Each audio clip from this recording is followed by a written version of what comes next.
Okay. Whoa. Wow, you guys. Oof.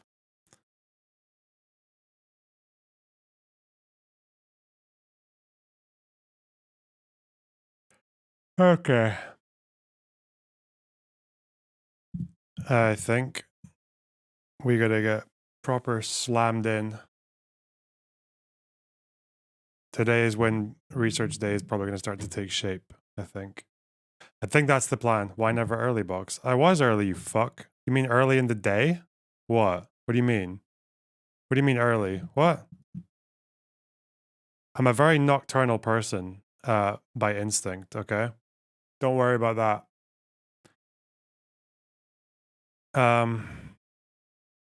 But for some I don't know, I'm just having like a mental block. Like I'm trying to do reading about like the Israel Palestine history and I just keep fucking my eyes just keep glazing over. Like it's not my special interest right now. I need to figure out my special interest for the moment. Maybe it's because that video essay's not up yet and that's like fucking with my head. I don't know. Weird. But we do have some news to watch. How much sleep do you get normally? So for the last 3 or 4 months, I go to sleep and then I always wake up like 4 or 5 hours later. And then I'm stuck awake for an hour in this twilight zone. Then I go back to sleep for another 2 or 3 hours. And then I just wake up again. And I'm really tired. That's been my life for the last 4 months now or something. I don't know why, but God.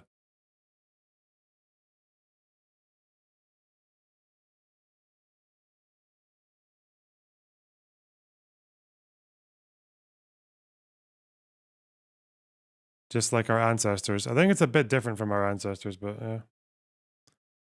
People with ADHD have messed up circadian rhythms. Were you nocturnal always? Since I was about 13, yeah. Do your views shift as you learn more about the history of the region? Only in little ways. The history only really tells you like why we're here and why each side has XYZ requirements. That's what history tells you. Um, I don't know. Outside of that, not much really. It's just interesting. But the problem is that loads of people try to use history, things about history that aren't necessarily true to justify what they believe today. And that's maybe why it's worth looking into. It's always good to know the history because it's like 100-year conflict and it kind of matters, you know? Um,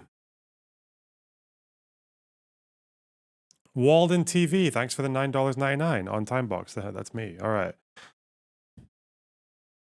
Let's see Channel 4. What are they saying? I like the Channel 4 items on this. They're really good. Actually, there's a visual. We love the visuals. Israel's ground operation in Gaza has begun, but it's not Oh, shit. yet. You heard the rumor that Israeli settlers walked to Israel still wearing stripes from Auschwitz. Thoughts? Yeah, apparently because I know that a lot of Haganah fighters were Holocaust survivors. I know that the ethnic cleansing of Palestine, we call it, was carried out by Holocaust survivors in large part. I know that, but I don't think they were in their striped pajamas when they were doing it. That's a bit weird. I don't know if I buy that so much. It's a weird claim. All right, let's go. Israel's ground operation of Gaza has begun, but it's not yet the all-out assault many expected. So how are they doing it? Israel is trying to control what we see of their offensive, but by analysing satellite images and the limited footage coming out of the Gaza Strip, our visual analysis reveals how Israel and Hamas are fighting this war right now, and why this conflict is unlike anything we've seen before.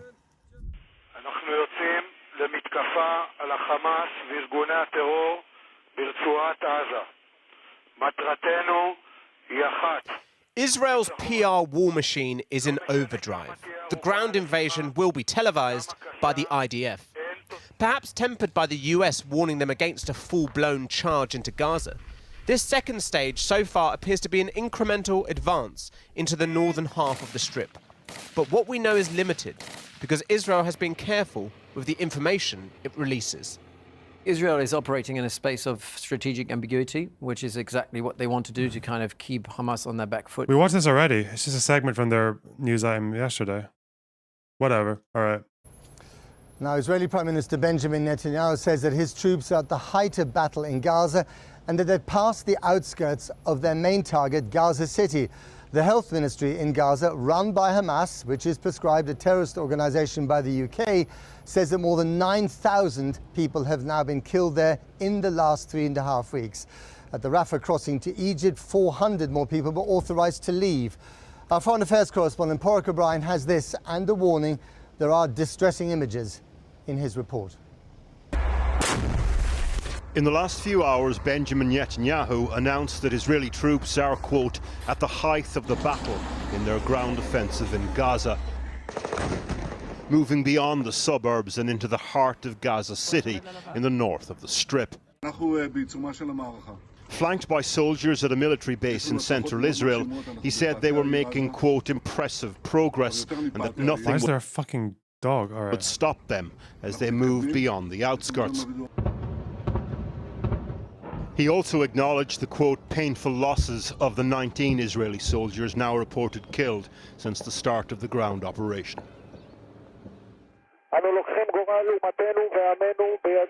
To coincide with this, the IDF released this footage today, a commanding officer rallying troops on the approach into Gaza City. It's now almost a month since Hamas's murderous outrage on October the 7th, and the Israeli army are moving into the centre of Gaza City from at least 5 different directions. In their path, the neighbourhood of Jabalia. This was filmed for us there last night. The refugee settlement has been targeted twice in the last 48 hours. Hundreds have been killed. Oh, have they changed it from refugee camp to refugee settlements? Because fucking idiots on Twitter were getting really upset that they were buildings, not tents. That they were the most rudimentary fucking square buildings you could ever imagine. And some people were like, oh, it doesn't look like much of a camp to me. Yeah, God. Refugee settlement. I hope that makes people happy. Here. Gaza's Hamas-run Ministry of Health now says over 9,000 people have been killed in the Strip, almost half of them under the age of 18. Little Sham Abu Safia is 1.5, pulled from the rubble, but survived. Brought to the Kamal Adwan hospital, and after 30 minutes of resuscitation, revived. Doctors we spoke to at the hospital today told us her immediate family were all killed last night. In the north of Israel this evening, this was the scene across 19 different locations. Rockets launched by Hezbollah from Lebanon landed in places like this largely evacuated Israeli town. Along with this cinema-style trailer, the preamble to a speech. No, the Hezbollah trailer. Oh shit. Oh no. He's going to give a speech tomorrow. He's giving a big old speech tomorrow. Oh no. Tomorrow by the leader of Hezbollah, Hassan Nasrallah, the region holding its breath about what the speech will mean by way of conflict contagion. In the south of the Gaza Strip, the Rafah crossing today into Egypt, a bureaucratic bottleneck of both relief and of pain. A second day where the dry administration of stamping passports meets the tears of heartbreak and escape.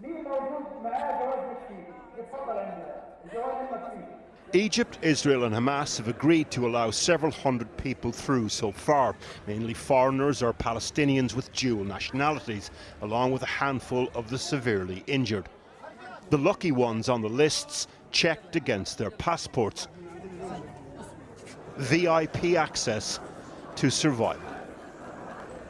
The majority on the list so far are US citizens, 400 of them approved to leave today. I'm not even excited to leave Gaza because we have so many people that we love and care about. So right now I'm between ice and fire. I don't know if I'm ever going to be able to see the family that I left behind or the friends that I left behind. People are dying. Everybody's dying. A handful of the 200 or so British nationals stuck in Gaza are also on today's list. Then there's everyone else. Take Gad el-Saka, who's Egyptian, and her daughter, visiting relatives in Gaza when the war started, now trapped inside. The relative's house they were staying in was destroyed.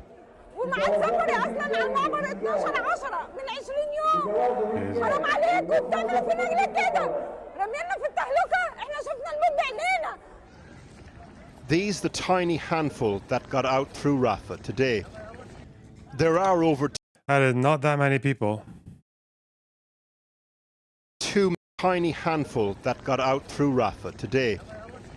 There are over 2 million people, though, still stuck inside Gaza. Like this young boy in Jabalia. What else will his eyes see in the days and in the weeks to come? Well, earlier I spoke to Nibal Fasak from the humanitarian organization, the Palestine Red Crescent Society. They're operating in Gaza and helping to transport patients to the border. I began by asking about the situation for Palestinians in and around Gaza City, where we know there's been very heavy fighting. The situation in Gaza and the north is catastrophic. Hundreds of thousands of civilians are still in Gaza and the north. Those who were unable to evacuate themselves because there is intense bombardments that is taking place all over Gaza, and literally there is no safe place in Gaza. So now hospitals not only having injured, wounded people, patients, they are now shelters for thousands of displaced people who are currently sheltering in hospitals corridor, lying on the ground because simply they don't have any place to go to. And they were unable to evacuate themselves because there is no transportation, complete destruction of the road and infrastructure. There is no fuel, and there is intense bombardments. So the only solution for them is just to seek refuge to the nearest school or nearest hospitals. Unfortunately, those are suffering from lacking every single humanitarian need. So if you are injured as a Palestinian in that part of the Gaza Strip by an aerial bombardment, what are your chances of survival? So basically, hospitals now, every single hour, are just receiving hundreds of injured and wounded people. So now those injured and wounded people are just waiting on hospitals corridor, waiting there in line until they got the chance to have the treatment. Now doctors have to make choices and prioritize who is the most urgent situation to start deal with it and try their best to save as much people as they can. And we know that many people have now been evacuated, injured people have been evacuated through the Rafah Gate into Egypt. How do you decide, how do the authorities there decide who gets to be evacuated and who doesn't? Basically, there is so much, many standards that have been put, and this is between the ministry, the Palestinian Ministry of Health and the Egyptian Ministry of Health, along with Israel authorities who need to give permission for the names of injured people who are allowed to go out for a treatment. For example, according to one of my colleagues who reported to me yesterday, there was a boy, he is injured and he needs to be transported to get a treatment. Have you heard anything else about hostages? No, I haven't. No.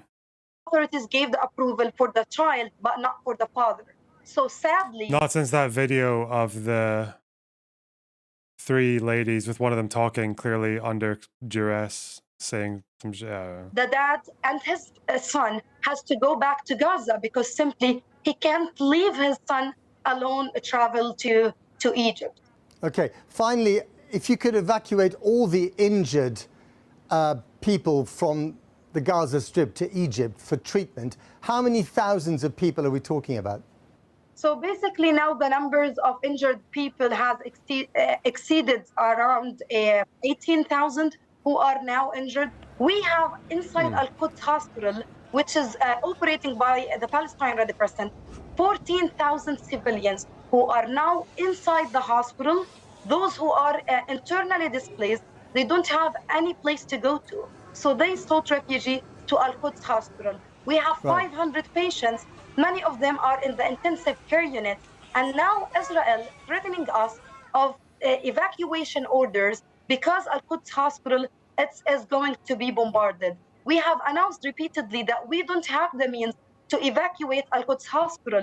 Evacuating the patients means killing them because we have patients who are connected to life support machines. We have babies in incubators. And on top of that, every single day, at least for the 3 past days, up to this moment, I'm talking to you, and there's intense bombardments that is taking place on the surrounding. What's the point of hiding in hospitals at this point? What do you mean? Area of Al-Quds Hospital. You paint a very grim picture there. Nebal Farsak, thank you very much indeed. Thank you. Now, this afternoon in Tel Aviv, I sat down with former Israeli Foreign Minister Tzipi Livni and began by asking him, with much of the world appalled by the enormous loss of life in the Gaza Strip, what is her response to those critical of Israel? I'm not asking the international community or the Arab world to turn a blind eye to what we are doing in Gaza, but I would expect them to judge it. Yeah, I know people are saying that, that Israel's bombed like 20 hospitals. Like, it's not true, and they're not I don't think any hospital has been direct hit, just wiped out while there were a bunch of people inside it. Have there? I don't know that's happened yet.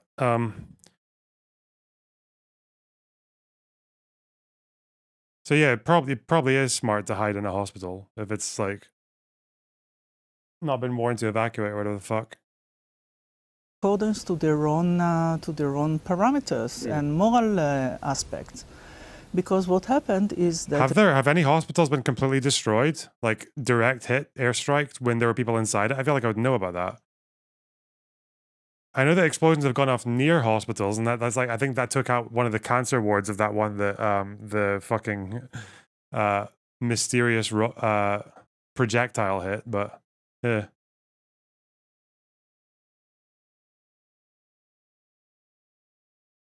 The terrorist organization, jihadists, infiltrated into our villages, massacred in the most brutal, unthinkable manner children and women, and kidnapped. Avoiding your questions. What am I planning to cover today? I don't fucking.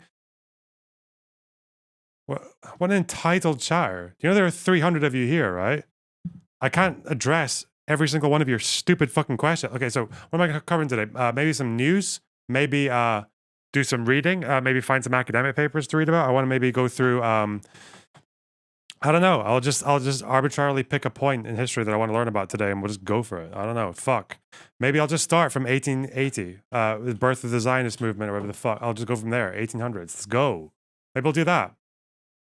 Maybe I'll read the wiki because I'm too lazy to figure out a better way to do it. Shit.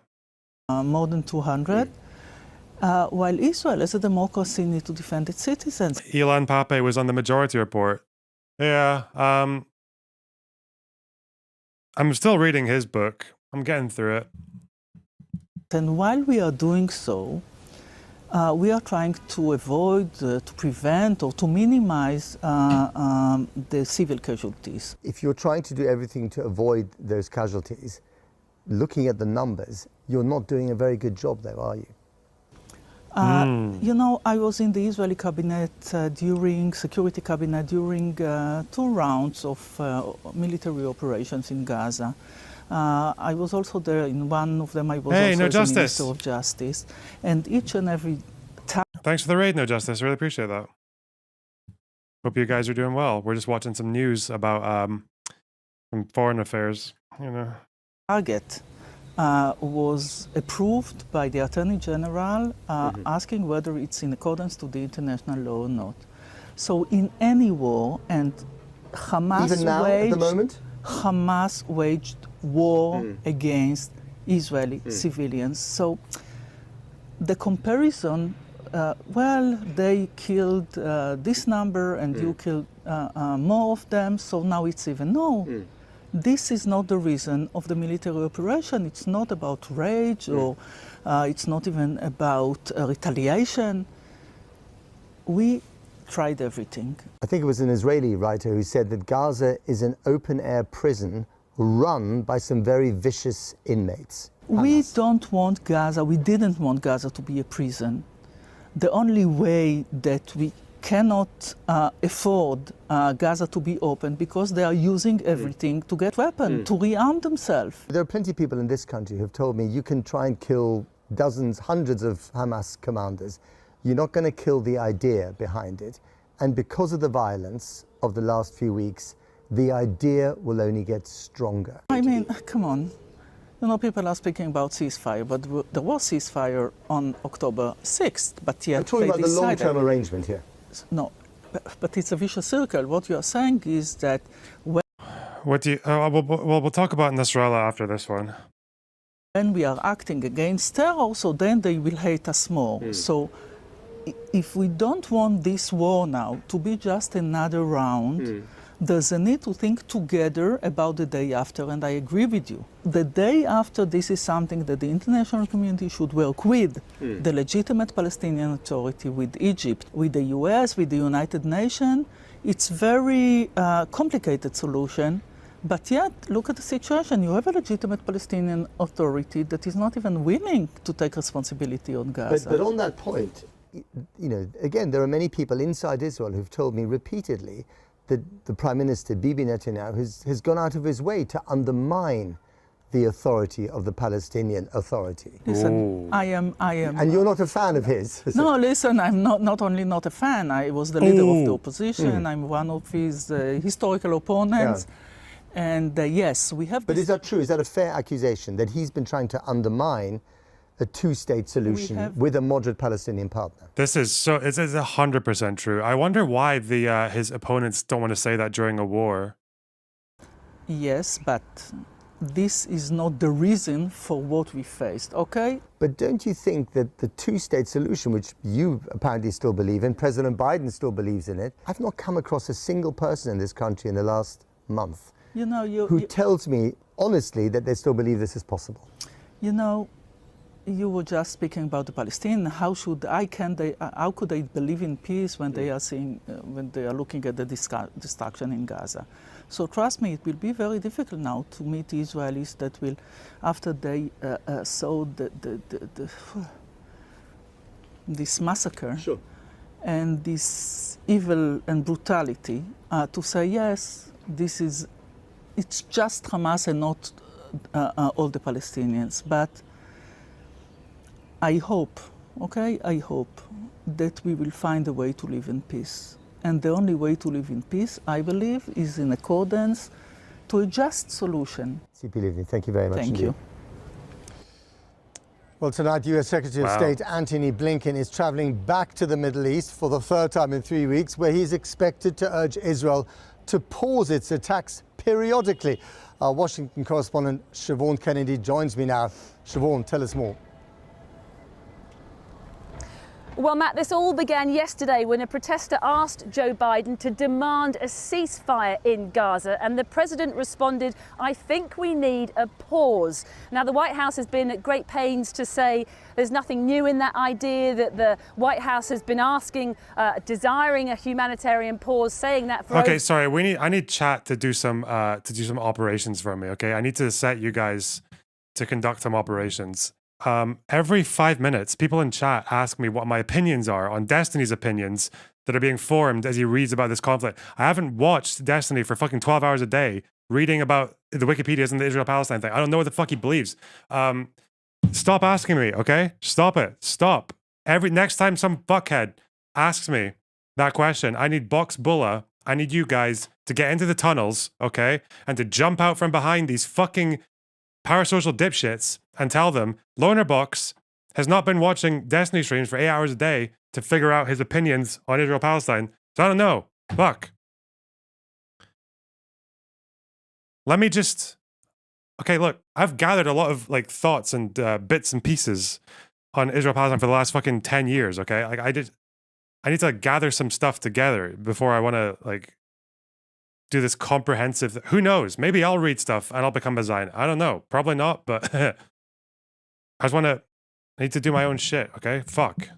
for a week now, but that language has always been qualified with the idea that a pause must be considered. So it is a subtle change, but it does seem very clear that President Biden has gone from a polite request, if you like, to more of a gentle demand in his language. We need a pause, he now seems to be saying, and that's the message that he'll be sending with his Secretary of State, as you said there, Anthony Blinken, who is on his second emergency mission to the Middle East. He spoke to journalists on the tarmac a while back when he left, and he said that he would be discussing urgent steps, he said, that can and should be taken to minimize civilian casualties. Let's hear how he put that now.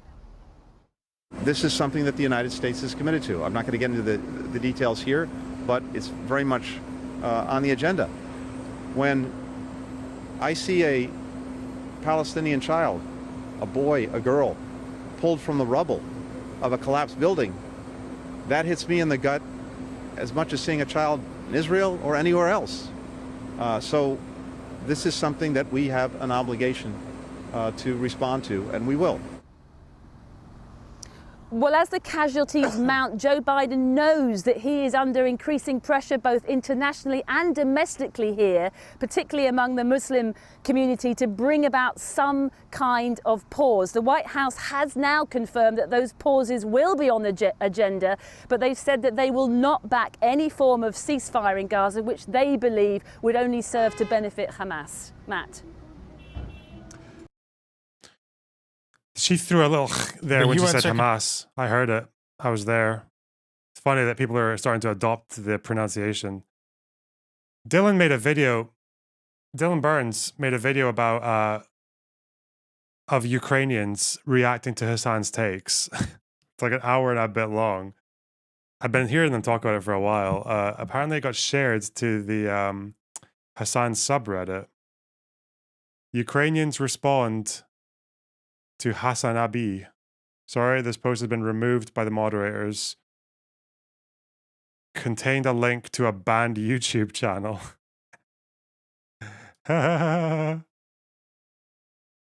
Bro. Hassan's mods are fucking insane.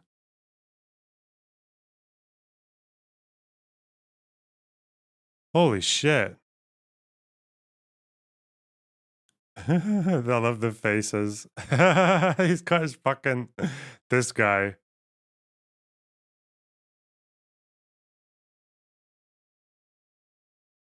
Numb to the criticism. The mods definitely aren't. Okay, so you guys want to know about... There's not really that much else to comment on apart from that the ground invasion is advancing, so okay. And Hezbollah, I guess this is what the world's been waiting for a little while. Hezbollah, Nasrallah is giving a speech tomorrow. They've already prepared all the seats in this little square in Lebanon. He's not going to be there. He's going to deliver it through fucking satellite because he doesn't want to get assassinated. He's been doing that for years. But he's been putting out these fucking promo videos. And they're so funny. Like, what the... He's like a wrestler.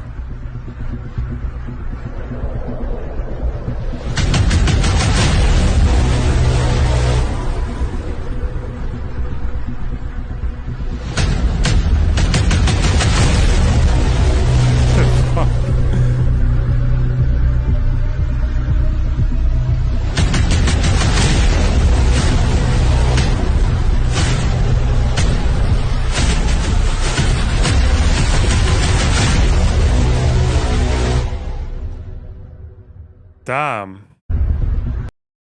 He's really given the IDF a run for their money, right? Because IDF propaganda videos are all just like, we are trying our best to keep everyone safe, and listen, it's not our fault that Hamas uses human shields, and we're trying our best, please. Like, they're just like, that's what the IDF propaganda videos are like. This is just like no shame, you know?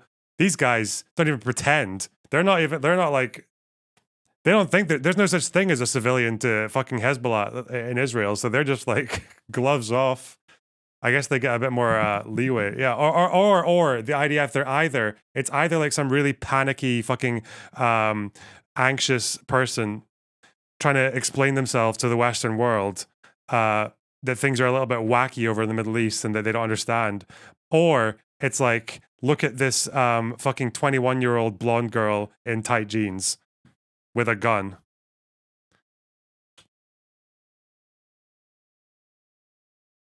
That's it. But Hezbollah, oh shit. This is next level. This is unrivaled.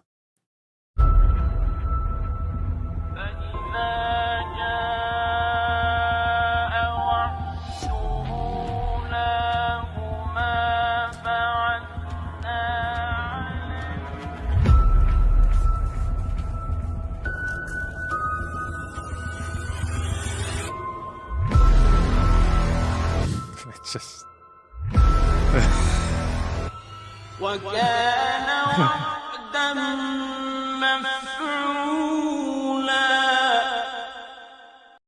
the fucking echoing on that, the delay on that vocal as well. This is my favorite one. This is, I guess it's just clipped from one of them. I don't know what the full one of this one is. But it's just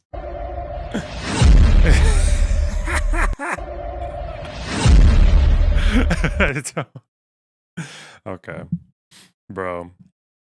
Okay, stop. You guys are gonna get radicalized. Stop. Stop. Fucking Arab Hitler. If I can't even put a video of him speaking, right? Because it'll turn you guys. We're gonna have to watch a speech tomorrow, and you guys are gonna have to not get fucking radicalized. Oh shit.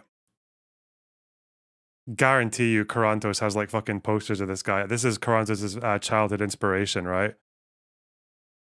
Q decided that he was going to become a public speaker when he saw his dad watching TV in Al Jazeera, and a fucking Nasrallah speech is in the background, and he's like, what's that? And his life changed forever. All right. So I've looked at the polls. Apparently, the Lebanese polls seem to say that the majority of people in Lebanon supported the Hamas attacks in October. Basically, all the Shias did, most of the Sunnis did, even a small majority of the Christians did as well, like 60%. Because Hezbollah are like a Muslim Shia party, but they're also very nationalist. So Christians are fairly warm to them sometimes, depending on the circumstances. So they're that's one side of the coin. The other, though, is that a majority of them also understand that if Hezbollah starts fighting properly, they're going to they're going to pay the price for it as Lebanese civilians. So I think it's a majority of Lebanese people oppose Hezbollah getting involved in the war. So I think, which is also is a very Lebanese way of looking at things. But I think what is going to happen tomorrow, if I was making a prediction, which is risky because I can't, there's no point trying to predict anything here. I think Mr. Nasrallah is going to probably be very, very rhetorically anti-Israel and very chaotic and very fucking strong in his language. I don't think they're going to declare war.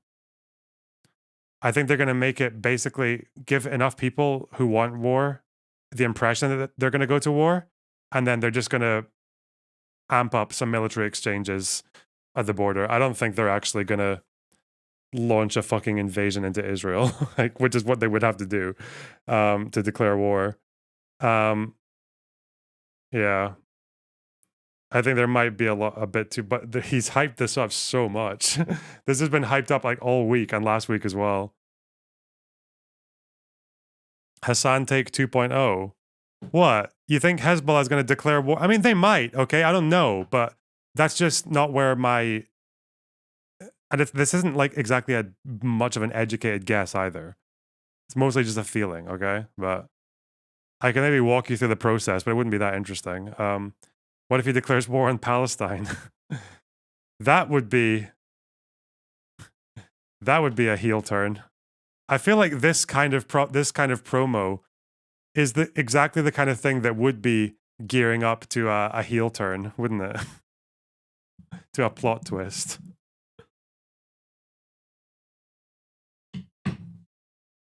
What if they declare war on Lebanon? Ooh.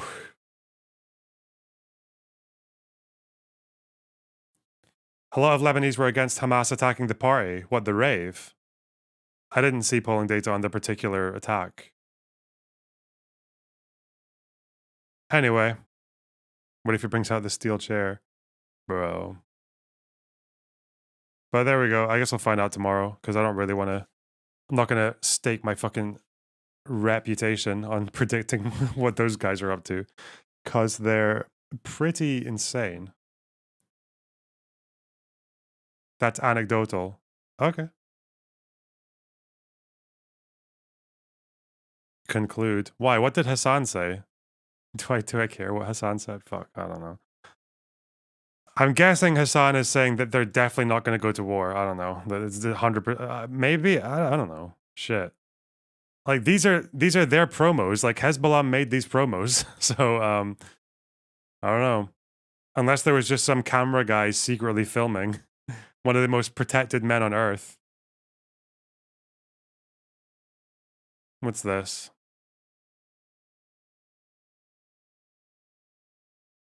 Oh, Dylan has been reacted. Oh. Hassan did not take my interview well, said it's psychopathic to interview Ukrainians about what they think of his statements, threw insults and said he was clipped out of context. No way he watched the interview. Oh well. You can't lead a horse to water. Can't make it drink water. Wait, what? Oh, no stream clip. Damn. Do you agree that pro-Palestinian equals anti-Hamas? What, like pro-Palestinian people? That's a very odd question. I don't know what you mean by that. Was that in DMs or is there a clip? I don't know. The thing is, it does work with Ukrainians because Ukrainians are basically like a united front. Like they pull very, very high in one direction. There are very few Ukrainian. There's not that much fragmentation. I would get what Hassan's saying here if I did it with like Palestinians. If I took on like 4 Palestinians and got them to like 4 moderate Palestinians and got them to take to have a bash at like Second Thought and Hakeem and shit, that would probably be a bit dishonest because Palestinians are a lot more divided on polling. But with Ukraine, it's not quite like that. You know, they're very much in one direction. You know.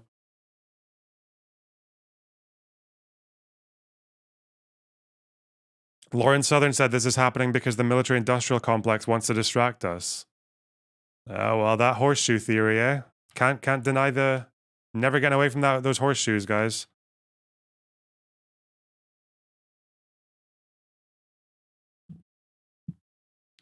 Did she say that? She seems to be fighting with people who think Palestinians are pro-queer. That's funny. Oh, did this person not know that the West Bank was under Jordanian control in the 50s? Okay. That's silly. Mental gymnastics. Hamas should die. Damn. High expectations. Okay.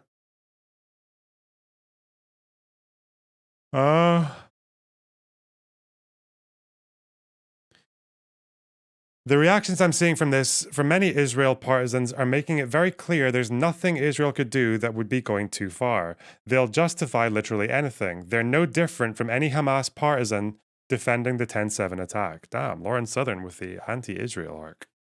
Whoa! Damn, Lauren Southern leftist arc. This is like a lefty opinion. I guess it's also a like new conservative opinion, so yeah. And then Halloween. Okay. Where did she say the thing? One thing I'm getting from all these Israel-Palestine docs I'm watching is that Britain really did everyone dirty post-World War II. Yeah, Britain is quite largely to blame. Andy Ngo. Okay, whatever. Whatever. Although I don't trust any of the documentaries because there's always some bullshit in them somewhere. Hey, fuck. That Suez Canal crisis documentary I watched was like, yeah, I don't know, just led me down a few silly paths that I had to fact check afterwards. I, with the £5, Might be debate discussion time. Destiny is making the Israel-Gaza withdrawal sound like an act of benevolence by Israel. Wow, is he really? That's crazy, chat. Wow. I should spend the next half hour talking about Destiny. That's what I should do. You know what? If he believes that, you know, I think everyone's opinion is valid and worth hearing, chat. Maybe we'll... Why do you oppose the right of return? When have I ever said I oppose the right of return, Lumen Cattle? I just don't think it's reasonable to assume that right of return is going to translate into 7 million people marching into Israel and reclaiming like individual fucking houses or coordinates, right? That's retarded. That's what I think, okay? I basically have like a very similar position to what the Palestinian negotiators were offering at Camp David when they said that they want Israel to recognize right of return in principle, but also understand that Israel's demographic concerns will have to be held into account, and also that some people might prefer or will have an easier time getting reparations or resettlement in the West Bank or Gaza. That's not a controversial take. It's only controversial if you're like a LARPing fucking white dipshit who just wants to fantasize. It's literally their old homes. Lumen Kel, this is, thank you. Okay, thank you for just confirming to me 100% that you have no fucking idea what you're talking about. What homes? Were the ones with the fucking keys? The homes that were dynamited and destroyed? Okay, if you want them to just go and sit in a fucking piece of land with like three rocks next to it, you don't know what you're talking about. Those houses don't exist anymore. Thank you. Thank you for just admitting you have no fucking idea what you're talking about. Well done. Brilliant. Now just keep coping. Go, go, go, go. Let's see the cope. We're waiting. Wait for the fucking bad faith cope response. Surely they built new houses in the land where the houses are? Let me show you a map. Let me show you a little map here.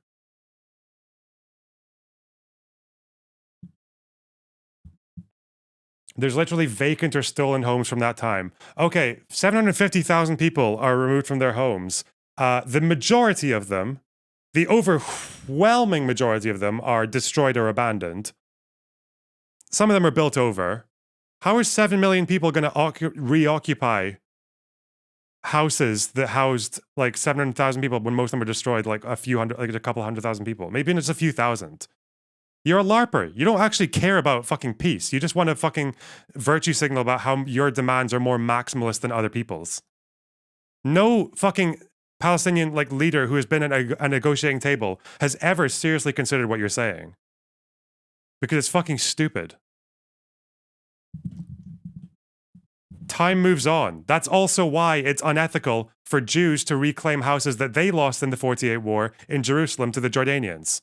That's also why Jews who were forced out of Gaza in the 29 riots also aren't entitled to reclaim land that they lost when they were kicked off there. That's also why 800,000 Mizrahi and Sephardic Jews who were fucking kicked out of North Africa, the Middle East, aren't allowed to go march back to fucking Iraq and reclaim their land, even though they lost billions of dollars worth of property in those expulsions. Billions. But they have no right to go and fucking reclaim land over there either. So when settler colonialism happens for a certain amount of time, it's okay? You believe that, you fucking idiot? Why do you think this place is called fucking Palestine? Why do you think this whole part of the world is fucking Muslim? When did that stop being set? When did that stop being colonialism?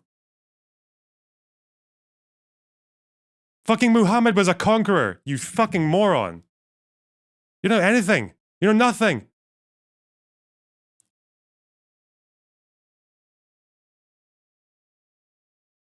All right, let's move on.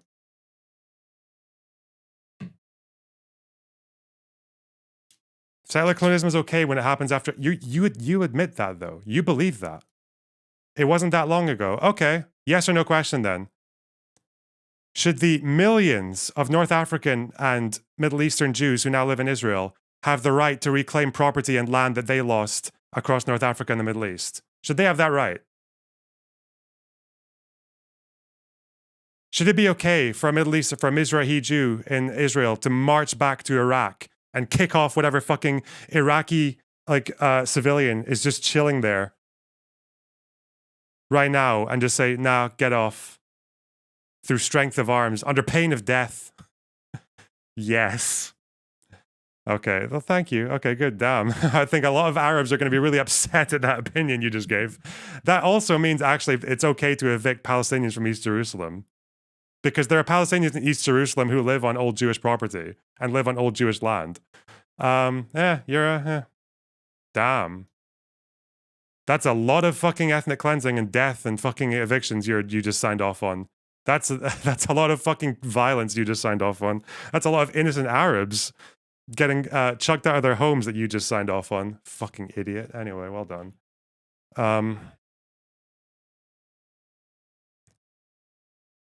You can clip that and put it on the Deprogram podcast and cry about it and tell them I'm like pro-genocide or something.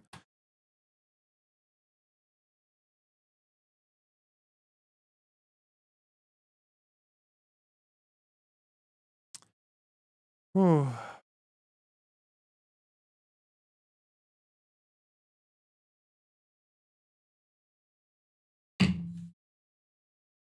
You're not relevant enough to go on there? Bro, I am relevant enough for them to believe fake tweets about me and like and give it like 400 or 500 likes. Look at this. I don't know if you guys saw this.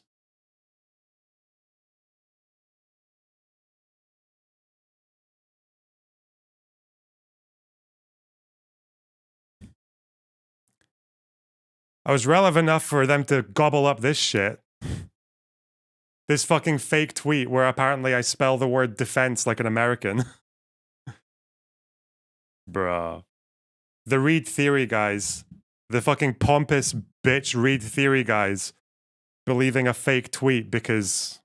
Just because. Wow. Anyway.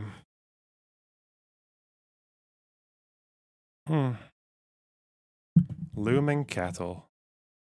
You've been in here before. I feel like I recognize your name. Wow.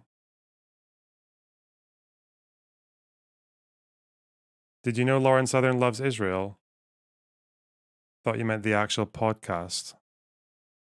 Why would I get clipped and put on the podcast? I was the guy that called you a lib. That the guy that called me a lib is like a conglomerate, like a mass of people just kind of molded into one dumb fuck NPC who have no arguments. They just virtue signal and grandstand and then run away. That's all they have. Or if they get caught in one contradiction, they just cry and leave. Like you literally just signed off on Jewish people evicting Palestinians from East Jerusalem with your logic. You just don't understand it. Like you just signed off on millions of Arabs getting kicked out of their homes and millions of North Africans getting kicked out of their homes just for what? To restore history to this arbitrary point in time? God damn it. Like I feel like we fought world wars over people trying to do that shit. It's probably not worth it, you know? Probably not worth it. Anyway. What shall I read? What shall I research today? Shall I research, what are my blind spots in the history? Let me, birth of Zionism up to 1917. I don't know much about that. I know a little bit about 1917 to 1929. Know a bit more. I don't know that much about the Arab Revolt, 36. I know a good bit about 48. I know a little bit about the Suez Canal crisis. I know not much about the Six-Day War.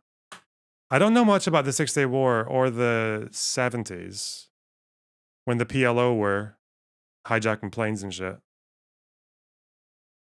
I know a little bit about the 80s, good bit about the 80s, good bit about the 90s, good bit about the 2000s. Would the Jordanian Civil War be relevant? Black September? Yeah, possibly, yeah. That's one that makes the Palestinians look really bad.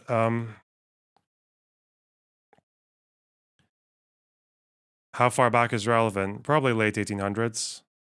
Good to brush up on 70s PLO. I think the checkpoints are 48 and 67. I know the checkpoints because I know the disappearing Palestine map.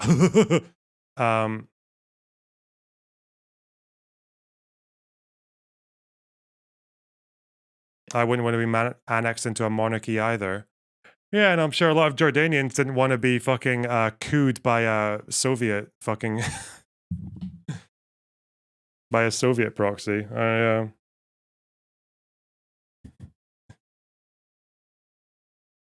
It's this guy. Okay, no, wait, stop getting distracted. Okay, let's start with 6-Day War. Okay. Should I just read the wiki, or should I go for... Are there any good articles on it? Do you have a research doc, by the way? I have an Obsidian thing that I'm probably going to start filling out. I have like 3 research docs on the whole thing. Not the whole thing, but for video essays. So I've got research docs for Gaza, the last 100 years. Got notes for that. But my research docs are really bad. They're not like, they help me, but they don't help like the average person, I don't think. Wiki and then in-depth. That's what a disciplined person would do.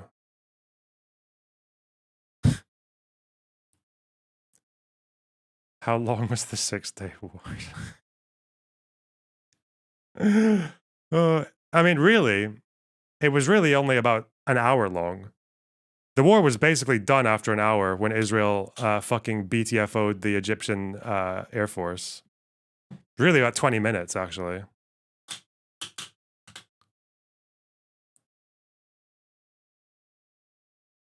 Yeah, let's do the 6-Day War. Let's do it. I want to get some checkpoints, and then I want to just flesh out from there. Someone just asked Destiny to watch a Loner Box video. What, on the peace process, probably? I think that's what he's reading about today. That's funny. To be fair, I don't like the way I make these points in the video essays, though, because for a video essay, I feel like and maybe this is why even good documentaries are not that good, because you have to leave stuff out to tell a story. You have to. Because otherwise you're just caveating every single point that especially in a conflict where every side has done inexcusable shit. Did you know about the Czechoslovakia role in the 6-Day War? Random question. I knew about the role in 48. I didn't know they also had a big role in 67, no.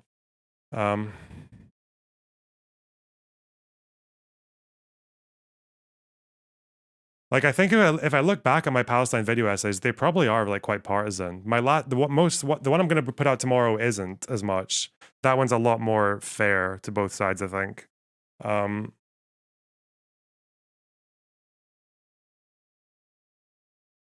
Because in the history of Gaza, especially, there are quite a few periods where Jewish people who weren't really doing anything wrong got very badly treated. Yeah. And I think because people feel like they never want to defend Israel, but it's not about defending Israel, it's about defending just like regular Jewish people. So I'm trying to focus a bit more on that as well. The conflict based on a lie. I will not. All right, this is 48. We're going to make a new tab, I think. Let's make a new tab. Control N. 1967 war.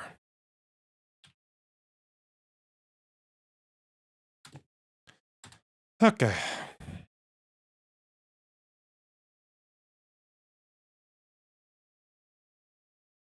How am I gonna...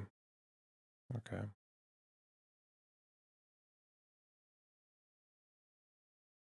I watched Farha today. That is apparently a very good film. I might actually watch some films. Yeah, I might do that off stream. Or maybe we'll watch them in the Discord. Because there are lots of really good films about Israel-Palestine. Okay. Oh god, I hate reading Wikipedias, man. I don't know why, but I just feel like I'm not gaining as much from them as or like, it just doesn't, for some reason, maybe it's just years of people sneering at Wikipedia that's had that effect on me. I don't know.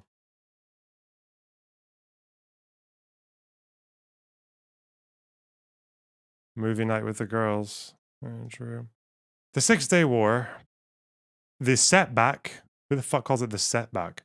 or 1967, or June War, also known as the 1967 Arab-Israeli War, or the Third Arab-Israeli War, was fought between Israel and a coalition of Arab states, primarily Egypt, Syria, and Jordan, from the 5th to the 10th of June, 1967. Did they count the Suez Canal crisis as the Second Arab-Israeli War? Is that what they're referring to there? I guess they would, because it was a war. Yeah. But it was the one war where it was actually Israel was not on it. It was Israel, France, and Britain up against Egypt, and that was one of the wars where the Arab state was actually the lone force. Mr. Nasir. Second one being Suez Canal crisis. You'll notice that right wingers, when they do the 100-year history,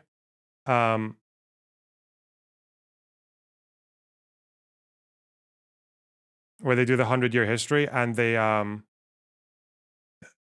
always leave out the Suez Canal crisis, because the behavior of the IDF and just like the whole the conspiring thing just makes Israel look kind of bad. Yeah. Escalated hostilities broke out amid poor relations between Israel and its Arab neighbors following the 1949 armistice agreements, which were signed at the end of the First Arab-Israeli War. Earlier, in 1956, regional tensions over the Straits of Tiran escalated in what became known as the Suez Crisis. Straits of Tiran, I think, are here, no?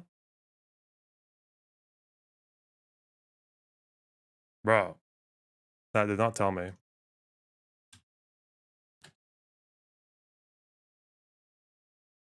Or are they north? Yeah, no, it's there. Okay, I got it right. Okay, nice one. Well done, Loaderbox. Well done. Straits of Tiran is here. So I guess this is like this is Israel's access to the Red Sea, right? Yeah. But Egypt had fucking was able to block it, or yeah.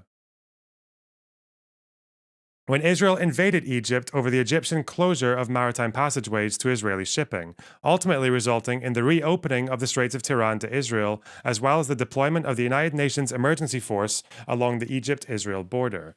In the months prior to the outbreak of the Six-Day War in June 1967, tensions again became dangerously heightened. Israel reiterated its post-1956 position that another Egyptian closure of the Straits of Tiran to Israeli shipping would be a definite casus belli. In May 67, Egyptian president, what the fuck does that mean? Cause for fucking war? Occasion for war. Nice one. Okay. In May 67, Egyptian President Jamal Abdel Nasser announced that the Straits of Tiran would again be closed to Israeli vessels. Oh. So the red line was drawn and Mr. Nasser crossed it. Oh. He subsequently mobilized the Egyptian military into defensive lines along the border with Israel and ordered the immediate withdrawal of all UNEF personnel. So I think the big question here is whether or not the Six-Day War was a war of no choice. That's one question we're going to ask, because that's like one of Pape's big things, is that he says it wasn't, that it could have been avoided. Was the Six-Day War a war of no choice? We'll keep that one at the top. Bad Soviet intel. Yep, but let me give some backdrop. So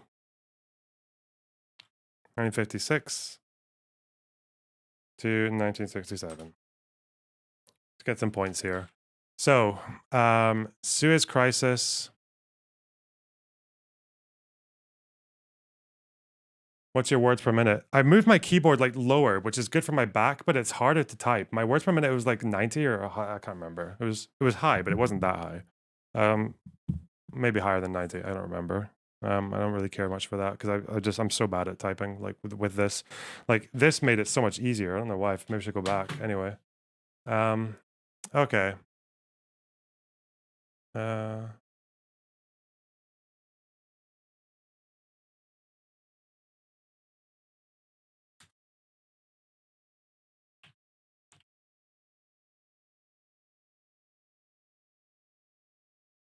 Shipping results in the reopening of the Straits of Tiran. Okay. Deployment of the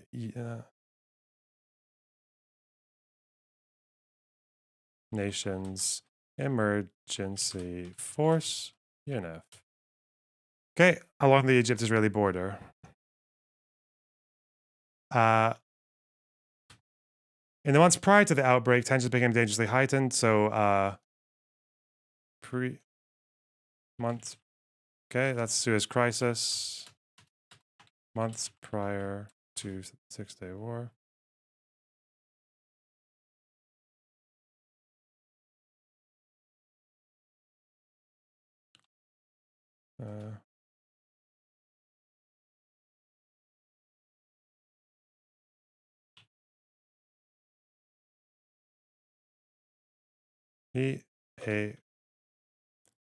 I'm just going to do this in English. Cause for war.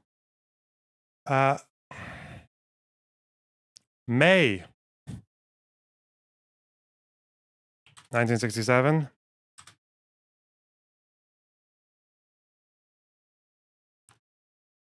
And President. Loner box, you smarmy cuck bastard. So that's kind of, I didn't even know that. I didn't know that there was like a direct red line drawn by Israel that the Egyptians crossed. But was this before or after the Soviet intel? Maybe we'll find that out. Yeah.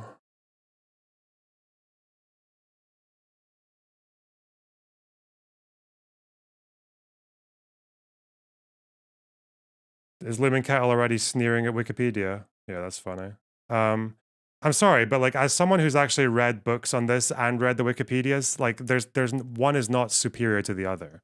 Almost every other book someone will recommend to you on this is very biased in one direction. Yeah, it's just a cope. It's just usually people who have no fucking in-depth knowledge of the situation themselves. They're the ones who sneer at Wikipedia more than anything else. Never let them do that. Like it's just ultimate cope.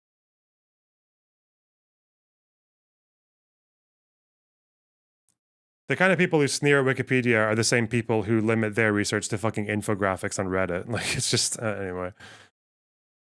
Or books that are just highly partisan, like pop history and shit like that. Anyway.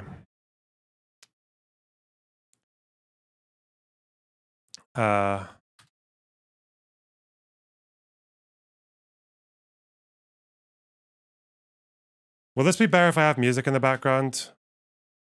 I just don't know how to get like royalty-free music off of YouTube. Egyptian military mobilized into defensive. Oh, defensive like that is the lines along the Israeli border. Okay.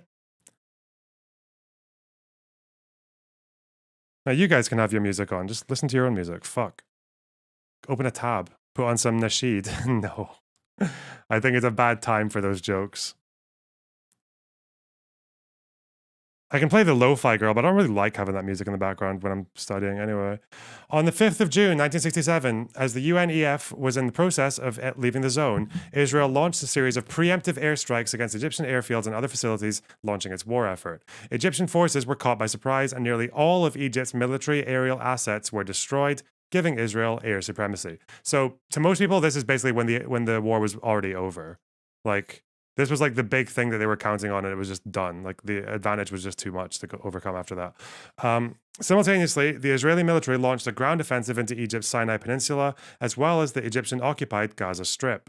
After some initial resistance, Nasser ordered an evacuation of the Sinai Peninsula.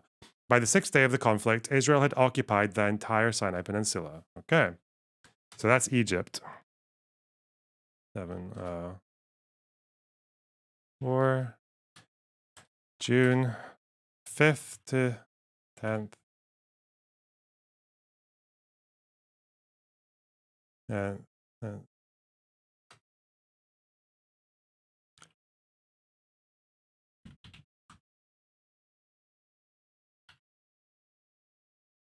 see, I don't like these fucking preemptive airstrike.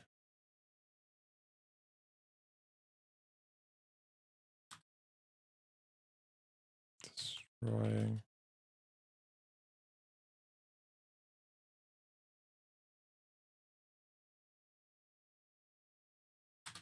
That's followed by ground offensive into the Sinai. Okay. After some initial resistance, Nasser ordered evacuation. Okay.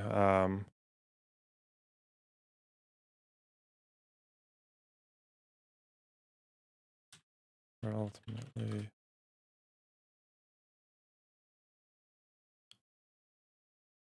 turning it over to Israel by the 6th day. Damn. Quick war. Jordan, which had just entered into a defensive pact with Egypt just a week before the war began, did not take an all-out offensive role against Israel. However, the Jordanians did launch attacks against Israeli forces to slow Israel's advance. On the 5th day, Syria joined the war by shelling Israeli positions in the north. Okay, so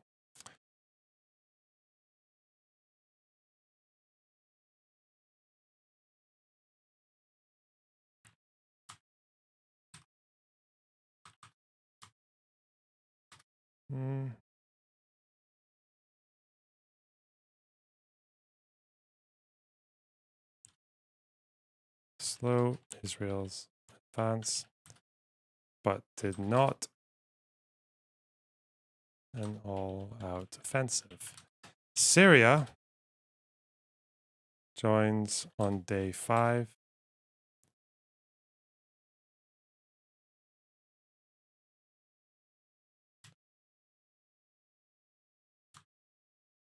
So not the most coordinated move from the Arab states. Egypt and Jordan agreed to a ceasefire on 8th of June and Syria on 9th of June, and it was signed with Israel on the 11th of June. The 6-day war resulted in more than 20,000 fatal Arab casualties, while Israel suffered fewer than 1,000.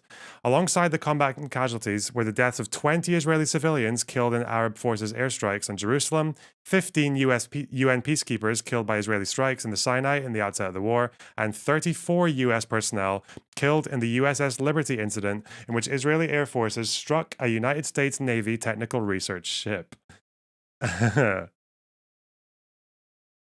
That's funny. The fucking USS Liberty. Casualties. 20,000 Arabs. Fewer Israelis. The UN deaths I don't really care about. They say 34 US.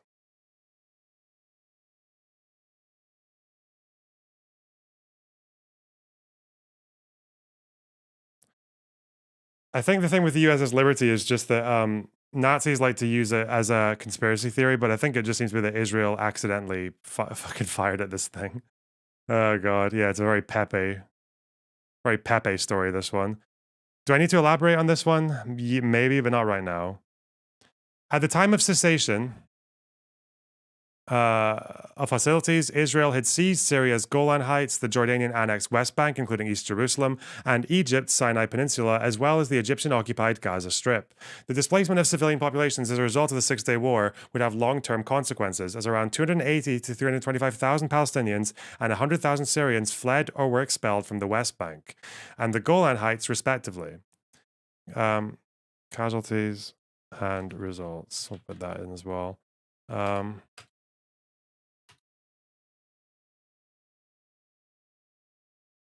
I'll just say different. Results. So there's some things out here that I already know, but I'll just put it in anyway, just in case I share this. So Israel seizes Golan Heights from Syria, the West Bank from Jordan,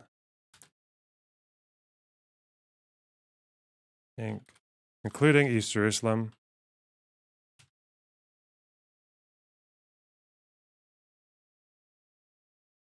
and Sinai and Gaza from Egypt. Okay.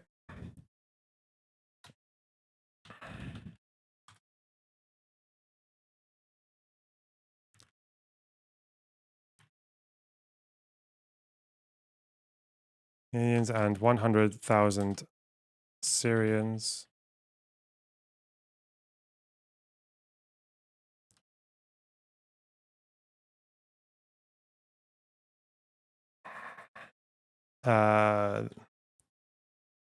This was the event that was called the Naksa. If you heard about the Nakba and the Naksa was this one, the displacement of these ones. Has Israel ever apologized for the USS Liberty? I'm pretty sure they have. It'd be pretty weird if they hadn't, wouldn't it? Nasser resigned in shame following Israel's victory, but was later reinstated following a series of protests across Egypt. In the aftermath of the conflict, Egypt closed the Suez Canal until 1975, eventually leading to the 1970s energy crisis and 1973 oil crisis due to the impact on oil deliveries coming to Europe from the Middle East through the Suez Canal. Wow. So, resigns in shame. Poor guy.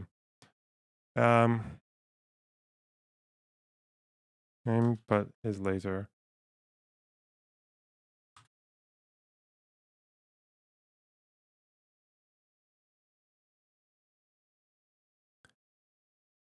But the US wasn't that involved in Israeli stuff at this point.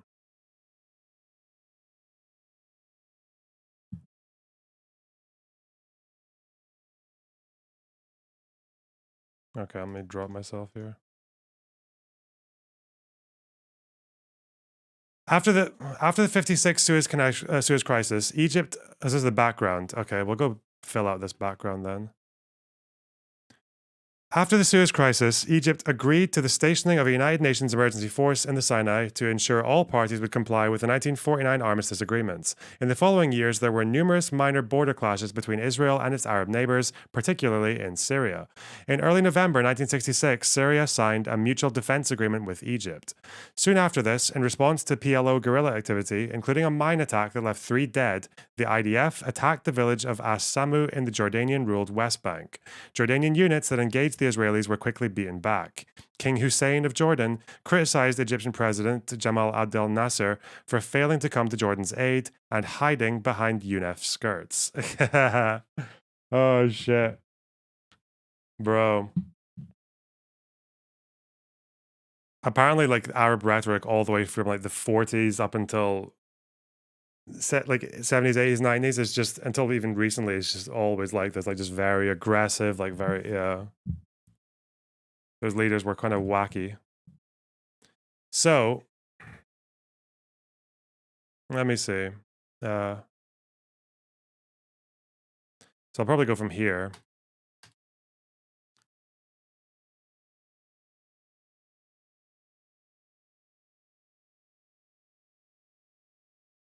Border clashes, yeah. Post-Suez.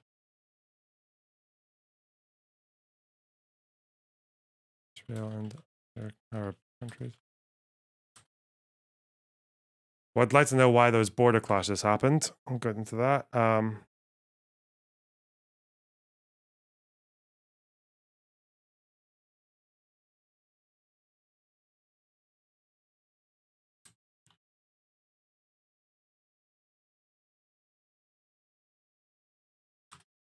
1966. In response to PLO guerrilla activity, yeah.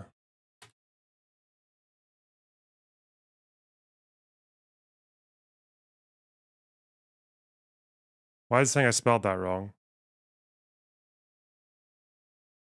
Eh? Oh, 2 R's.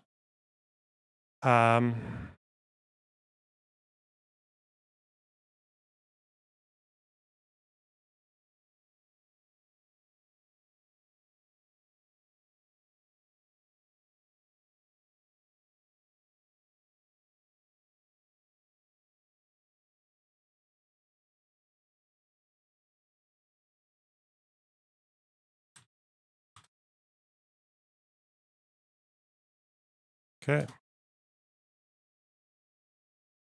Jordanian units that engaged the Israelis were quickly beaten back.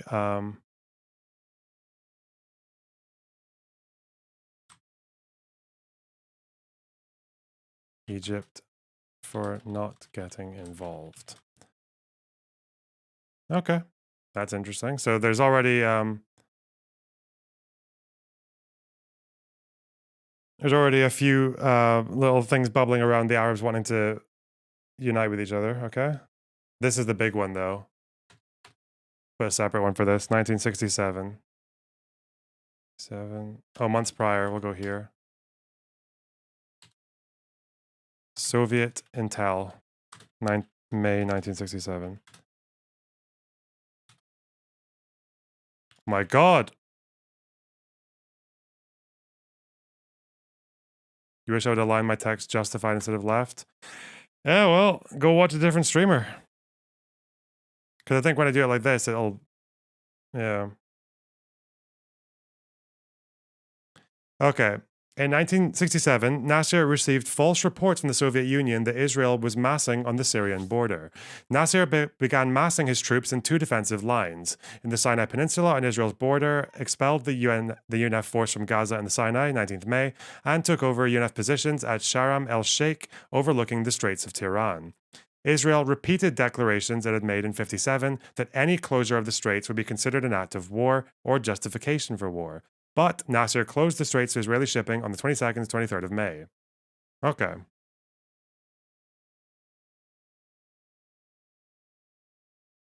So, Soviet intel.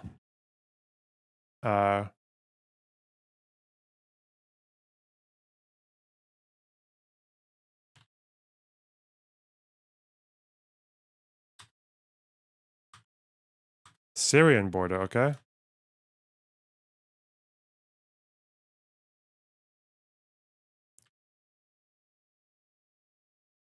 Israel's border. This is May 16th.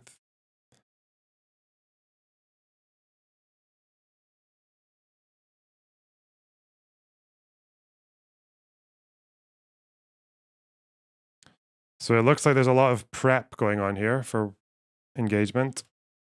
I wonder why Israel and Egypt couldn't have had a way of being like, this Soviet intel is fake. Chill.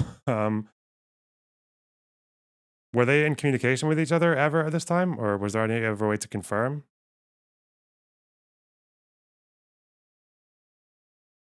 And took over.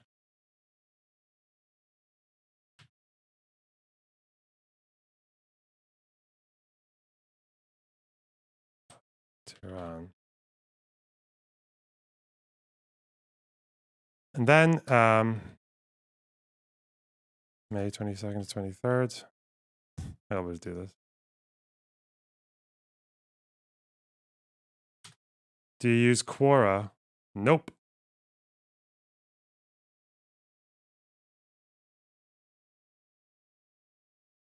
Oh, did Lumen Kettle get a sub? That's cute.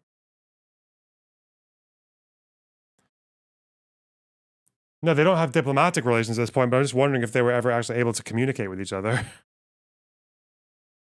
Or if that was just never happening. May 22nd to 3rd, okay?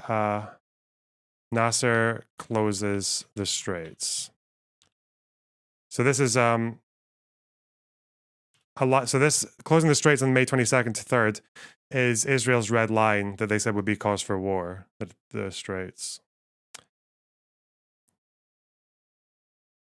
Lyndon Johnson, after the war, commented, if a single act of folly was more responsible for this explosion than any other, it was the arbitrary and dangerous decision, announced decision that the Straits of Tiran would be closed. The right of innocent maritime passage must be preserved for all nations. So Lyndon Johnson taking a very much pro-Israel, it was a war of no choice line with that one. Okay. On the 30th of May, Jordan and Egypt signed a defense pact. The following day, at Jordan's invitation, the Iraqi army began deploying troops and armored units in Jordan. Okay. May 30th. And Egypt signed... Fuck! Pact.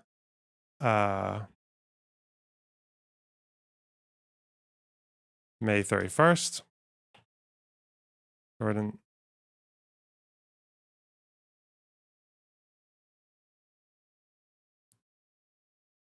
say deploying.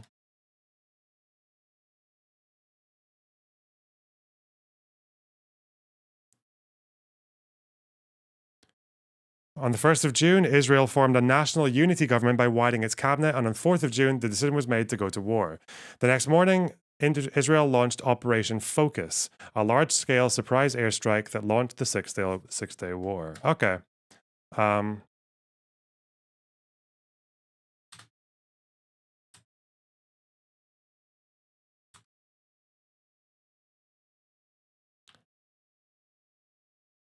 June 4th, Israel makes the decision to go to war. June 5th,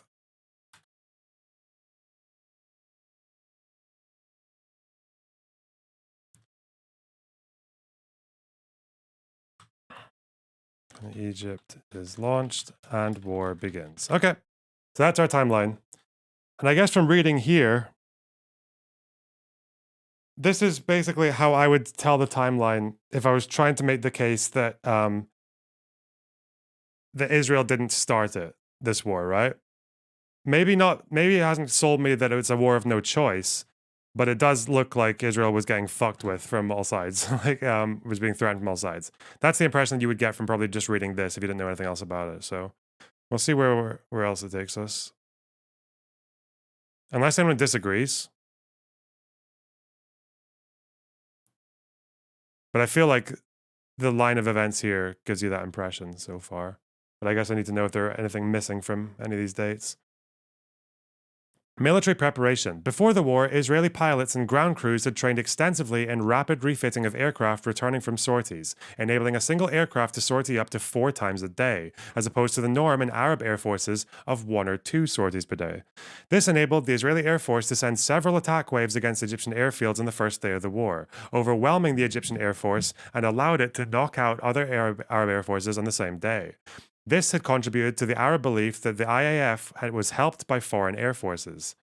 Oh. Pilots were extensively schooled about their targets, were forced to memorize every single detail, and rehearsed the operation multiple times on dummy runways in total secrecy. Damn.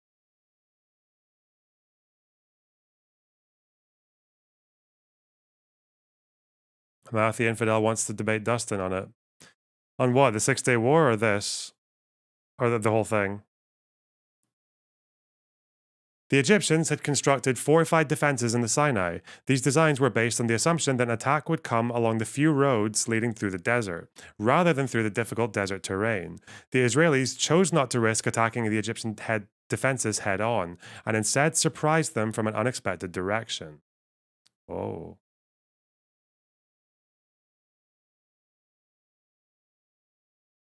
Okay.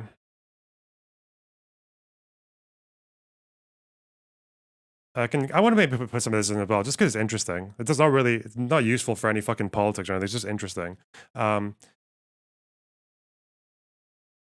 Secret training allows Israeli pilots to carry out 4 sorties. Is a sortie just like you go and launch an attack and then you fuck off again and refuel and then do it again? Jesus. Missions, yeah. 4 sorties a day, as opposed to the Arab norm of 2. Okay. 2. Ground forces into the Sinai. I've already mentioned that, so I can just flesh this one out.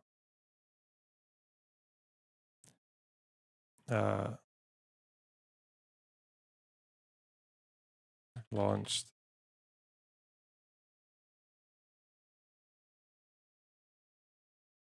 away from Egypt's fortified defenses along the roads.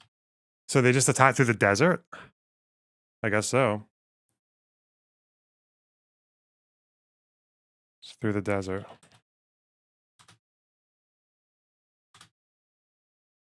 James Reston, writing in the New York Times on 23rd of May, 1967, noted, "In discipline, training, morale, equipment, and general competence, Nasser's army and the other Arab forces, without the direct assistance of the Soviet Union, are no match for the Israelis. Even with 50,000 troops and the best of his generals and air force in Yemen, he has not been able to work his way in that small and primitive country, and even his effort to help the Congo rebels was a flop.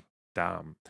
On the eve of war, Israel believed it could win a war in 3 to 4 days. The United States estimated Israel would need 7 to 10 days to win, with British estimates supporting the US view. Wow. Armies and weapons. Do I need to read all this? Maybe. Might be fun. Who knows? This is just the days of the war, the timeline of the war.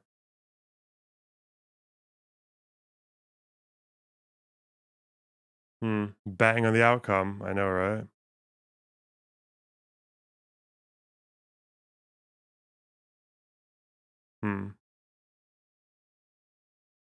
Do I... Controversies. This might be the important part. And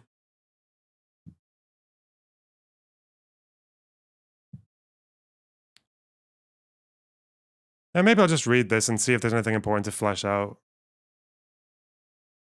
Because it's not like we're going anywhere.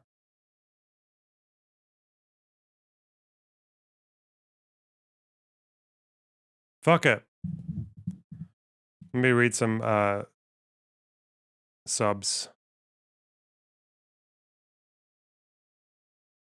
Vicky with the €2. Thank you very much. You've done great work recently. Thank you. Well, you're welcome. Thanks for the €2. Holy King Kong with the gifted sub. Thank you very much. Tim R with a gifted sub. Thank you very much. As well as another from Holy King Kong and Maruzzi. Thanks for the gifted subs. Right. Really appreciate that. Okay. Are we going to go learn all this military dense shit? Military dense shit.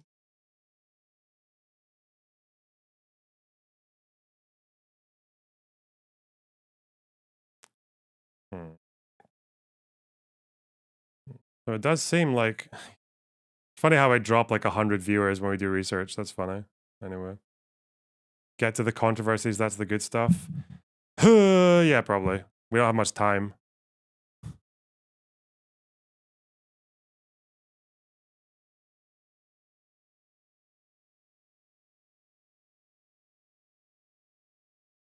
I feel like the problem is I don't really like doing research on stream. I don't mind it, but I maybe prefer to do it on my own. I don't know. And I can just meme with you guys. But might be good to show you guys the process. Destiny asked if you're awake. Oh, he's on my DMs. Hi.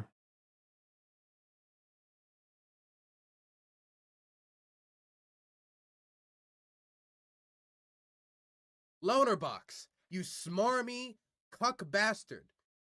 Take my money, king. Hey, thanks. Yes, please. How's it going? Let me see.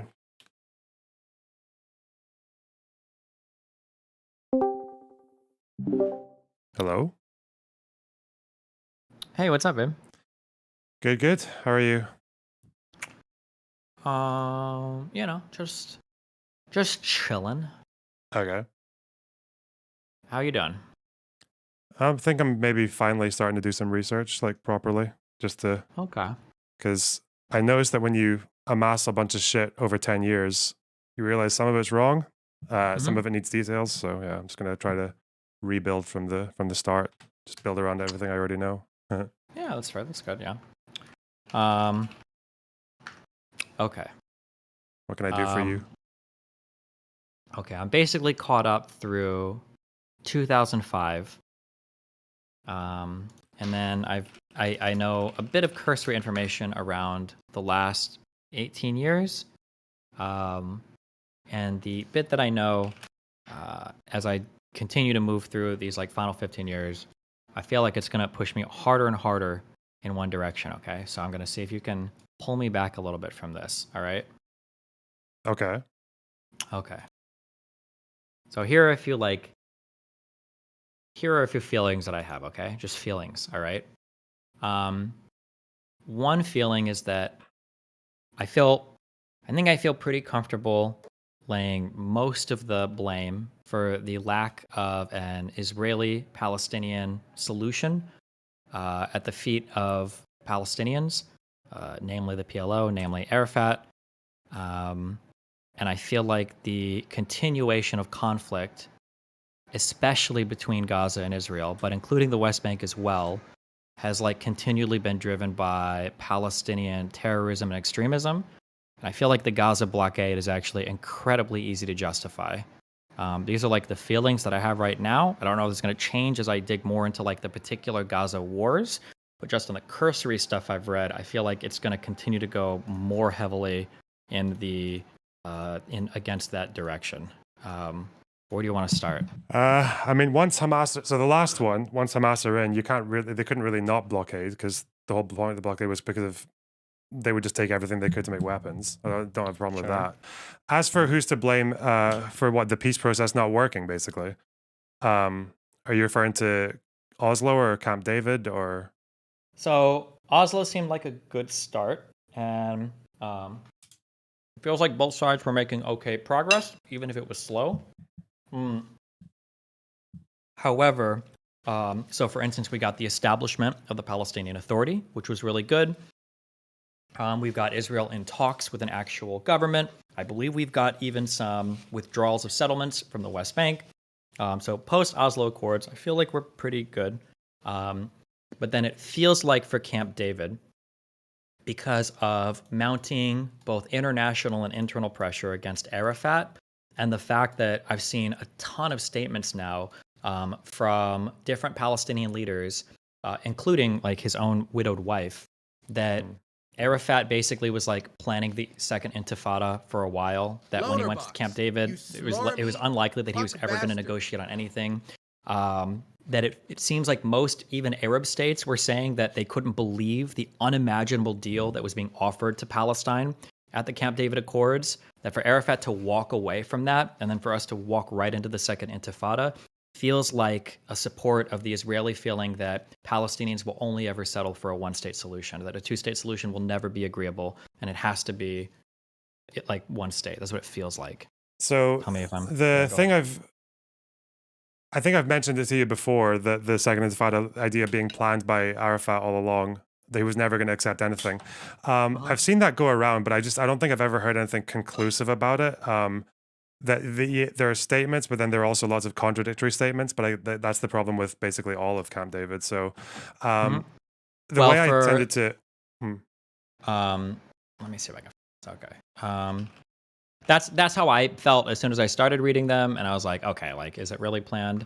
But like, so here are some of the people who have made statements. Okay, it's just 2 paragraphs here, and maybe there are other people on the other side. Okay. Support for the idea that Arafat planned the uprising comes from Hamas leader Mahmoud al-Zahar, who said in September of 2010 that when Arafat realized that the Camp David summit in July 2000 would not result in the meeting of all of his demands, he ordered Hamas as well as Fatah and the Aqsa Martyrs Brigade to launch military operations against Israel. Al-Zahar is corroborated by Mossab Hassan Youssef, son of the Hamas founder and leader Sheikh Hassan Youssef, who claims that the second intifada was a political maneuver meditated by Arafat. Now, that guy, to be fair, also was an informant to the IDF. Take that as you will. Youssef claims that Arafat had grown extraordinarily wealthy as the international symbol of victimhood. He wasn't about to surrender that status, taking on the responsibility of actually building a functioning society. David Samuels then quotes Mamdouh Nofal, a former military commander of the Democratic Front for the Liberation of Palestine, who supplied more evidence of pre-28 September military preparations. Nafal recounts that Arafat told us, in quotes, told us, now we are going to fight, so we must be ready. And then Arafat's widow, Suha Arafat, reportedly said on Dubai television in December of 2012 that her husband had planned the uprising, and then quoting from her, immediately after the failure of the Camp David negotiations, I met him in Paris upon his return. Camp David had failed, and he said to me, you should remain in Paris. I asked him why, and he said, because I'm going to start an intifada. They want me to betray the Palestinian cause. They want me to give up our principles, and I will not do so. Now, to be fair, she said that happened after the failure of Camp David, but yeah, and then I feel like I can see reasons why internationally Arafat is being pressured quite a bit. He's lost a lot of popularity in the Arab world. His support of Saddam Hussein after the first Gulf War hurt his image with Palestinians. The PLO was losing prestige. he had already taken a lot of shit basically for saying that like we're going to recognize Israel as a country and work with them, even though they hadn't secured any real concessions. So that story makes sense to me. I'm curious, what exists on the other end, or do you remember anything on the other end that's showing that like no, actually, Arafat went into that with the best faith possible? Sorry, I'm rambling. It's go ahead and talk. It's just reading through a bunch of, again, this was a while ago, but it's just reading through a bunch of counter statements from different PLO people and people at Camp David, because I think, like you said, wasn't the idea that he was planning to launch the Second Intifada made after Camp David, right? That's what you said? I think there are varying reports of like pre or post Camp David when he started to plan this. Because I think the problem was that like by 1909, I think that was the deadline for Oslo, wasn't it? They said Oslo was supposed to be all wrapped up with a final settlement by 1999, but because there had been issues with meetings getting constantly delayed, with Arafat's popularity because of those delays dropping, expansion of settlements continuing, especially under Netanyahu, and also I think just a general dissatisfaction with Camp David itself because the land swaps were unequal, and I think because what else would you say? Like I can't remember the right of return thing, but I seem to remember one line from Camp David where Arafat and his side want Israel to recognize right of return in principle, and then but taking Israel's demographic concerns into account. And I think so. I think the big disagreement there was I think Israel was willing to do a little bit of right of return, but they wanted to limit it to 100,000 people. Yeah, and then they would donate to a $30 billion international fund to help other Palestinians. But it sounds like Arafat wanted a full right of return for all expelled Palestinians, which at that point would have been what 2, 3, 4 million plus. I'm not sure into Israel proper. Yeah, because I think. I just wonder how much of so I guess the contention was that it wasn't full right of return, like unconditional though, right? It was supposed to be something that would be like just left open for negotiation over time. Like maybe when things because the way I understood it was it would be as things start to get more peaceful in the future, then they could negotiate maybe for like more return for X number of people in exchange for like allowing like Jewish access to historical sites in the West Bank, like that kind of shit.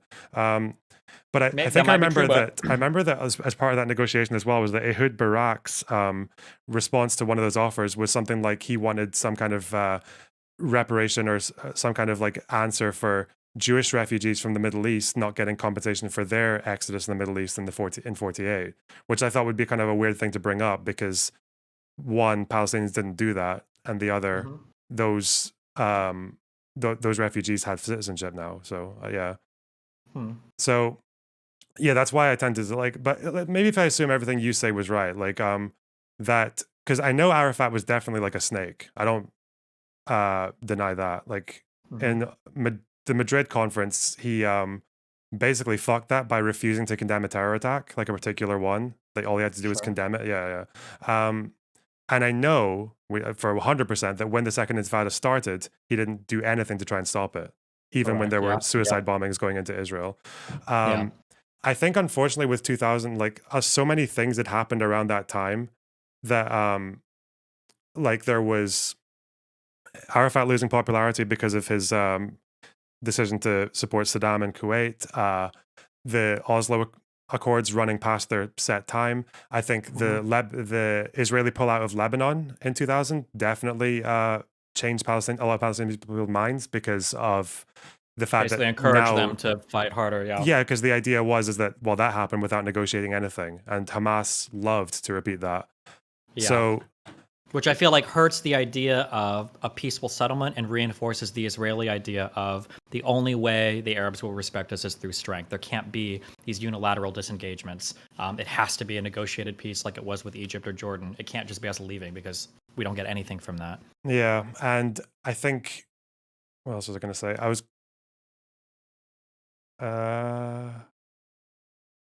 I think around that time as well, I wasn't Camp David also. I don't know that much about this, but wasn't the problem with one of the final offer for Camp David also the fact that Palestine would have? There was some legal analyst I remember looking at this saying that it would have basically rendered Palestine less than a sovereign state because of the Israelis wanting to retain a level of control over the airspace and over. Well, Israel wanted to make sure they had they wanted no heavy arms.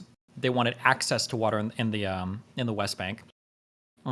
They wanted I think they argued for 3 radar installations there. Mhm. And they wanted control over the airspace. Yes, that is true. Yeah. So I don't know. I can maybe understand why, because I think a majority of Palestinians didn't want that. They supported Arafat's decision to reject it. While that's true, when I look at what the polling data around the time shows what the majority of the Palestinians want, it seems like what they want is a one-state solution and like nothing less than that. That's what it feels like. That like Camp David was basically dead on arrival. Maybe, but then I know that during the Second Intifada there were accords like not Taba, but I think Roadmap to Peace and the Geneva Accords, which did actually have a relatively high level of support amongst Palestinians. But then by the time that had happened, obviously the Second Intifada had not pushed Israelis to concede more. It actually pushed them to elect Sharon. So yeah, I think maybe what you're saying is right. Like I'd have to look into it. Like because I'm not putting it past him. I'm not putting it past Arafat to plan an Intifada and then do it because I But then I'm looking imagine. at I'd imagine his strategy was because he thought they could just get more concessions from it, which was a terrible idea. Which is what I heard. When you talk about the land swaps, people were saying at the time that I think Clinton, was it My Life? I think he had written about some of these negotiations. And I think Clinton had said that when he came in, I'm trying to remember the numbers, but he would have been ecstatic for like a 91% with like 4% land swaps or like mid 90s or whatever. But every time he got a little bit more in the negotiations, his position became stronger and stronger. And eventually, like even though he was getting land swap deals in the mid 90s, he just wasn't interested. And apparently Clinton made a call to, it wasn't Sadat at the time. It was Muhakabar. What the fuck am I thinking of? Do you know what I'm thinking of? Dictator in Israel Mubarak? before he was. No, wait, who? Maybe, yeah. Was he the one in power during the Camp David elections? Was he Egyptian dictator? Yes. Is that Mubarak? Hosni Mubarak? Yeah, Mubarak. Yes. Yeah. That like Clinton was calling him to talk to Arafat, and that like the Egyptian leaders seemed to think that like this is obviously a deal that Arafat is going to take. Like it's insane what's being offered. Like contiguous land of the West Bank. There was an assurance that there'd be like a highway and a train system running between the Gaza Strip and the West Bank. That of anything that like they were ever going to get, at the very least as a starting point, this was like an insane deal for the Palestinians. But then it feels like Camp David was like the peak of potential peace, and then from here it just all completely goes to shit. I noticed that, but don't people also say that Taba was closer than Camp David? Well, because Camp David didn't actually reach anything. The Taba agreements, I think, is when both sides said that they were closer to peace than they ever had been, but Taba didn't actually pan out anything in actuality as well. And I think by the time the Taba agreements came out, did the Second Intifada start before the Taba? Yeah. And so by then it's fucked, because then Sharon wins the next election. And he wants nothing to do with it, yeah. Yeah, because the Second Intifada started, which is insane. The Second Intifada is some wild shit. Yeah, I don't like, because sometimes people have made the argument that because I think the very beginning of the Second Intifada was spontaneous, as far as I know. It was a riot that was caused because Sharon went to the Temple Mount and declared that Jerusalem is ours and it always will be. So maybe, yeah, that seems to be debated, but regardless, like he went there, people got real mad, and then it's basically everything across all of the West Bank, Israel, and Gaza Strip like goes into shit. Yeah. Yeah, I know that Camp David was supposed to be the end of all negotiations and demands. Like that's it, nothing more. So even I don't know how that works though. Like in 20 years, can there still not ever be like does the airspace control have to just stay the same forever for like 100 years, or is it something that could be changed later? Yeah. I think part of the conditions were, I could be wrong, but I thought it was for no more land. I don't know if that meant for every single condition, but that was definitely a part of it, that Israel, once they had settled this agreement with Palestine, wanted to close future talks for, I don't know if it was just land or if it was for all negotiations, but. Yeah, I mean, based on obviously what's happened now and in hindsight, like I think I tend to take the line that Camp David would have been better to accept it, because the result of the Second Intifada was just so much worse than like any concessions that would have had to be made through that. But I just need to look a bit more into it though, because I do know that you can also say on the other side that with the Israeli right, that ever since Oslo came in, that they were working their socks off to stop the peace process from ever happening, right? Like with Netanyahu's like crazy speeches and marches against Rabin, or with the fact that they never made any effort to stop settlements, like the right wingers, even when they were out of power, they were still. Fuck, I have to check that because that was one thing that surprised me was I think under Netanyahu, I thought that they actually, even though he was dragging his feet on the Oslo Accords, I think he actually did pull back on some of them in the West Bank. Wye River? Yeah, the Wye River. The Wye River agreement. Yeah, he pulled back on some, but the settlements that did exist, he continued to have those built up. But I'm pretty sure after 2000, he's kind of admitted that his goal was to sabotage the Oslo Accords, right? There's been like these things that have been released of him saying as much, which possibly like I think there's one recording released where he's like, oh well, the way that I was going to interpret the Oslo Accords, like I would basically control the entire Jordanian Valley because it's like militarily important. Whether he could have actually done that or whether he was just like trying to gas his people listening, I'm not sure. But yeah, there are definitely a lot of bad recordings of him, but yeah, it feels like there was it feels like post the Second Intifada. There was a Palestinian leader in Gaza, the Abbas guy. But it seems like after the Second Intifada, like his popularity waned. Hamas takes control. Yeah. And then at the point that Hamas takes control of Gaza, like you're basically done at that point there. Like I don't know what Israel is supposed to do in good faith. Yeah, because people say it was done before then, but I think the problem is that there were still efforts from, even though the Second Intifada was happening, there were still efforts from a lot of Israeli liberals, like sometimes over 50% of the population were in support of other accords that could have potentially actually led to something as well. Like whether it was Geneva, which actually had majority support from Israelis for quite a few years. And I think for 1 year it had majority from Palestinians. But yeah, Sharon wanted nothing to do with it because like that's always been Likud's goal. The way I see it now is that I just see it like the 90s, the early 90s, the Palestinians gave a massive mandate to Arafat in that first election for a two-state solution. By the end of the 90s, for whatever reason, they stopped to believe in it. And Arafat was, I'm still leaning towards him being a bit of a snake. So, Sure. And also just like the kind of tragedy of outside events, like definitely the Lebanese pullout was like, the pullout of Lebanon was huge. I could assume that everything you said about that was true, that like Arafat was just kind of backstabbing the whole thing from the very beginning. I guess, or that like his initial demands were so intense that like there is no Israeli negotiation that allows for a full right of return, which is one of the things I think he was pushing for. Like that would just never, right? Like millions of, But I think the biggest reason why people accuse it of being kind of shitty was apparently like he left these negotiations without making like a strong counteroffer. Like he just like dipped. And it's also it just wasn't good to have someone who had spent so much of his life and so much of his leadership position advocating for one state, right? Until like 88. I don't know. I mean, bad Palestinian leadership has always been a thing. It's never not been a thing, unfortunately. Well, I don't know. So this is my issue, okay? And maybe I need to do like a more careful reading of just Palestinian people's history. We say bad Palestinian leadership, but I don't know if it's actually bad Palestinian leadership. Like, you think it it's might be Palestinian. Yeah, it might be. Because like, here's something else that I feel like really gaslit on. I used to repeat all the time that the West Bank Palestinians are not as radical as the Gaza Strip ones, that Hamas is horrible, but the PLO and the PA are good. That's totally fucking stupid. I'm like ashamed that I ever said that.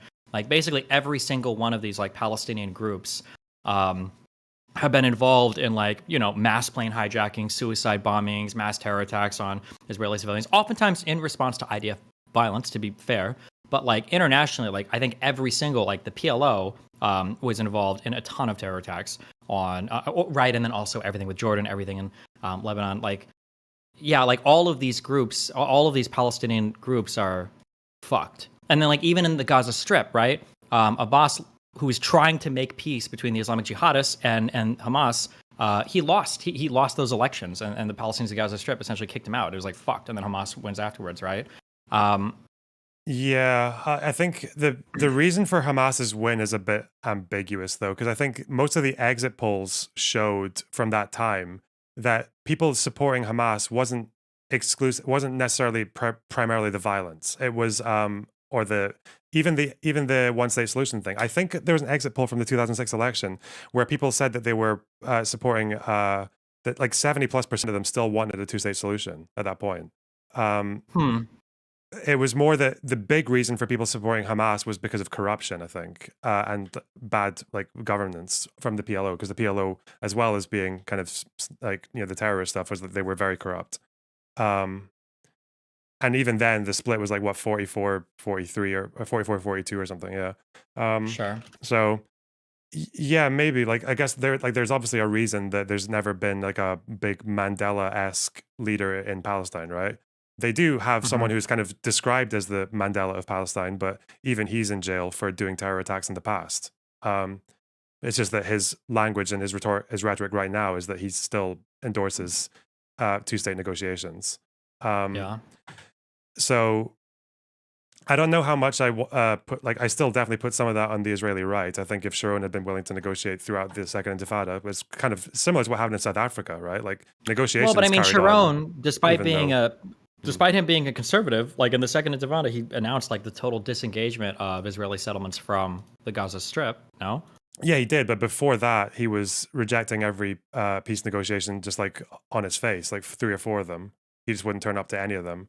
And That is you can true, say that although he's oh god, you can say that he's like, justified in doing that because of the Intifada, but because that was his mandate as an elected official. But then I don't know. I guess the problem is that it seemed to be that Israelis still, a lot of them still wanted those negotiations to go through, and it also just historically is that the whole point is that you can't really guarantee an end to the violence until there's a peaceful settlement actually fully agreed upon. That's why, like in South Africa, the violence never stopped right until the first election in '94. And Mandela didn't even really make any guarantee that he could call it off either. So, yeah. What do you think of that? Or were you about to say something else? What do I think of what? Of him rejecting peace talks, or? Yeah. I mean, he did, but then eventually he started to re-engage with the Abbas guy, Mahmoud Abbas.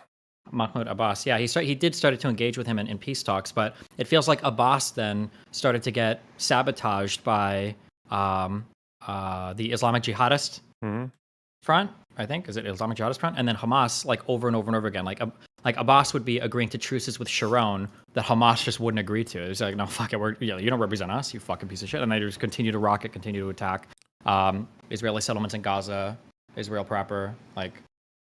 Yeah, and I guess that's why. But I think there's like a bit of a debate about why Sharon went over to disengage from Gaza.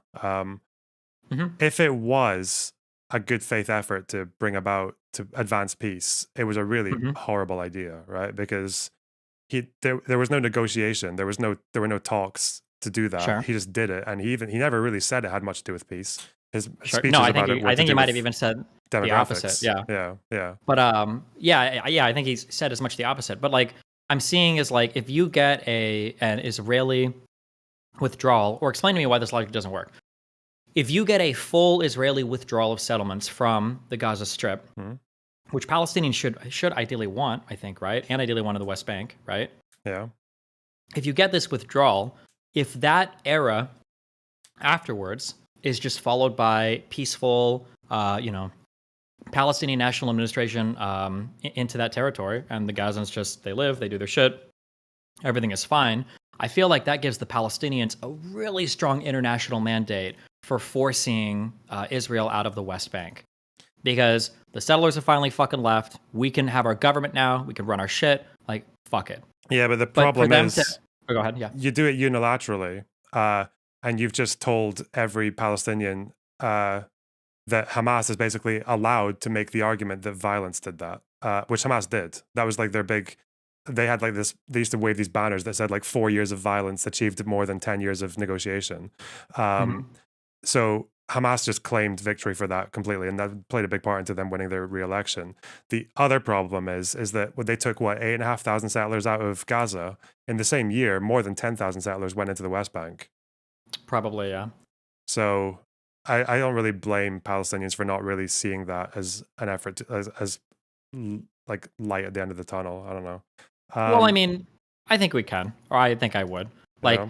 him doing it unilaterally might be shitty, but I feel like at some point in this conflict, like, people have to be willing to, like, make good faith, because right now it feels like the situation is such that each side can infinitely perpetuate violence for some justified reason if they really want to, right? And it's going to take like either historic leaders, so people like Rabin, who are willing to get assassinated, or some like coordinated effort of political parties, whether it's the Israeli Labor Party or the Reformed Fatah, maybe. I don't even know if that's the case, but like there has to be like some show of faith. It can't just be we only speak the language of violence, and as long as people, you know, are getting violenced against, you know, we're the winners. Like it's just like it's unsustainable right now. I mean, do you think? And I don't know, like where. Yeah, go ahead. So I think we probably don't disagree that much on the Israeli side, that the Israeli right have their part to play in stopping like two states and stopping negotiations and all that. Sure. When it comes to Palestinians, I guess, do you think like a Mandela-esque Palestinian leader or like a reformed Fatah leader should renounce violence completely? Yeah, because Abbas, like I think, tried to do that. And I think the Israeli leader Sharon even, I think, agreed to that for a while. But then I think Hamas eventually just started rocketing again. And then we've got like all the conflict from Gaza for the last 15 years. I feel like it's going to take a Palestinian leader, but he has to represent Palestinians that actually want peace, which I don't even know if the Palestinians want that right now. And it has to take an Israeli leader who's willing to look past the infinite amount of violence coming from Gaza, look past the pretty fucked up shit that was going on in the Second Intifada, and like to be able to like break bread with leadership on the other side. Both of those things are pretty hard, but I don't know. Like if you're an Israeli citizen and you're like, okay, well, settlements were pulled out of the West, pulled out of the Gaza Strip, sure, unilaterally, and then they elect Hamas. Hamas basically enjoys support from the population, whether we want to say they're a dictatorship or not. People aren't looking to kick them out. They've been rocketing us constantly. We've done tons of prisoner exchanges. There was that one guy, that one IDF soldier that we traded, what, like 1,200 soldiers for? Yeah. Some of which probably participated in October 7th, I'm sure. That as Israel seems to have kind of like made shows of good faith over and over again to the Gaza Strip, it's just like nothing is ever enough. Like, can you imagine if Israel was like, listen, Palestine, you're totally cool. We're going to release the embargoes and everything. You guys can do your shit. Like, if there were massive terror attacks out of Gaza from that point, it would be over for at least the next 30 years for the Palestinians, right? Israel would never forget. I don't even know if they forget the Second Intifada, right?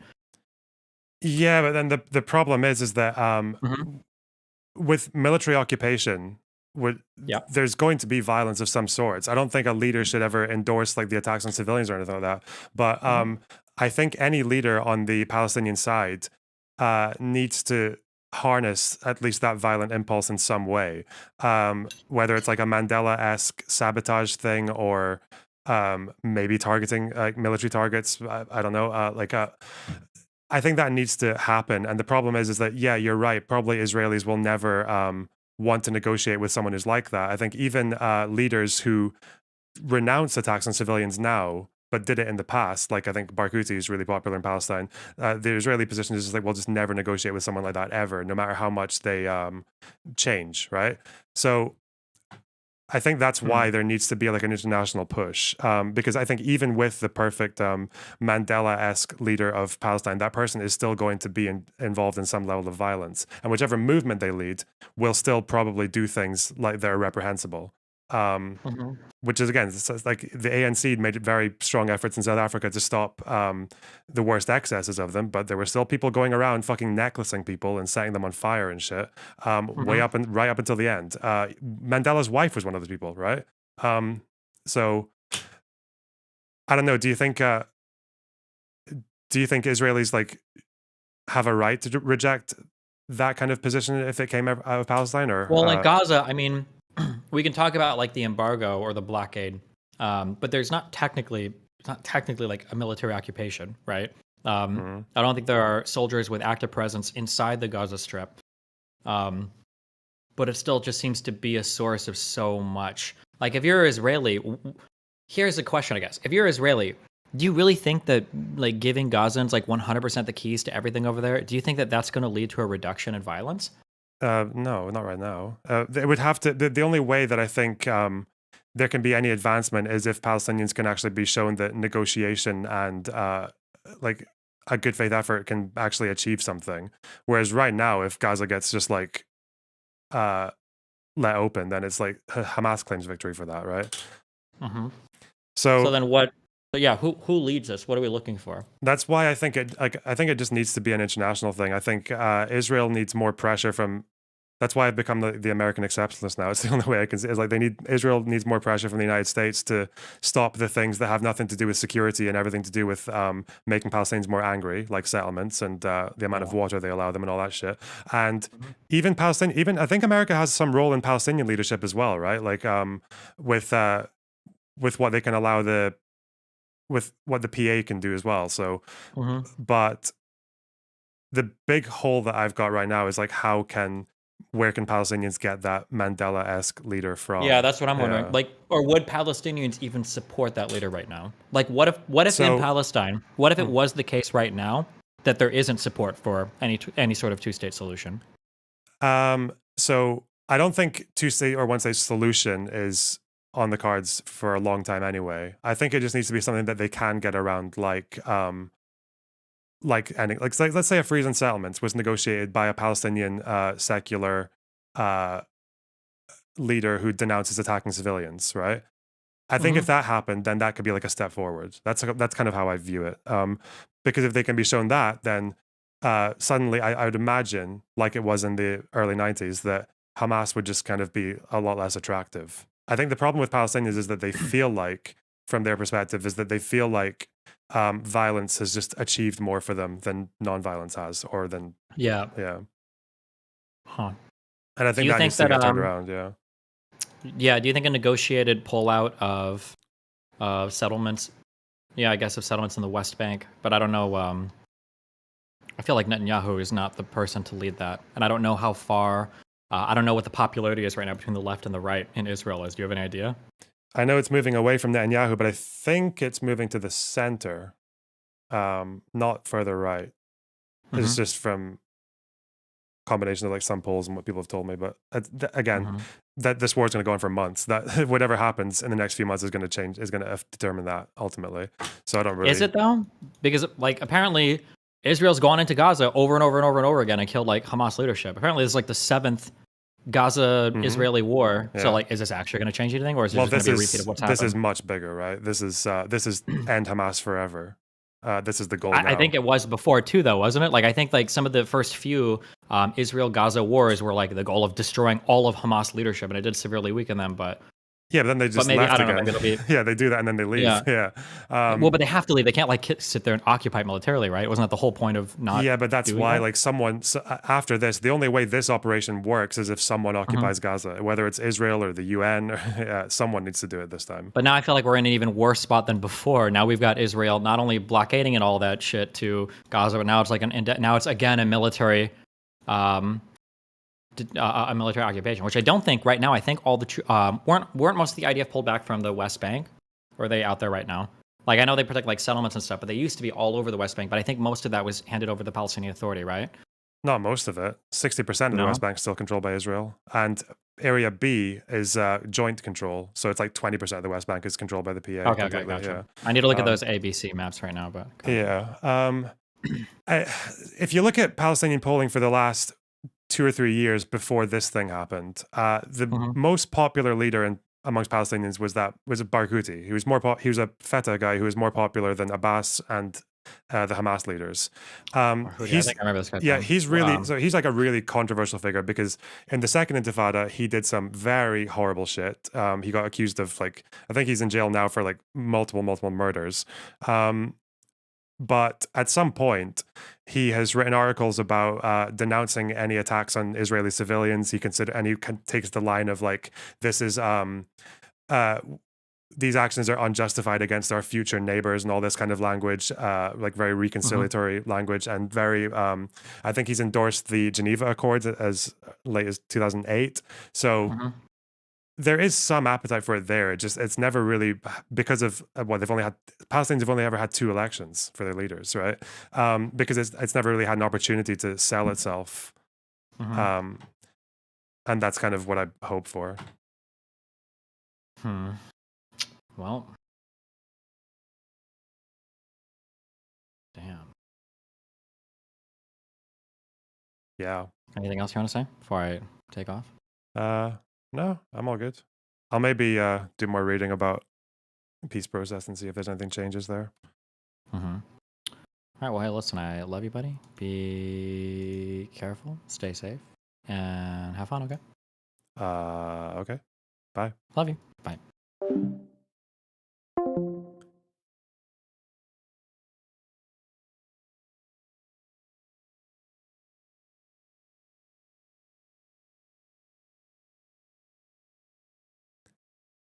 Okay.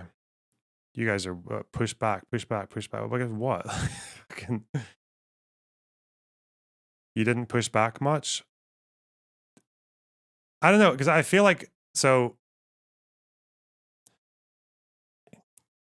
I feel like if I'm saying that like Barghouti is more popular than Hamas or fucking, what'd you call it? If Barghouti is more popular than the Hamas leader or Abbas, it seems to be the case that there is some like appetite amongst Palestinians, even now, for some like Mandela-esque leadership and a peaceful like reconciliation solution. But which goes against what he was saying earlier, that Palestinians only ever want a one-state solution. So yeah, I don't know. Like, I feel like there's some disagreements there. It's just because I was like, there are some people who, if I disagree with them and they're in bad faith, I'll get a bit fucking bouncy with them. But I don't know. I guess a lot of these disagreements are quite nuanced as well. So.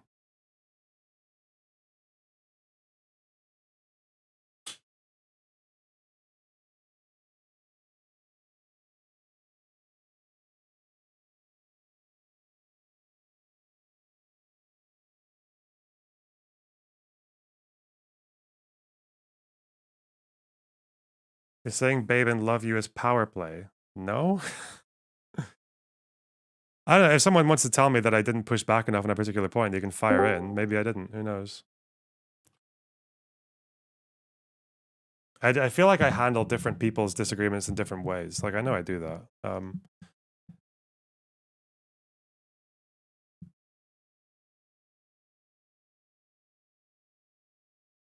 Is Nelson Mandela a tanky? No. No, he was not. He had reasonable relationships with tankies. But he also had good relationships with the Queen. So, you know, he was just a very good politician, I guess.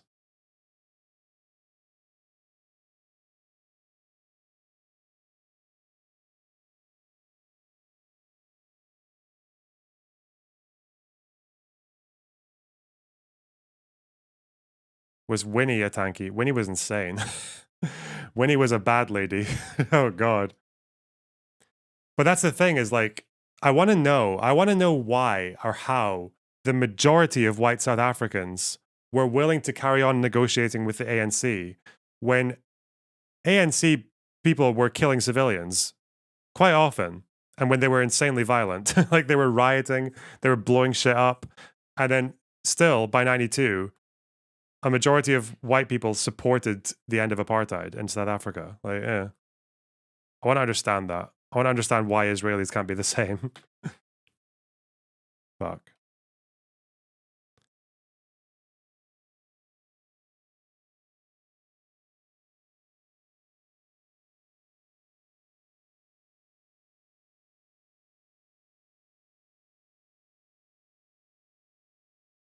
Oh.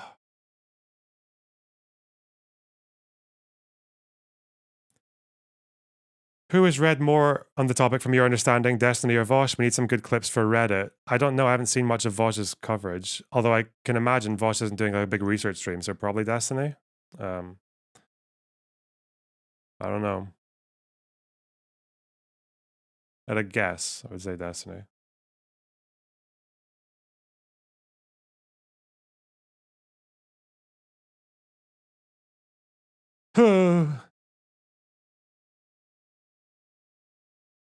Loner box, you smarmy Cuck bastard. Thanks for the €5, by the way. Okay. Let's learn the consequences and then the controversies. No, we'll do the controversies and the consequences, okay. No, wait, I'm not looking at Camp David. I'm supposed to look at fucking Oslo. No, I'm not looking at Oslo. I'm looking at Six-Day War. Okay.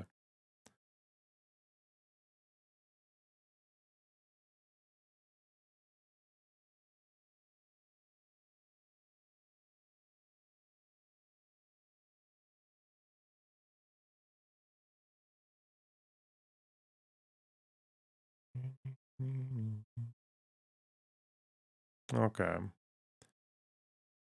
What am I looking at here? Controversies. Let's go. Ugh. Preemptive strike versus unjustified attack. The commencement of hostilities, both Egypt and Israel announced that they had been attacked by the other country. The Israeli government later abandoned its initial position, acknowledging Israel had struck first, claiming it was preemptive. On the other hand, the Arab view is that it was unjustified to attack Egypt. Okay. Anticipatory attack and self-defense. I love that wording.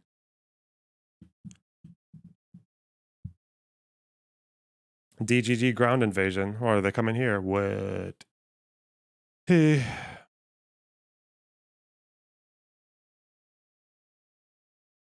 Oh, they both announced they've been attacked by the other country. Oh no. Oh no. You know what I want to read?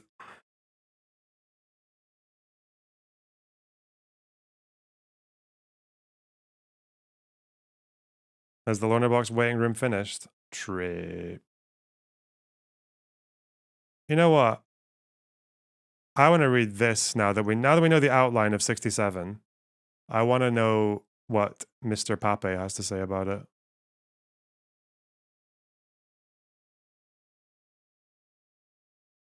Myths of the Six-Day War.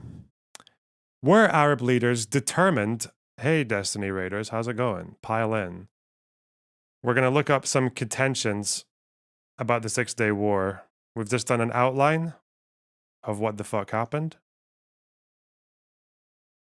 And now we're going to see whether or not Israel had no choice, I think is the contention. Were Arab leaders determined to launch an attack on Israel? Were Israeli leaders willing to seek peace after their stunning military victory?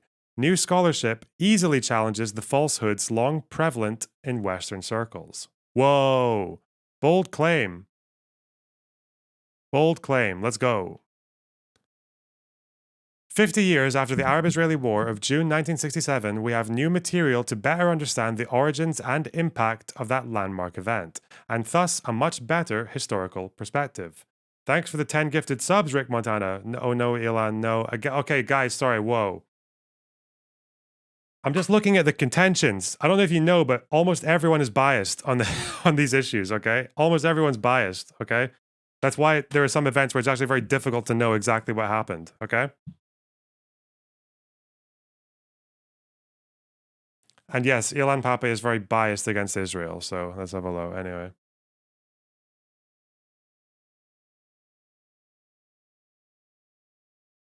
Okay, the common narrative still prevalent in Western political circles is composed of twin myths.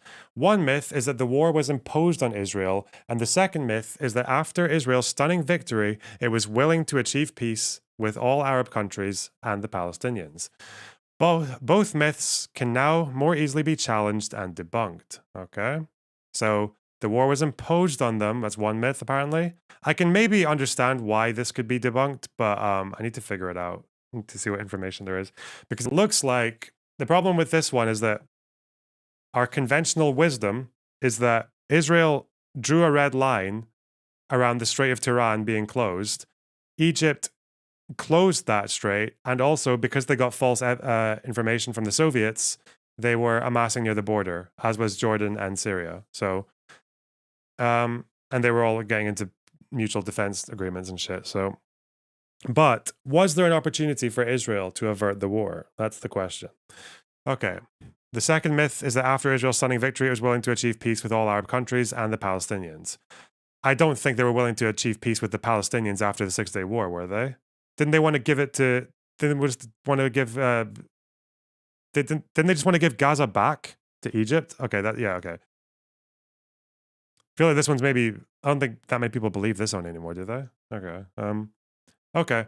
The Israeli capture of the West Bank and the Gaza Strip in 1967 was an accident of history that Israel had the great fortune to exploit.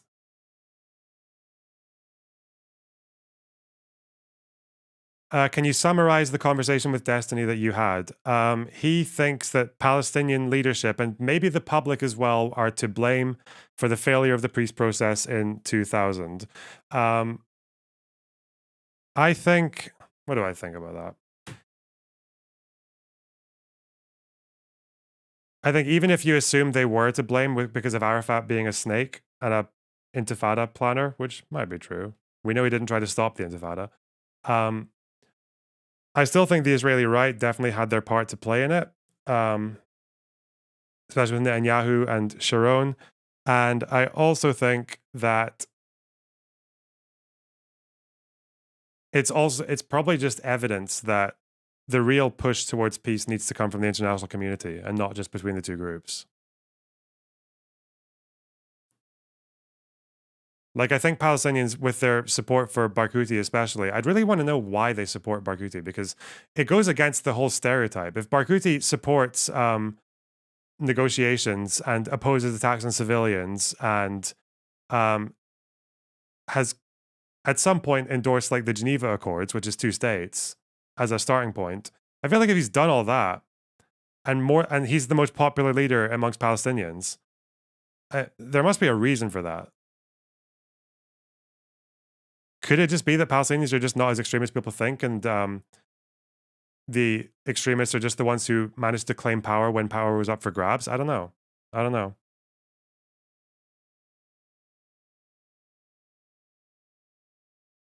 But yeah, left to their own devices, it's not happening. Yeah.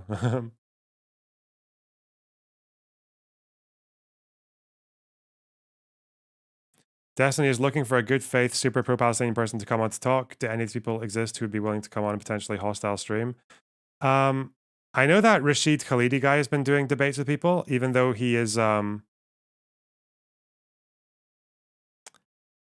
last heard it from him that he believes that these peace talks never were approached in good faith by the Israelis to achieve 2 states. I don't really know how true that is, though.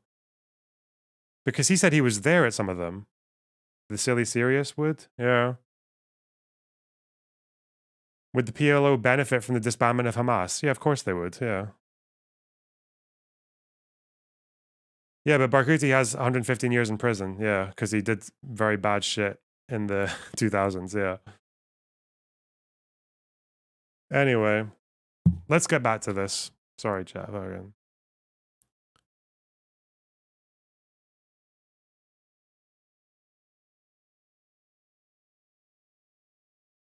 The regret was that the army did not occupy the West Bank and Gaza Strip in 1948. Oh, wait, sorry. Yeah, the Israeli capture of the West Bank and the Gaza Strip in 1967 was an accident of history that Israel had the great fortune to exploit. Ever since the birth of Israel in 1948, the country's political and military elite felt that Israel had missed a valuable opportunity during the War of Independence to create a Jewish state throughout historic Palestine. The regret was that the army did not occupy the West Bank and the Gaza Strip in 1948, when it seemed that it had the military capacity and opportunity to do it. Since then, there's been a strong military and political lobby inside Israel that pushed for the occupation of the West Bank and, to a lesser extent, the Gaza Strip. The lobby comprised powerful people who, according to my research based on the Israel State Archives, nearly succeeded in convincing the government to take by force these 2 areas in 1958 and 1960. What? Okay. The threat of such an action, as well as the expansion of Israeli work on diverting the Jordan River, prompted Egyptian President Jamal Abdel Nasser to dispatch forces to the Sinai Peninsula, a move he would take again during the 1967 crisis. Yeah, I don't think he's going to give us citations. Oh no. The looming threat of an Israeli attack on Syria and Jordan in 1967 is downplayed by mainstream historiography in the West. which tends to portray Nasser as an irresponsible leader who took his country into an assured disaster. However, we should remember that war could have erupted in 1960, but it did not, mainly because David Ben-Gurion, Israel's prime minister at the time, did not wish to launch a military adventure. By 67, he had been ousted from the Israeli political elite. A review of documents in the Israel State Archives as well as contemporaneous press reports make it possible to see how the Israeli government had well prepared for a swift takeover of the West Bank and the Gaza Strip. This is not surprising. Israel already possessed a system of control over a large number of Palestinians, the system of military rule imposed on the Palestinians in Israel since 1948 that could be reimposed on another Palestinian group. Okay.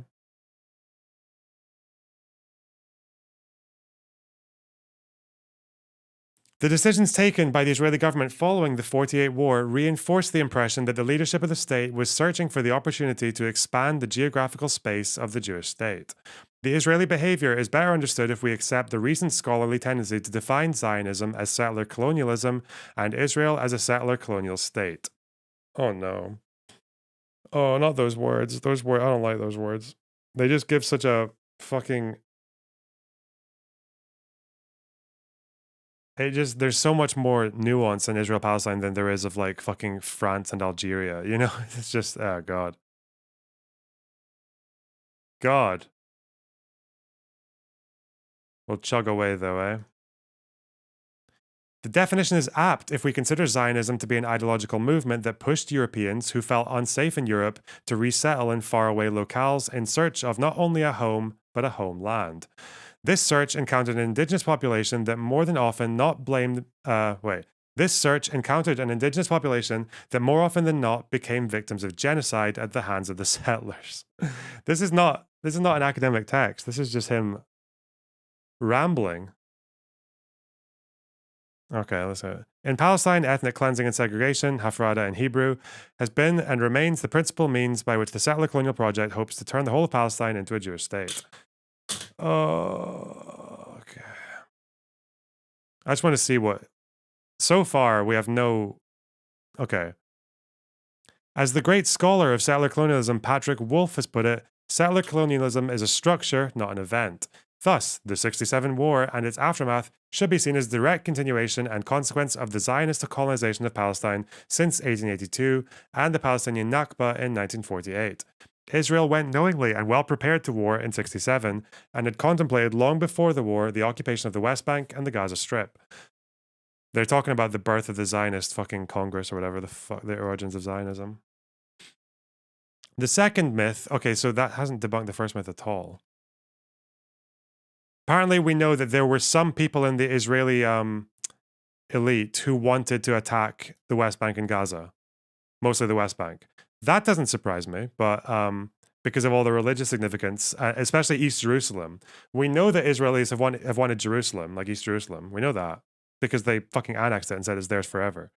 Where did you find this article? It's I think it's the article version of there's a book that Pape wrote called 10 Myths of Israel. And one of the myths, apparently, is that the 6-Day War was a war of no choice. Yeah.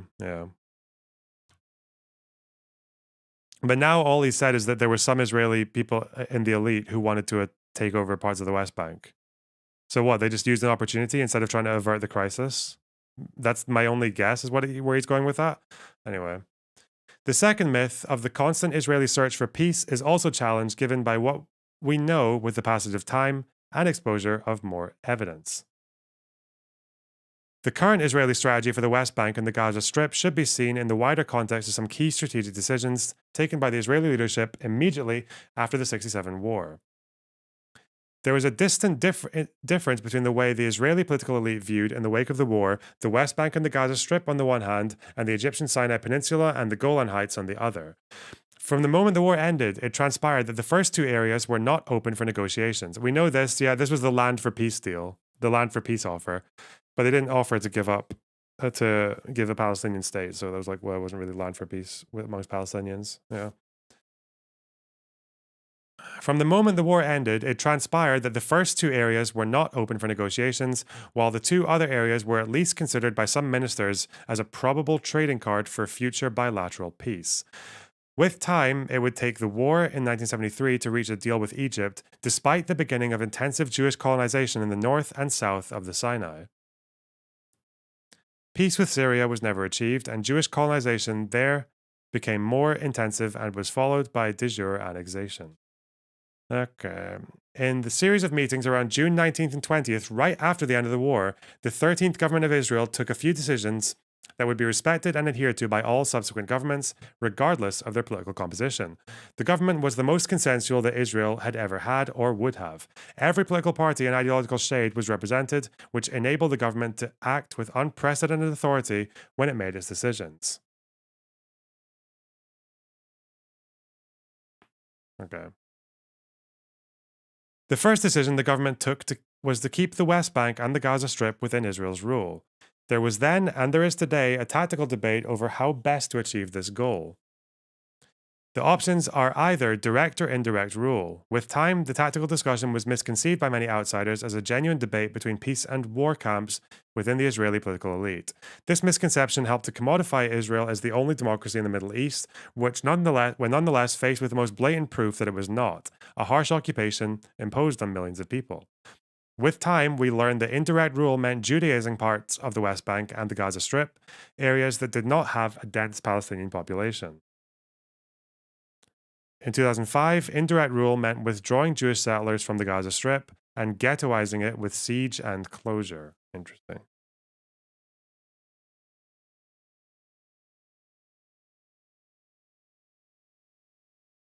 Government documents show a clear determination to keep the West Bank under Israeli control forever and to permanently demarcate the Jordan River as Israel's natural border. Keeping this territory required an additional decision: what to do with the millions of Palestinians living there. The Israeli cabinet in the early days after the end of the 67 war gave serious consideration to repeating the mass expulsion of inhabitants carried out in 1948, but this was ruled out. Oh yeah, God. This doesn't surprise me, nor does this, but,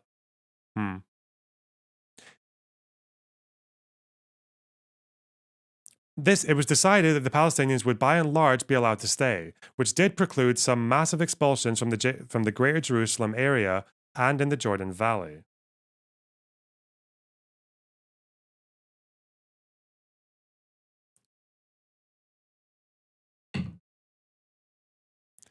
This second decision triggered the need to make a third decision. If the territories were to be kept under Israeli rule and the people would remain, what would their future be? The deliberations showed that the policymakers quite consciously decided that the inhabitants of the West Bank and the Gaza Strip would not be Israeli citizens, but would be without any citizenship and hence without any basic civil rights. There was also a recognition among the leaders of Israel that citizenless status would be kept for a very long time. In fact, that remains the case today. The greatest challenge facing the 13th government of Israel was how to commodify these three decisions to the international community and large and to the United States, Israel's most important ally, The international community throughout the United Nations demanded that Israel withdraw from the 67 borders in return for peace.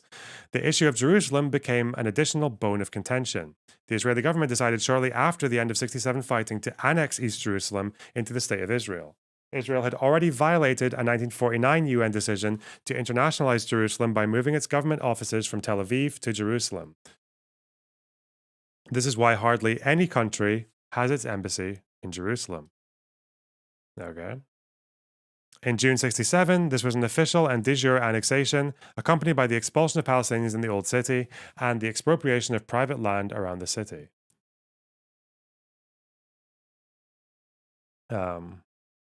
I know this is true. He shouldn't have done that. Anyway. This annexation might have been stopped had the United States chosen to block it. The American government did privately voice its dissatisfaction, but was willing to turn a blind eye towards these serious violations of international law. The same American attitude later provided cover for the colonization of the West Bank and the Gaza Strip. With the exception of George H.W. Bush administration, no American government has dared or wished to curb, let alone stop, the Judaization project. Well,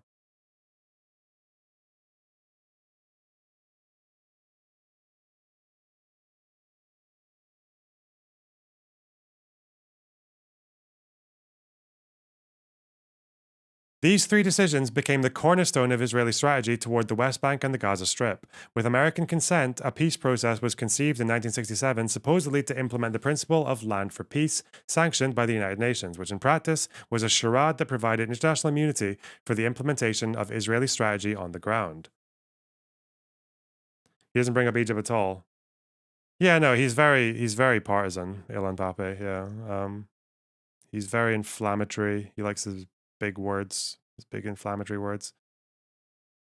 So these are all government meetings from the Israeli archives. Okay.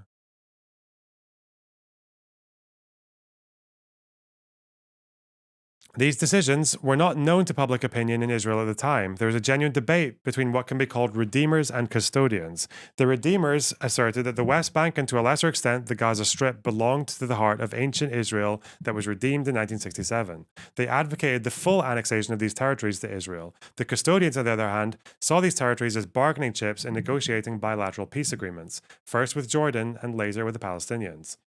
Until the assassination of Prime Minister Yitzhak Rabin,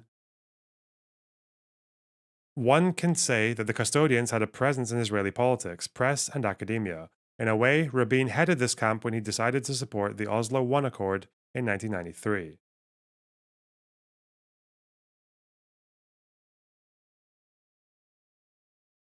Okay. He likes his Voshism, yeah.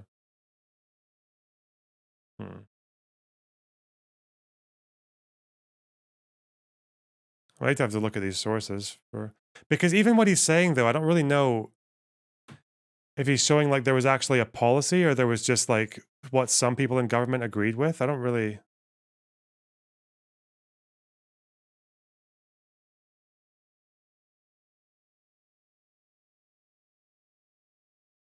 So they wanted to keep government documents. Yeah, so they were determined to keep the West Bank under control. And they just wanted to sell it to the public.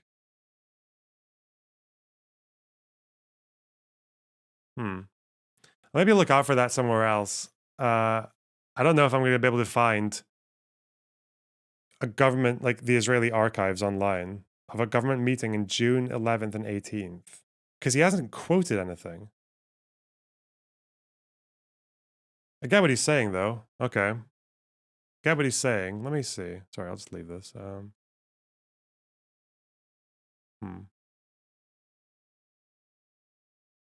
Hey, what was this? See if I can remember exactly what was said here. No, wait, we'll do that later. Fuck.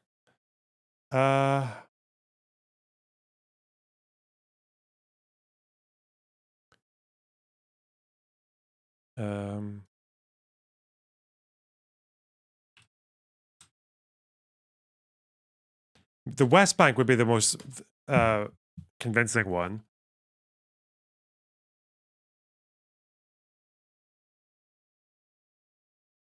See if it's in the wiki.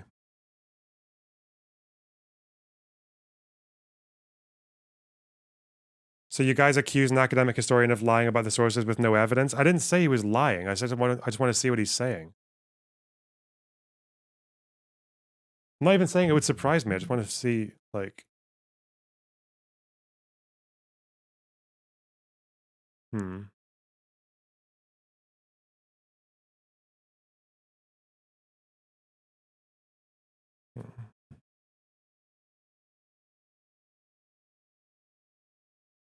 Because, sorry, academics can, when they're not doing academia, when they're just writing for a paper or for like a pop book, they don't actually get peer reviewed and checked in the same way that they do when they're doing academic work. Like, this isn't an academic piece. It's just a piece by an academic. And it does mean that this happens a lot where academics can just kind of do their own shit. Benny Morris does this as well. Like, his academic work is so different from his, like, outside of academic work. And that's why, yeah, of course it's okay to question that. Jesus. Okay.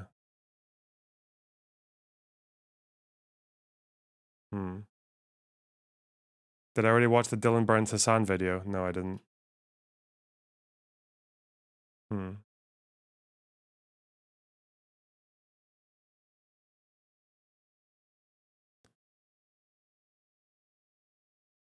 Security concerns?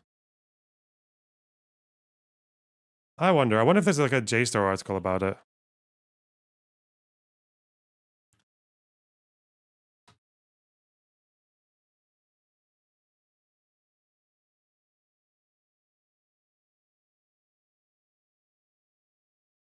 JPost? Hmm. Hmm.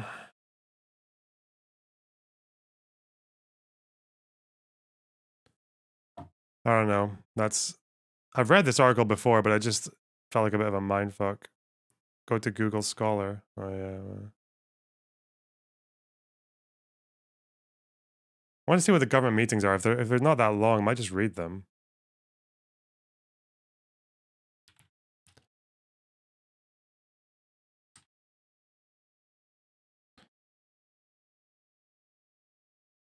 Hmm. Oh.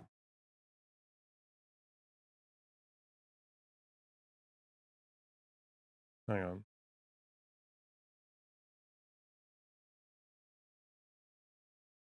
This could be good. It's 29 pages. Okay.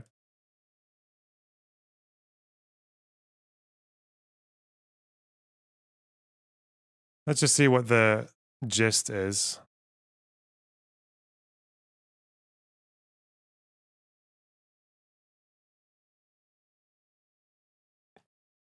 Israel's 1967 governmental debate about the annexation of East Jerusalem, the nascent alliance with the United States overshadowed by United Jerusalem. Hmm.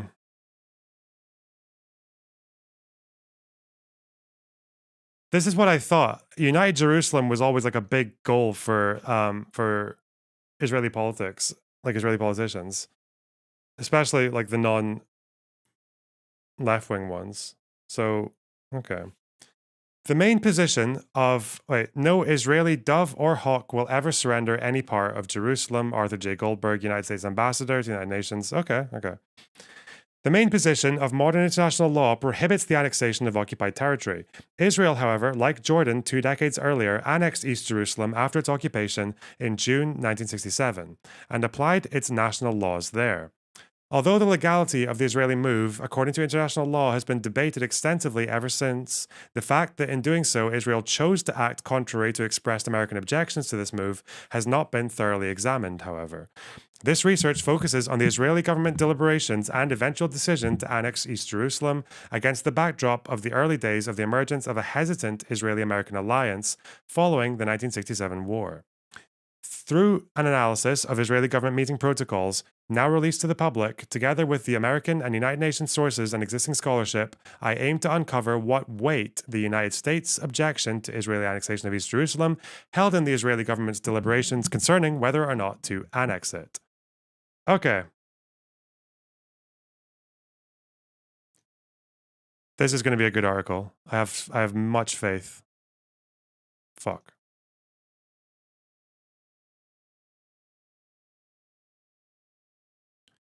And they have citations, and you can actually see them. You can see where they're getting them from. Okay. In 1967 war changed the balance of power in the Middle East following the Soviet Union's declared stand in support of Arab countries, as opposed to the United States' declared neutrality, and Israel's overwhelming victory. Israel emerged as a potential major ally for the United States in the region. At the same time, the United States became Israel's main hope for much-needed arms supply and economic aid. Although the political situation of common interest for Israel and the United States could mean the United States would be able to influence Israel to refrain from annexing East Jerusalem, the thesis I present is that the importance Israel attributed to its newly acquired control over United Jerusalem was such that neither international law nor the need for American Skyhawk fireplanes would stop the Israeli government from annexing East Jerusalem. To grasp Jerusalem's centrality in Jewish-Israeli identity, one should bear in mind that the Jewish national movement's name, Zionism, is named after one of Jerusalem's biblical names, Zion. I did not know that Zion was a Jew. Okay. Huh. Is your heritage really Lebanese? No, I made it up. What? What? Sorry, I don't have Adderall. Chase, for those of you who said, chat, has he responded to Dylan Burns' post, by the way, before getting clapped? If you think that I would entertain such a psychotic thing ever in my life. I don't know what to tell you. There is nothing more perverted and psychopathic than literally putting Ukrainian people in Ukraine that are being fucking bombed, okay, by an invading force that is unjustifiably occupying their country, making Ukrainians sit down and fucking watch. Do you think they didn't agree to do the video? Did he make them do it? What are you talking about? What if they wanted to do that? I thought it was Ukrainian Anna's idea. Dylan, what's he doing there? Committing war crimes against torturing Ukrainians by making them watch Hassan. Damn, why do I have so many members in the chat? Look at that go. Fuck, there's a lot of colors. My clips out of fucking context in a way that you have framed it to have them go, oh, wow, how fucked up, fuck this guy. It is literally the most unimaginably insane thing I've ever seen in my entire life. It completely betrays how much you care about the conflict that you are covering on the ground. It's nasty as fuck. It's such a weird psychopathic thing to do, especially considering that I have time and time again, over and over again, repeated my position, okay, that it is completely unjustifiable to invade Ukraine. Russia is cruel for doing such an act. Yeah, but you said the annexation of Crimea was justified and less aggressive than a NATO attack. Okay, or not even a NATO attack. Less aggressive than what? NATO membership? Oh God. Oh no. Sorry, Ginger Miss Prime with the $7.99 Australian. Really like your work, mate. It's nice to know from lefties. All Russia has to do to win is put all assets in hospitals, and Ukraine can't do anything. What? Okay. And YOLO Swag, thanks for the $10. This guy literally sounds like a J-Dam. Act. And that Ukrainians, of course, have a just cause for emancipation. Not only that, but I've also raised money for Ukrainian refugees. This community has raised $300,000 for Ukrainian refugees. It is so insane to do a Jubilee video on this, okay? I can't, I don't know what to say. It basically, it basically betrays the position that you have. Like, oh, I... Cuck bastard. This guy literally sounds like a J-Dam. Genuinely care about this. That's why I went out there, not because I'm like a fucking war tourist pervert, but I went out there because I care about these people. So what am I doing? I'm like fucking using this as an opportunity to be like, yeah, look at how bad this guy is. Like, what the fuck?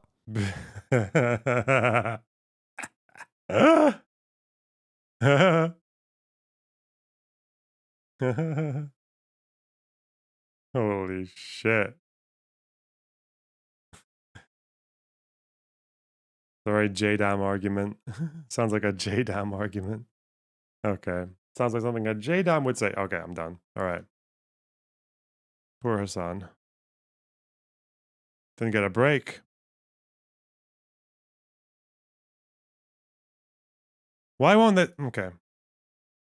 As mentioned, over the years, the legality of East Jerusalem's annexation by Israel under international law has been debated extensively. Ultimately, an interpretation was presented according to which Israel had stronger title to East Jerusalem than Jordan, from which it had captured that territory in 1967. As will be discussed, this legal interpretation was absent from the Israeli governmental debate regarding the annexation of the territory and was not mentioned in Israeli communications with the United States at this point.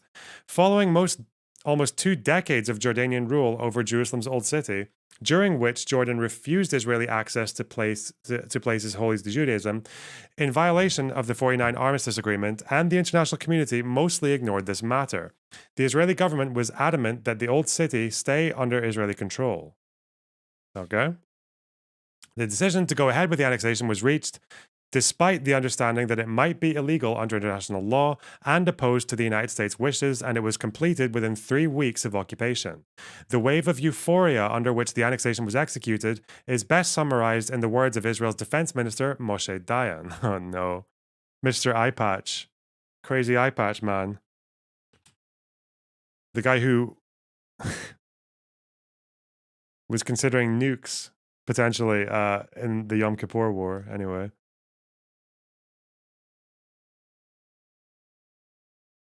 Watch the video in Discord. Watch this.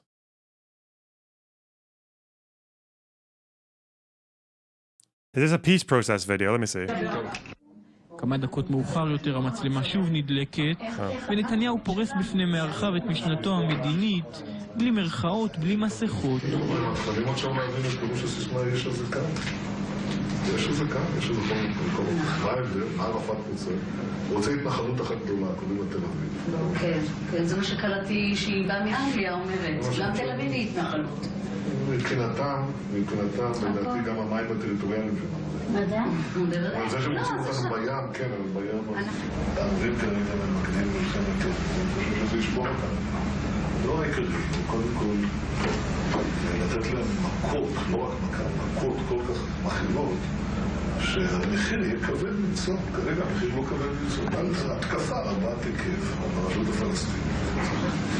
זה מפחד שהכל מתמוטט. לא פוחדים, צוחקים להם, יראו לנו לתוך הישרת וצחוק ופשוט הם לא פוחדים. זה מה שמביא אותם ואז רגע, אבל אז השוק גם העולם יגיד מה אתם פורשים. The world will say we're defending ourselves.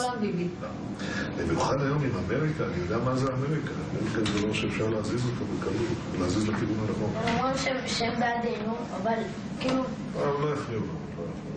אז אם אנחנו עושים לזה משהו, אז הם... יש שווה, אז נניח שהם אומרים משהו. אז אמרו, 80% מהאמריקאים תומכים בנו. זה אבסורד, יש לנו שם תמיכה כזאת, ואנחנו אומרים מה נעשה עם ה... הממשל הוא היה פרו-פלסטיני בצורה קיצונית. לא פחדתי לתמודד שם. לא פחדתי להתאבד עם קריטון, לא פחדתי להתאבד עם עבר. בלאו הכי את המחיר הבינלאומי אני משלם, אז עדיף לי כבר לקבל תמורה. תמורה לאגרה. אוסלו, מילא הבאנו להם דברים עכשיו אנחנו לא יכולים לקחת אותם חזרה, הם לא ייתנו לנו אותם חזרה. קודם כל, אוסלו זה מערכת, אתה צודק. א', אני לא יודע מה אפשר... יש לו דעות פוליטיות, תאמין לי. הוא אמר לאריק שרון דברים שאני אמרתי לו, זה לא דעה של ילד, הסכמי אוסלו זה אסון. כן, זה את יודעת ואני ידעתי. יפה, אז חשבתי שראש הממשלה... נכון, אבל חשבתי שראש הממשלה כן ידע, והוא יעשה הכל כדי איכשהו לא לעשות דברים קריטיים, כמו מסתירת חברון. מה היו הסכמי אוסלו? הסכמי אוסלו שהכנסת חתמה עליהם. שאלו אותי, לפני הבחירות התקיים, כן, בתנאי כפוף להדדיות וצמצום הנסיבות. אבל איך אתה מצמצם את הנסיבות? But how do you limit? So he said he would limit the withdrawals. Okay. I interpret the accord in such a way that will enable me to, I interpret the accords in such a way that will enable me to stop this rush towards 67 borders. So how do we do it? תן פירוש להסכם שיאפשר לי להפסיק את הדהירה הזאת לקווי 67. איך עשינו את זה? הסכם אוסלו קבע בשעתו כי ישראל תמסור בהדרגה שטחים לפלסטינים בשלוש פעימות שונות, אלא אם בשטחים האמורים יימצאו התנחלויות או אתרים צבאיים. כאן מזהה ביבי פרצה. אף אחד לא אמר מה זה אתרים צבאיים מוגדרים. אתרים צבאיים מוגדרים, אני אמרתי אלה אזורי ביטחון. בקעת הירדן מבחינתי זה אתר צבאי מוגדר. נכון. זה אוקיי. אף אחד לא... לך תגיד. אבל אז הייתה שאלה, מי יגדיר מה זה אתרים צבאיים מוגדרים? קיבלתי מכתב מקריסטופר, אליי ולערפאת, באותה לשון. Israel would be the only one to define what military sites are, the location of those military sites, and their size. Now, they did not want to give me that letter, so I did not give the Hebron agreement. שישראל בלבד היא זו שתגדיר מהם את מיקום האתרים הצבאיים האלה ואת גודלם. עכשיו, הם לא רצו לתת את המכתב הזה, אז לא נתתי את הסכם חברון. הפסקתי את ישיבת הממשלה, אמרתי, אני לא חותם. רק כשהגיע המכתב, תוך כדי הישיבה, אליי ואל ערפאת, חתמתי על הסכם, והשררתי אותו, היה חתום בו. למה זה חשוב? כי מאותו הרגע עצרתי בעצם את ההסכם הזה. ולמרות זאת, אדם משלנו, סליחה, שידע... Is this why Palestinians argued that the border agreement was like a Bantustan? Is that what he thought? Because they redefined military sites to expand, to expand Israel's claim beyond just settlements and actual military sites. Okay. שזו תרמית ושאנחנו הולכים להתאבד עם הסכם אוסלו, נותן להם לדוגמה את חברון. את זה אף פעם לא היה. את חברון זה קורה. זה קורה, זה הדבר שקורה. אחד מהרבנים המפורסמים שאני מאוד מכבד אותו, רב של ארץ ישראל, אמר לי, מה היה אבא שלך אומר? הלכתי לאבא שלי. אתם יודעים קצת על העמדות של אבא שלי? לא. הוא יקרא עוד מעט. הוא לא בדיוק יונה צחורה. לא, אנחנו מאוד... אז אבי שמע את השאלה, הוא אמר כזה, תגיד לרב, שהסבא שלך, הרב נתן מיליקובסקי, היה יהודי חכם. תגיד לו שעדיף לתת 2% מאשר לתת 100%. וזו הברירה שם עומדת כאן הפרק. אתה נתת 2%. Tell him it would be better to give 2% than to give 100%. That's the choice. You gave 2%, and that way you stop with the withdrawal. I don't understand that. שעדיף לתת 2% מאשר לתת 100%. וזו הברירה שם עומדת כאן הפרק. אתה נתת 2%, ובזה עצרת את הנסיגה הזאת במקום 100%. החוכמה היא לא להיות שם ולהישבר. החוכמה היא להיות שם ולשלם מחיר מזערי. כראש ממשלה. אני שלי. לא, אבל הוא צריך. תודה רבה. תודה רבה. תודה שהשתתפת. אתה צודק בזה?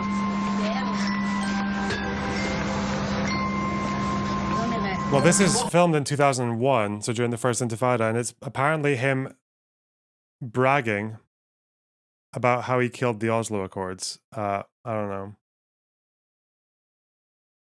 For his plan to work, he had to give up Hebron. I would need to read about that, because I've heard this quite a lot, that he just wanted to... Like, we know he protested en masse against the Oslo Accords, so... Even after they'd been signed, it's not surprising that he would try to frustrate those efforts as he went along.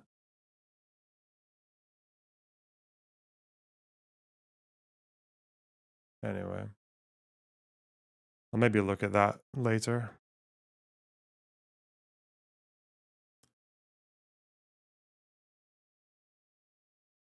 Do you know Hebrew, or do you just trust that the YouTube video has an unbiased translation? I don't know Hebrew, so that's why said I want to read about it.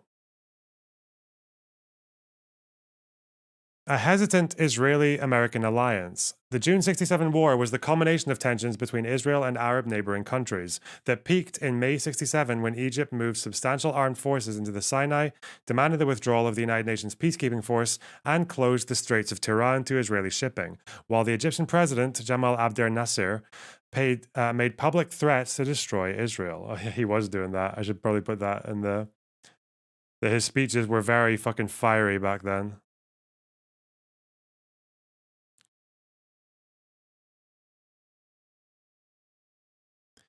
On June 5th, 1967, Israel attacked and destroyed the Egyptian Air Force. On the following days, fighting took place between Israel and neighboring countries on the Egyptian, Jordanian, and Syrian fronts. The 67 war ended within 6 days, and on June 10th, all sides agreed to a ceasefire. By that time, Israel had occupied the Sinai Peninsula, the Gaza Strip, the Golan Heights, and the West Bank, including East Jerusalem. As a result, more than 1 million Palestinian Arabs came under Israeli rule.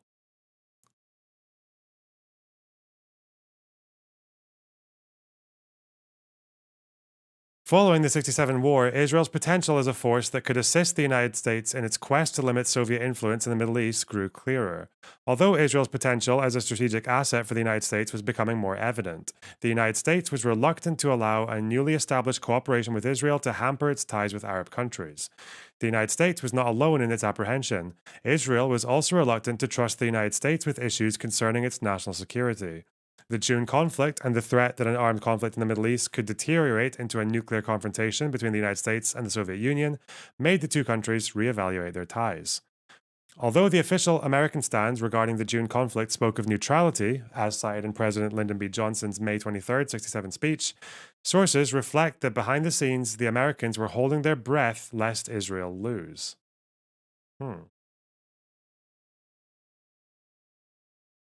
It's well known, it's been verified for a long while now. Oh, the BB clip. That's why I thought I'd read about it before. I don't think it's just like some random video by some pro-Palestine guy that they fucked the translation or anything.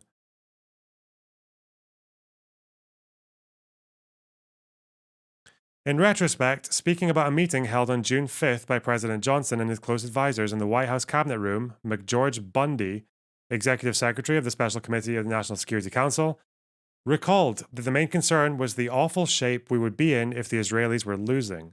He added that when in the course of that day it became apparent that the Israeli Air Force had won, the entire atmosphere of the problem had changed. An Israeli defeat would have placed the United States in an unfortunate situation, in which it would have to decide whether to live up to its 57 commitment that the Straits of Tehran were an international waterway.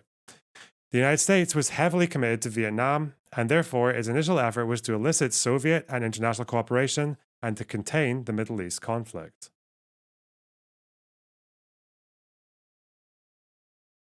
In retrospect, the events of 67 were the opening of a decade in which the Israeli-Arab conflict would become highly critical to American foreign policy. This does not imply that the Israeli-American alliance that emerged early in June 67 was not fraught with hesitation and reluctance on both sides. As early as June 5th, President Johnson instructed the State Department to look into the question of what we do if the Israelis ask us for spare parts or resupply of arms during the coming days. Okay. A memorandum dated June 8th, sent within the Secretary of Defense's office, pointed to a number of difficulties that close Israeli-American cooperation at that point might cause. The United States was apprehensive that in the case of a protracted period of political inconclusiveness, during which Israeli armed forces would hold their ground, the United States would be under pressure to supply Israel with economic aid and military supplies. That supplying arms to Israel would adversely affect its relations with friendly and neutral Arab states, and to top it off, with relations with the Soviet Union would deteriorate. Okay.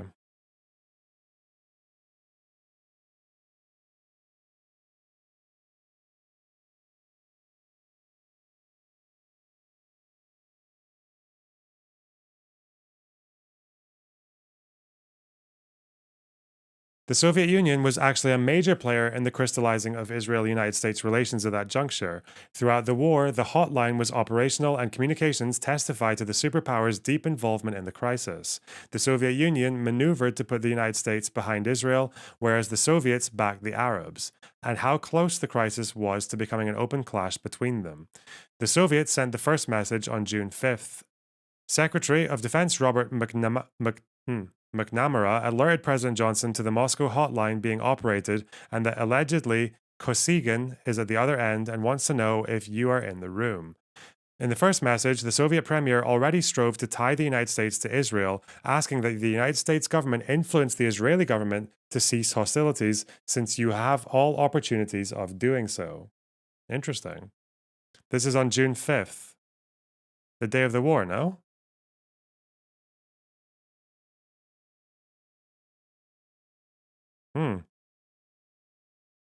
Oh, but this is the year before, isn't it?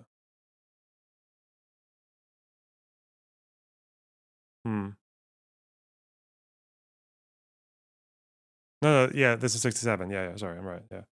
Okay.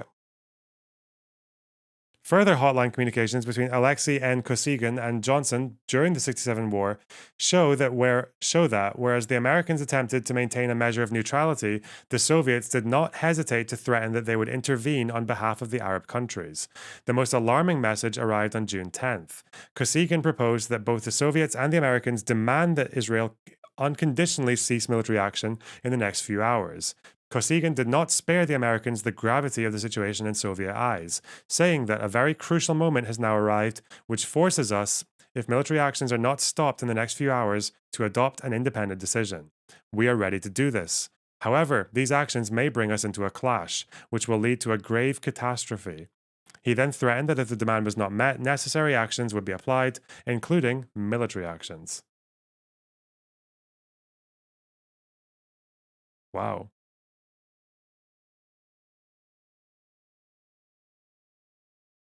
Okay, what do I want to note down here? There's a lot of interesting stuff here. Let me put it here.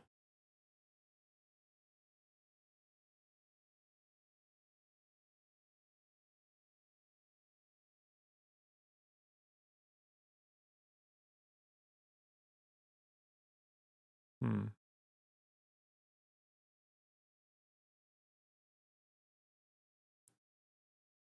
Maybe it's told.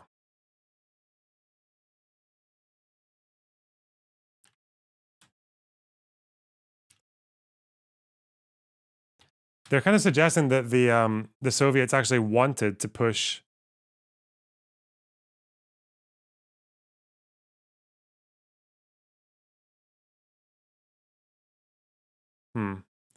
That the Soviets actually wanted to push America into towards Israel and away from the Arab states. I don't know. All right.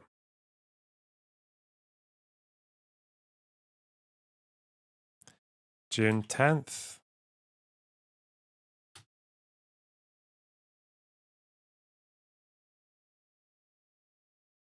Let me see. Um,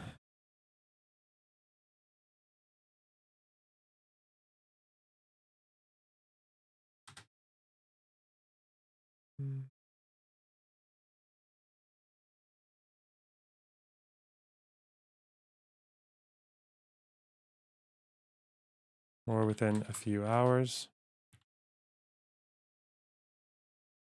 would get involved. Okay. The Americans were dumbstruck by the Soviet threat to use force. According to the CIA director Richard Helms' recollection of events, Ambassador Lewin E. Thompson double-checked the Soviet text to be sure the word military was indeed correctly translated and that the Soviets were in fact threatening to use military means if they deemed necessary. Wow. Wow.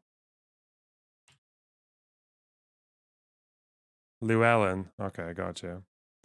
McNamara, damn, suggested that the Sixth Fleet sail towards the Eastern Mediterranean. His idea met with approval, even though Helms pointed out that Soviet submarines were monitoring the fleet's operations and would immediately report such a change in course to Moscow. The orders given to the Sixth Fleet made it clear that the move had a precautionary character only and came in reaction to the Soviets' declaration of the possible use of military force against Israel. It did state that necessary preparatory measures should, however, be taken. After the fact, Ambassador Thompson summed matters up by stating that June 10th was a time of great concern and utmost gravity. Okay? US responds. McNamara. Okay. McNamara. God damn it. Ooh, you guys, it's even all the names are fucking impossible. All right. US responds by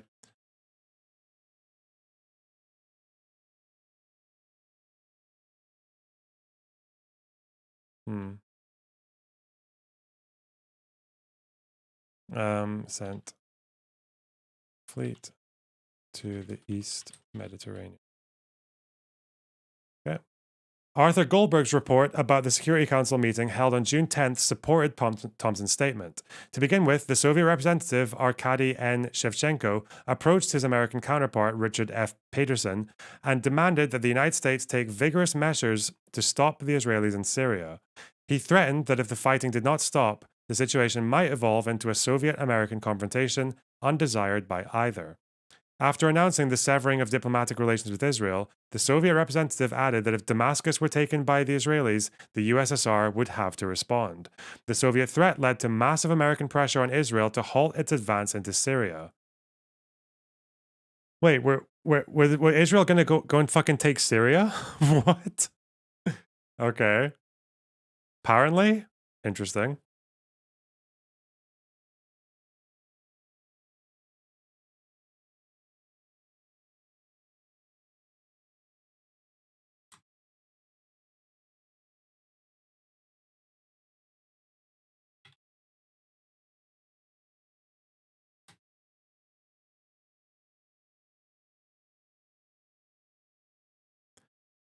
As Abba Eban described it in his autobiography, a stage was reached at which Soviet threats became so concrete that the United States was thrown into a global alarm. He then wrote that President Johnson's urgent request that the Israelis immediately cease fire was conveyed through Goldberg, and that American representatives were openly hinting to us that Soviet intervention no longer seemed inconceivable. Helms, too, described how Nicholas Katzenbach, Undersecretary of State, left the meeting President Johnson held with his own close advisors on June 10th, following the Soviet threat to take military steps, to call in the Israeli ambassador, to put pressure on Israel, accept a ceasefire. Wow.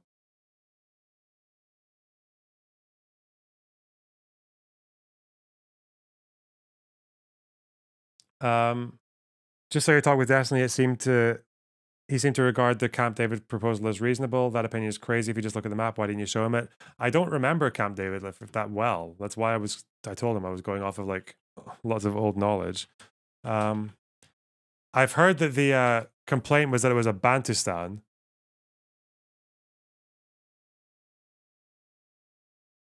Like disconnected. Was it this? Doesn't show the concessions. Here is the map. The first gray one. It was this. Yeah, because future deals would include land swaps, like stronger land swaps. Clinton parameters, which Arafat rejected.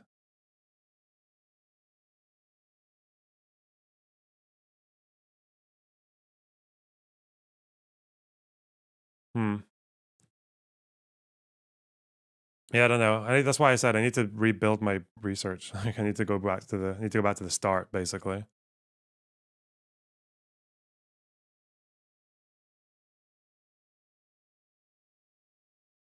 So some settlements digging in to all the way to Ariel. Yeah, this is this is weird. Actually, I should have asked him, because he's often said that like all the settlements should go, like all 700,000 of them, even the ones in East Jerusalem. Well, they weren't offered that. The real map is crazier. If you check my link, stream chat, is that where it is? You can only link in stream chat. I can't see links in YouTube chat. YouTube censors the linkage.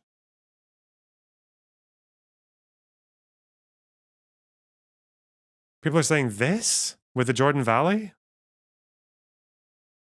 Ugh.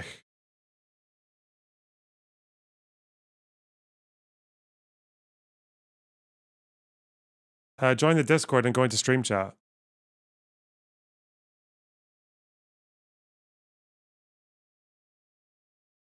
They've taken way more since then. Yeah, I know.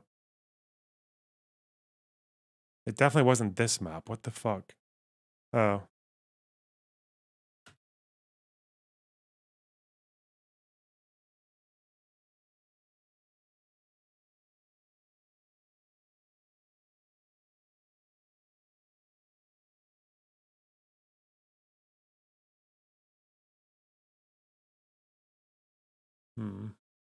You don't have Discord. Oh well, we're not going to know then. Whoop. It was shady as fuck. Yeah, that's the impression I've always had, but I don't know.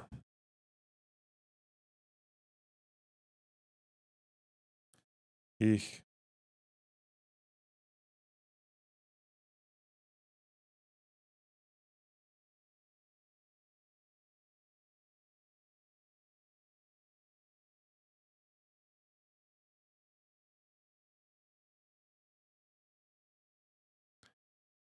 Helms described that conversation during the first couple of hours was in the lowest voices he had ever heard in a meeting of that kind.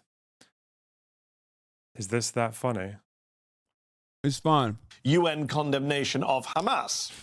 Meanwhile, counter-terror expert Bruce Hoffman has argued in The Atlantic that Hamas is a genocidal organization. He points to its founding charter from 1988. Quote, Israel will exist and will continue to exist until Islam will obliterate it. There is no solution for the Palestine question except through jihad. The day of judgment will not come about until Muslims fight Jews, killing the Jews. I'm sorry. It's in parentheses too. It's like, make no mistake. It's like, if you misunderstood what I was saying, I meant killing the Jews in parentheses.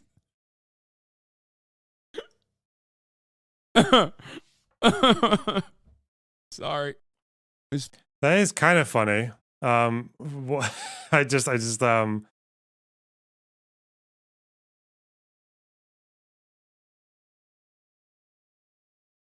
but I guess the problem is that a lot of these guys in Hassan's audience were like saying based and shit with the Hamas stuff earlier and the second thought stuff. So I don't know. Weird. I don't know. Whatever. I don't know why I was sent that. Not that interesting.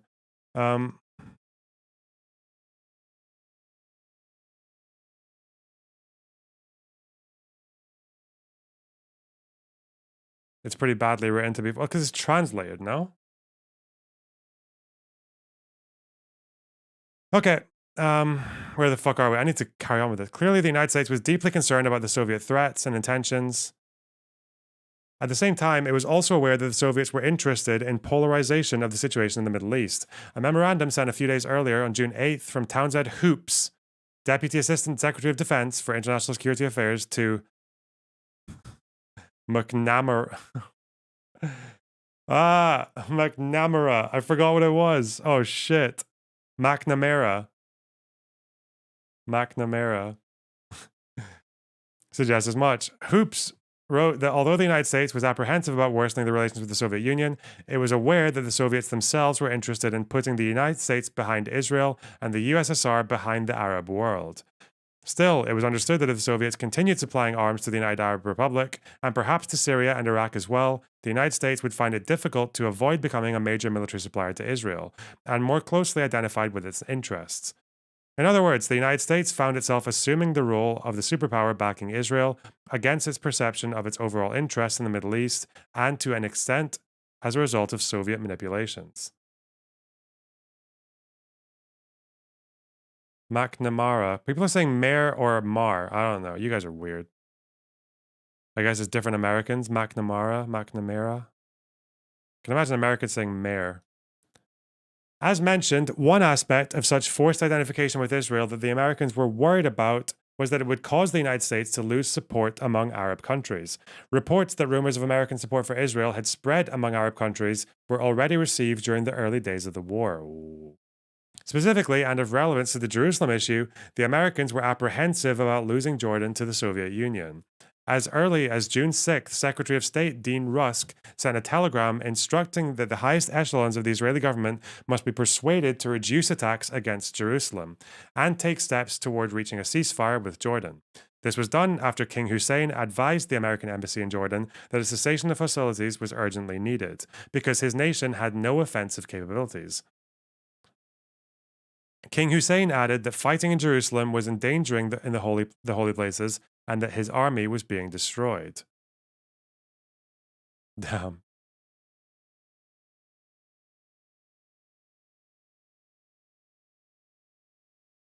So King Hussein appealed to the United States. Okay, that's funny.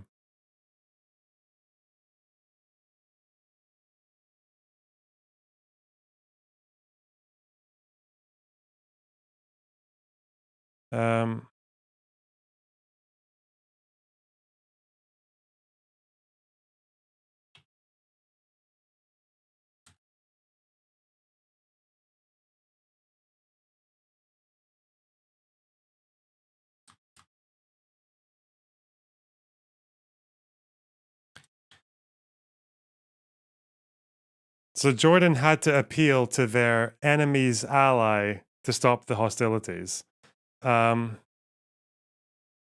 So he just went to America and it was like, your friends in Israel are ramming us. Like, stop them, please. That must be kind of embarrassing.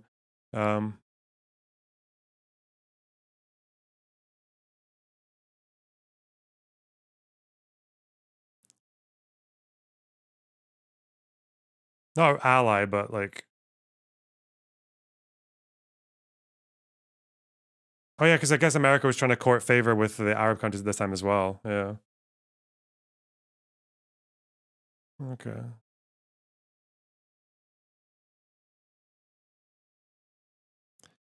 King Hussein added that fighting in Jerusalem was endangering the holy places and this army was being destroyed. Okay. A June 12th NSC memorandum cautioned that if the Americans did not get involved and issue a public statement urging Israeli withdrawal from territories captured in the recent fighting, the Soviets would be more than happy to take their place in Jordan. The NSC report echoed sentiments shared also by the Moroccan king Hassan II. Hassan, ooh. On June 10th, the Moroccan king urged the United States to take a very strong position in support for a ceasefire and Israel's return to pre-hostility lines. The king added that the Soviets were rapidly regaining what prestige they had lost. The Moroccan ambassador to the US, Ahmed Laraki, warned the Americans, if you do not act decisively at this point, you will be handing the Arab world to the Soviets on a silver platter. Okay?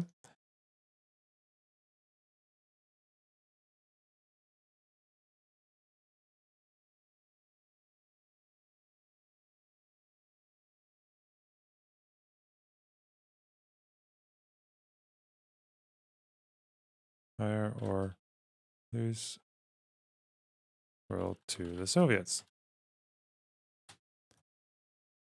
In light of such sentiments, the United States continuously applied steps to reassure the Arab states of its neutrality. Okay.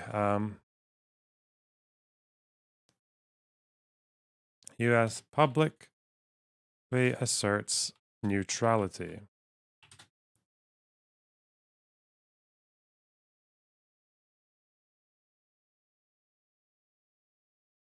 Okay. The spokesperson's reply was, "Indeed, I would. I would be more than happy to. We have tried to steer an even-handed course through this. Our position is neutral in thought, word, and deed." On June 9th, in a discussion held in the Security Council, Ambassador Goldberg reiterated President Johnson's May 23rd statement supporting the territorial integrity of all states in the area. A telegram sent on June 13th by the American ambassador to Morocco, Henry J. Tasca, to the Department of State testified that this was far from satisfactory, because again, a warning was sent regarding Arab extremists retaining control over Arab policy. Although the United States statements of neutrality were doing it little good in its attempts not to influence the Arab world, they were arousing criticism in some parts of American Jewry. I love when people use this word. It just because I think the first time I ever heard it was from like the Golden One, that Nazi Swedish guy, and I still to this day always think someone's being a bit fucking anti-Semitic when they say this word. Yeah. Jewry. International Jewry. Fuck me. It's such a strange word. Bro. Jewry. Approximately 2 hours after Department of State spokesman McCloskey issued the June 5th neutrality statement, Special Assistant to the President, Joseph Califano, informed Rusk that the statement was killing us with the Jews in this country. 2 days later, Walt W. Rostow wrote to Johnson that Abraham Feinberg, an influential Jewish private individual who had no official representative role in the Jewish community, but had close ties with President Johnson, had told him that although he himself could not be more loyal, the average United States Zionist doesn't understand. Oh, damn. That's some dissent from the international Jewry. Oh no. We can't have that, chat. We can't have that. Oh, not good. Rostow's advice to Johnson as a means to appease criticism from various sections of American... Okay, stop. American Jewry was to consider letting it be known how intensively you worked on the Russians. He advised Johnson that he had already taken steps in that direction, saying that without going into any details whatsoever and never mentioning the hotline, I suggested the importance of your role. Later that day, Johnson was advised in a memorandum written by Larry Levinson and Ben Wattenberg of the White House staff that the McCloskey statement concerning neutrality in word, thought, and deed had incited harsh feelings among part of America's Jewish community. The memorandum suggested that this evaluation was made by David Brody of the Anti-Defamation League of the B'nai B'rith. Okay.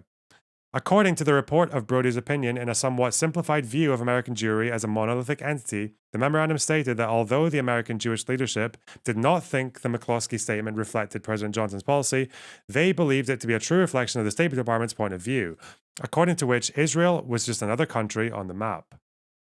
However, It was reported that American Jewish leadership was pleased with the American position in the United States so far, and the fact that with no withdrawal was stipulated. I feel like we need to get back into fucking B'nai Brith. Okay, sure.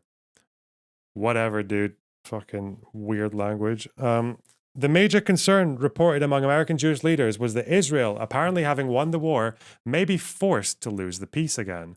They were looking to Johnson to prevent that and to ensure the acceptance of guaranteed meaningful peace in the Middle East. The president's advisors suggested that he make use of a large-scale gathering of American Jews scheduled for the following day in Lafayette Park to send a message that would neutralize the neutrality statement. Later that week, on June 11th, the Lafayette Park gathering was mentioned at an Israeli government meeting. Israeli Foreign Minister Abba Eban reported that 40,000 Jews had made their way to Washington to protest the imminent danger facing Israel. By that time, they reached the capital. By the time they reached the capital, Israel's situation had totally changed, and therefore the Jewish leaders who met with Vice President Hubert Humphrey urged instead that the Israeli victory not be wasted. Okay. Okay.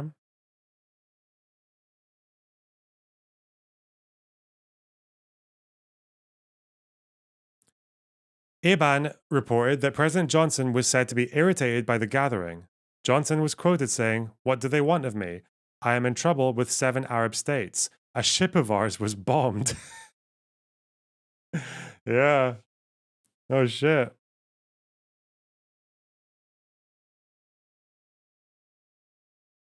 Damn. Why don't they trust me? What is this gathering? In a sense, the Americans were in a no-win situation. On the one hand, they issued neutrality statements, among others, to avoid severing relations with Arab countries. However, those countries did not believe in their neutrality. And on the other hand, some parts of American Jewry were vehemently opposed to what its members conceived as American indifference towards Israel. While the United Nations administration was battling not to be identified with Israel to an extent that would cost it moderate Arab support, Israel too had its doubts as to the extent to which it would trust the Americans. On June 5th, the first day of the '67 war, the Israeli stand was that they did not want American assistance. They would do the job themselves. What Israel asked of the United States was to keep the Russians off their backs and allow Israel freedom of military action, 2 or 3 days to finish the job. Similarly, during his June 6 speech before the Security Council, Abba Eban, Israel's foreign minister, was quick to point out Israel's independence, saying that, "I have just come from Jerusalem to tell the Security Council Israel, by its independent effort and sacrifice, has passed from serious danger to successful resistance." However, by June 10th, the last day of the '67 war, the Israeli stand and tone had changed, and an urgent request for American Skyhawks was issued. How many times do you think Lyndon Johnson said the name Jewry out loud? Right, with because he said the N-word privately, right? He was private use of the N-word. That's who I'm thinking of, right? Guy who passed the Civil Rights Act?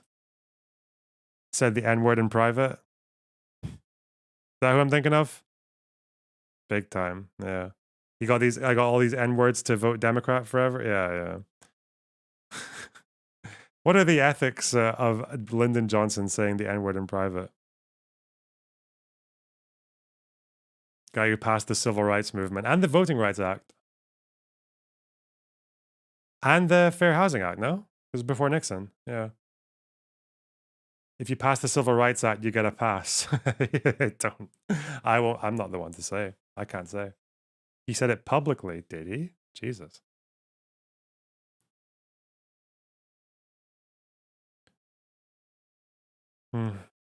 Okay.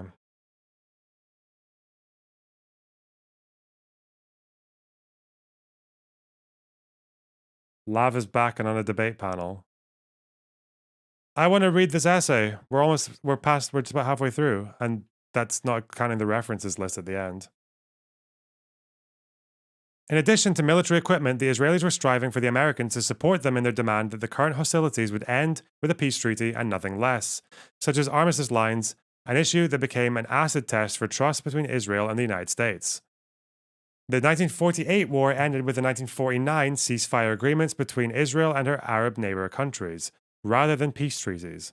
These agreements did not establish final borders and did not include recognition of Israeli statehood. Oh. Israel now sought peace agreements that would include formal Arab recognition of Israel's existence.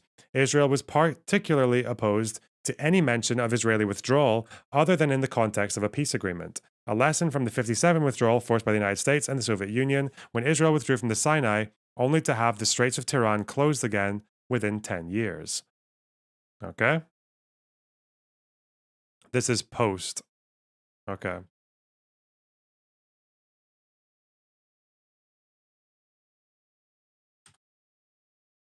Laugh probably has some interesting Israel-Palestine takes. I know she does. Yeah, I'm sure she does. Uh,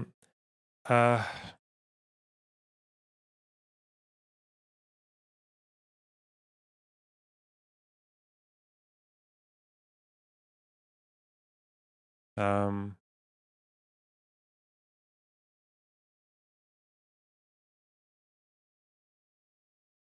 hmm.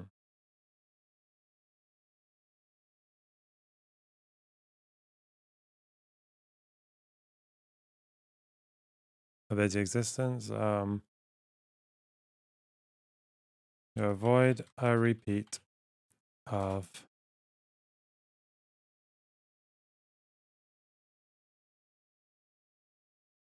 after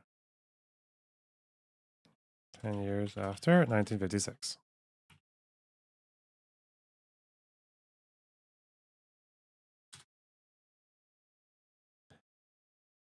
Okay.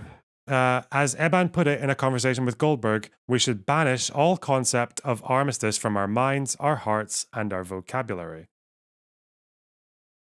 Was the war unavoidable or not? I don't know. This isn't about that. This is about how strongly Israel was more interested in conquering East Jerusalem than they were in pursuing peace. That's basically where we're at, yeah.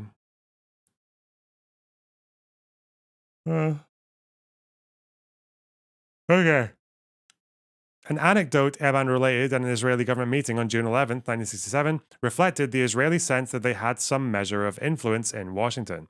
Eban related that while he was in New York, Goldberg showed him a draft resolution in which the words ceasefire and armistice appeared. Eban described his reaction in these words: "I screamed terrible screams and told him that there can be no armistice after 20 years. Damn, triggered. As Eban reported it, Goldberg disappeared into a room, spoke with someone, and emerged with an amended text in which the word armistice was not mentioned. Damn. This guy's got fucking pretty bad associations with the word armistice, eh?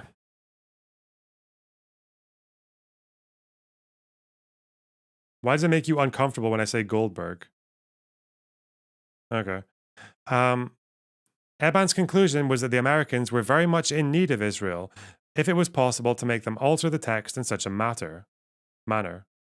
Support for the assessment that the United States was indeed attentive to Israel's demand for a peace agreement is found in an admission that Rusk made in a conversation on June 16th with the Soviet ambassador Anatoly F. Dobrinin. When the Soviet ambassador asked Rusk why the United States was opposed to Israel's withdrawal to the armistice lines, Rusk replied that over the years the United States has acted more on behalf of the Arabs than of Israel, but that now some recognition of Israeli statehood should be made. Whoa. This was the background to the debate held by the Israeli government over the future of East Jerusalem. Okay, here we go. The question of East Jerusalem's future was discussed at a moment characterized by reshaping alliances in the Middle East. The June 1967 war had deteriorated to a threat of a military clash between the superpowers, mostly as a result of the aggressive Soviet stand. The Soviet Union was intensively attempting to secure its influence among Arab countries at the expense of the United States. And the United States found itself being pushed to back Israel against Arab countries, both by the Soviet Union and by events. Okay. Both Israel and the US, in the early days of their emerging alliance, were unwilling to trust each other with their national security considerations. Okay, so how do I summarize this bit? It seems to be the case that Israel doesn't want armistice lines because they're afraid they'll be attacked again. They want a peace treaty where they get recognition of Israel, but my guess is they're going to be ambiguous about what they want those borders to be.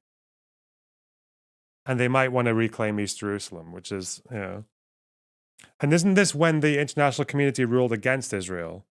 Because the international community ruled that Gaza, the West Bank, and East Jerusalem were illegally occupied. That's why no one recognizes East Jerusalem as part of Israel, apart from like Donald Trump, right? This is why they annexed the Golan Heights. Yeah. And they wanted the West Bank as well. Yeah, okay. I guess they probably did, right? I don't know. Let's see.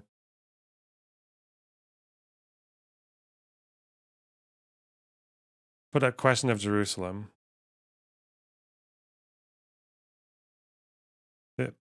Question on East Jerusalem.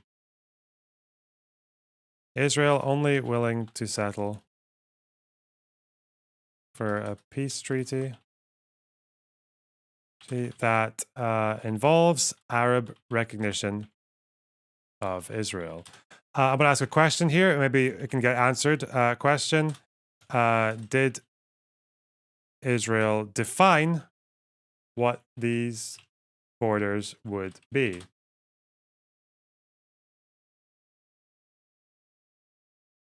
You notice how I just asked a question, Crucial. I asked a question. That's what I want to know. Fuck.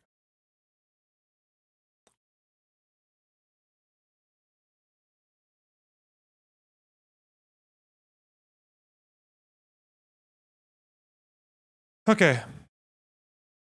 Although surprising in retrospect, in June 67, the possibility of liberating Jerusalem, as it was referred to in Israeli governmental debates, was a mere side effect of the battles on the main Egyptian frontier.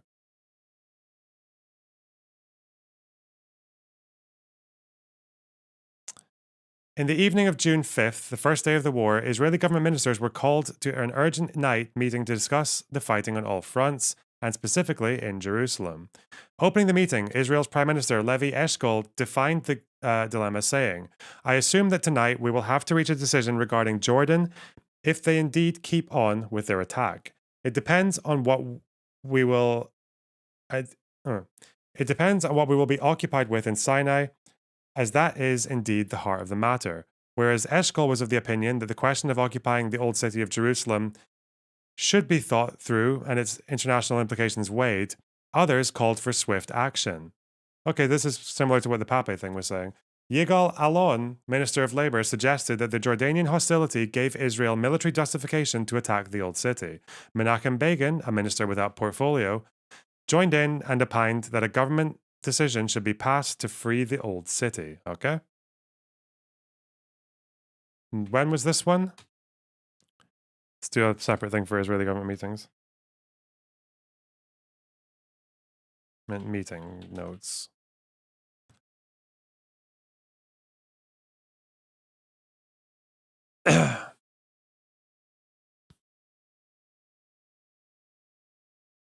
Okay. This is on June 5th. Prime Minister. What's the guy's name? Levi Eshkol.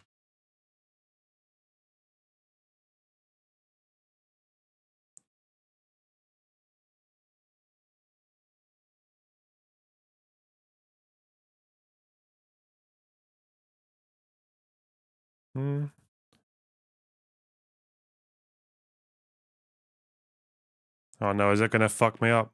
Oh no. Oh no.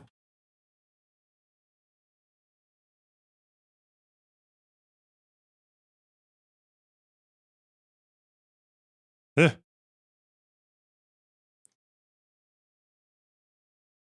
Gotcha. Okay.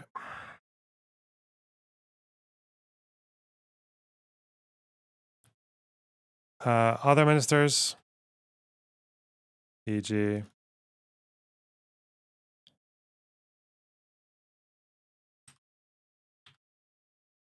Begin wanted to free the old city. This doesn't surprise me at all. Okay.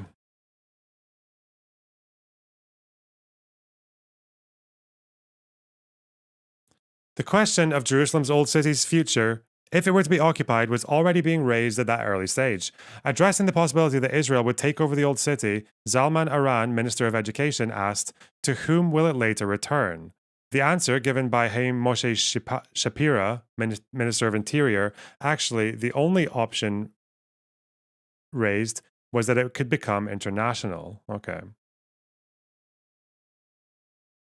So, when asked to whom, okay.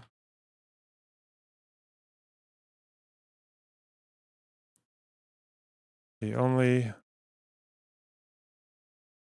by a Moshe Shapira, Minister of Interior, that it would become international. Okay, so just to double check, it seems to me that at the beginning of the war, they are considering the possibility that they're going to occupy East Jerusalem. The Prime Minister is leaving, I guess, like an open question of what to do and considering international opinions and all that. But Menachem Begin and Yigal Allon and people in the cabinet are saying that they want to free the old city. And when the question is asked who it would ever return to, someone said that it would become international. So, but I guess, but I would imagine the question for people like Begin would be that they would just keep it forever.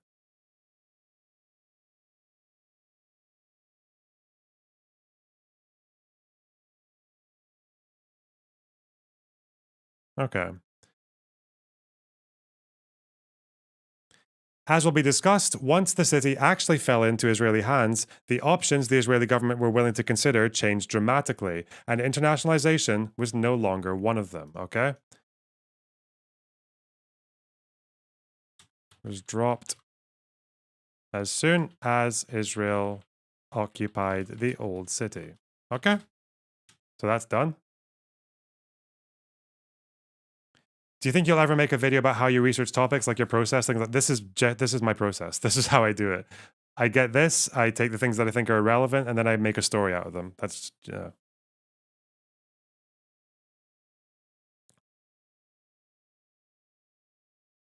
Sometimes I'll like dart around and pick up random articles, especially when I'm script writing. When I'm script writing, I'll just click on links that like headlines that look interesting or some shit like that. Yeah, and I'll just go a little bit ping pongy. I've never had an organized approach to anything. I just kind of go where my ADHD takes me because it's the only way I can focus. That's really how it goes. There's no discipline in any of this apart from just turn up and do it, just hopefully whatever comes at the end isn't like retarded. Yeah.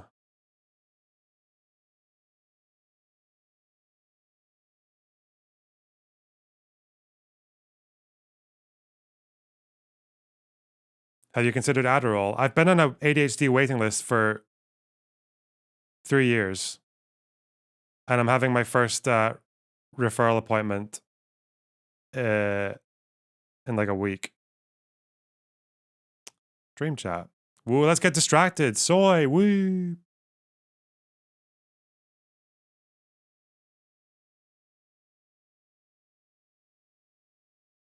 Oh.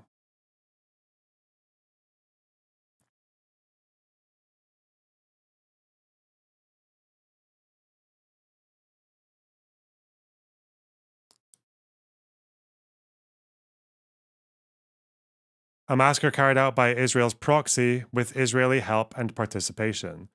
Now ask yourself why those people are even in Lebanon, and you'll get a bit closer to understanding what's going on. If you want a better counter-massacre, closer to the time period, try this. What the fuck? The Hebron massacre in 2009. Oh, yeah. What's he saying, though? So why he does he not know that Sabra and Shatila was not? Oh no! Well, shit. Sabra and Shatila, you can describe it as a counter massacre because the massacre that came before it was also a counter massacre. But again, the stated objective of Sabra and Shatila was to kill PLO people, but the UN international observers were in there right after. They didn't find any evidence that there was a strong PLO presence in the camps. This was a brutal massacre. This was fucking horrible. So I guess the PLO being there, yeah, and that's what prompted the Israeli invasion. But because I guess he's talking about Black September. God, he's whoa, whoa. Where is he? Shall I get him on?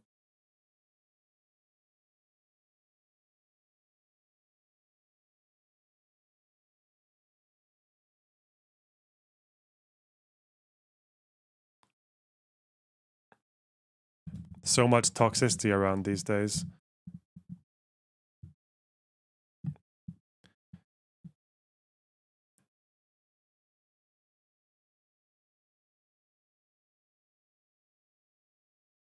Okay. I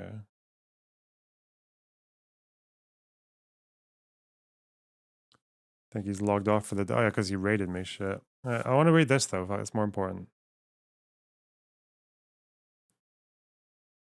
On June 7th, 1967, Israeli forces took control of the Western Wall deep within Jerusalem's Old City.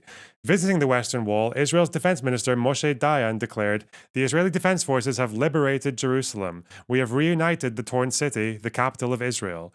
The same intense feelings were described in a report sent by Harry C. McPherson, special counsel to President Johnson. McPherson wrote, "Every Israeli I talked to said in effect that no government could survive that gave up the old city. Regaining the old city is an event of unimaginable significance to the Israelis." Even the non-religious intellectuals feel this way.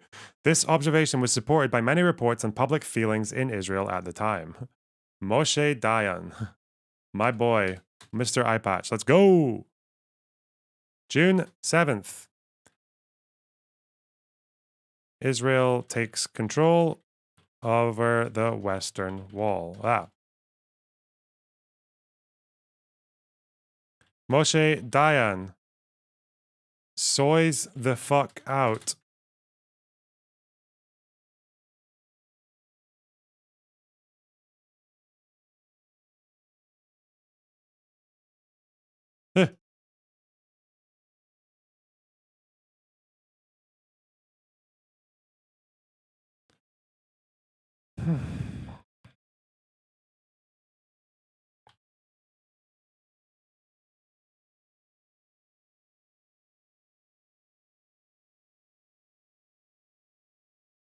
I just put it there, okay.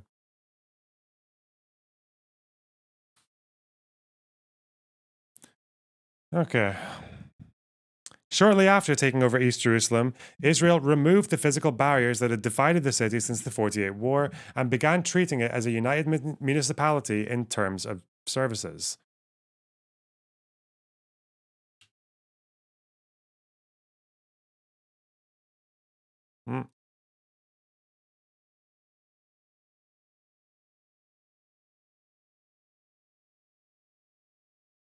Here's from 48 War and begins treating Jerusalem like a municipality.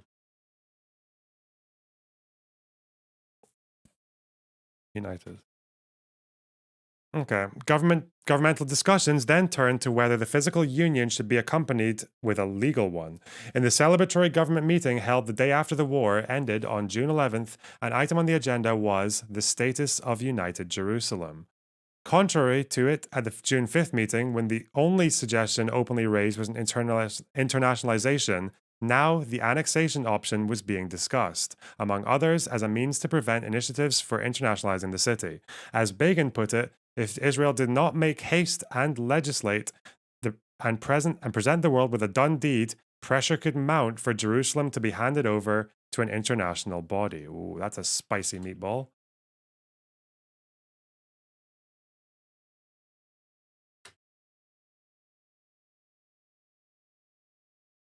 Okay.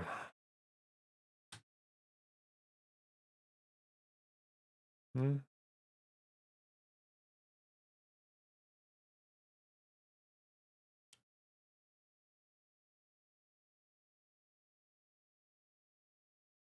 Thing,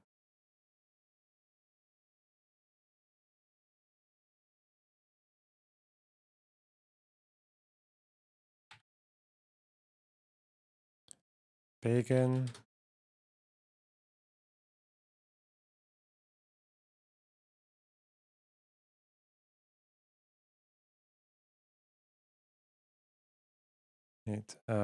Before pressure mounts to hand Jerusalem over to international control. Okay. Still, opinions varied on whether annexation was advisable and if it required Israeli legislation. The Minister of Justice, Yaakov Shimshon Shapira, suggested that if annexation was decided upon, an appropriate law should be passed, as well as a law that would safeguard the holy places. Begin supported the Minister of Justice's stand that legislation was necessary, but suggested avoiding the use of the term annexation. His rationalization was that annexation means taking over territory to which Israel had no rights, which in his view was not the case with Jerusalem. He supported the option of adopting a law called Jerusalem, Capital of Israel. Its first article would state that Jerusalem in its entirety is the capital of Israel, which he explained would resolve any phrasing difficulty. Okay. The foreign minister, Eban, was also of the opinion that legislation or a different sort of state act stipulating that Jerusalem was one, whole, and united was needed and urgently. He cautioned that in a few days Israel would come under enormous pressure to withdraw its forces, and therefore that speedy political moves were needed to foil attempts at internationalizing the city. He added that whereas in the past Israel was never the only one to reject Jerusalem's internationalization, as the Arabs also opposed the idea. Ooh, they did. That's true. Why didn't Israel take Jerusalem during the Nakba? I think it was because of the deal with Jordan. No, they had a deal with Jordan. Although I think Jordan initially said they wouldn't fuck with Jerusalem, but then they did, didn't they? I've got my notes on that. Hang on. Fuck off. Can I control F this one? Jerusalem.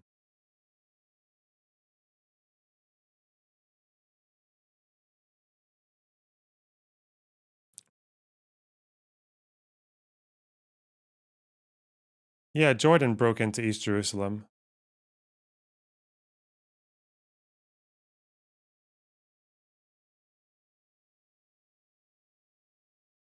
But Israel took West Jerusalem, yeah. Yeah.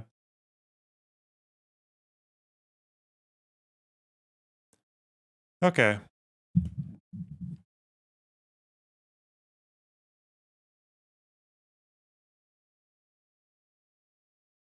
Where was I? He cautioned that in a few days, enormous pressure. He added that whereas in the past Israel was never the only one to reject Jerusalem's internationalization, the Arabs also opposed the idea. Israel was now facing a different situation, that of being the sole opposition.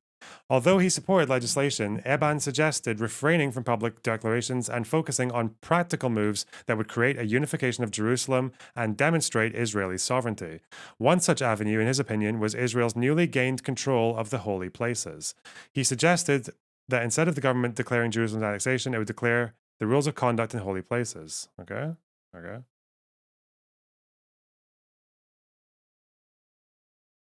The complexity of the legal situation Israel found itself in with regard to East Jerusalem is evident in comments made by the Minister of Religious Affairs, Zerak Warhaftig. Whereas Eban stressed the symbolic effect of administrating the holy places, Warhaftig indicated the practical need for immediate Israeli legislation regarding the holy places in order to do exactly that. He described how, following the Prime Minister's instructions to regulate the holy places, he initiated a relevant order but was blocked by the Israeli military governor. The military governor explained that because the territory was not part of the State of Israel, only an edict that he issued could apply there.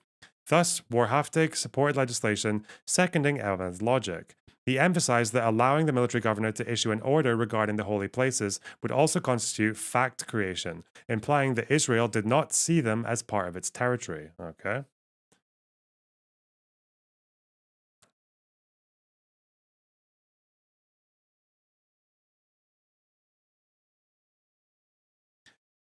Exceptional among the many voices calling for a swift annexation of East Jerusalem were those of Eliyahu Sasson,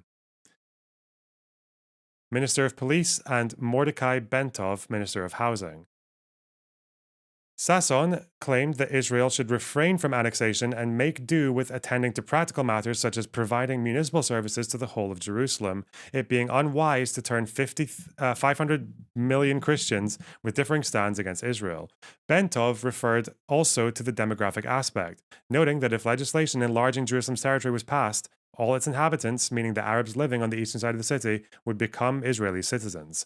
When Begin answered that the Arabs would not automatically become Israeli citizens, Bentov cautioned that this would mean Israel would be creating discrimination and endanger her character as a democracy.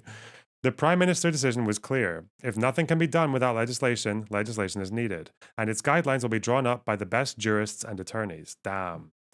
They were like, I'll get a good lawyer for this one. I'll get a good Jewish lawyer for... Oh no. Jerneutralim, nice one.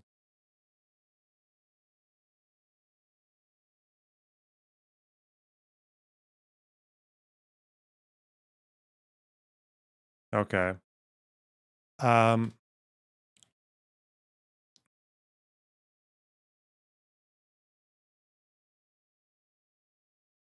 So some opposition to swift annexation. Minister of Police.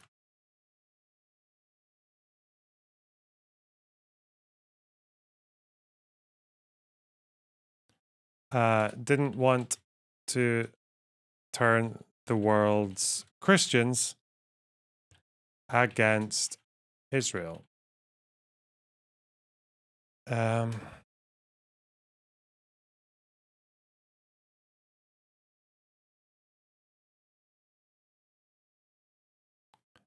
Mordecai Bentov, he wanted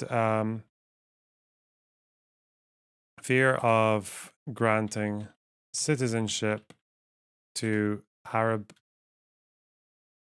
majority in East Jerusalem. So yeah, they really don't want more than like 20%, like Israel to be 20% Arab. Like they really don't want that, you know? Because East Jerusalem wouldn't have made Israel like 50-50, would it? It would have been too much enough to threaten the Jewish state. Begin argued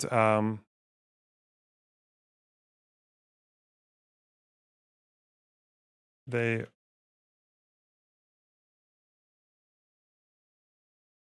didn't need to give citizenship. Is that the case? Okay, really dumb question. I'm almost 100% sure it's not the case. Palestinians who live in East Jerusalem, they're not like Israeli citizens. No. They don't have voting rights, right? No way. Do they? No, they don't. Not in East Jerusalem. Yeah, that's what I thought, yeah. They do? I don't think so. Fuck off. Fuck off. I'm gonna say they don't, all right? Okay.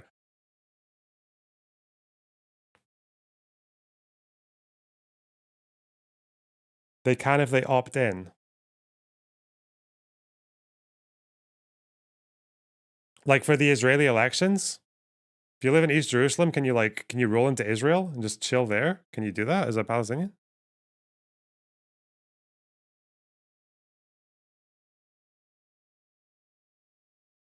Oh, but it's okay.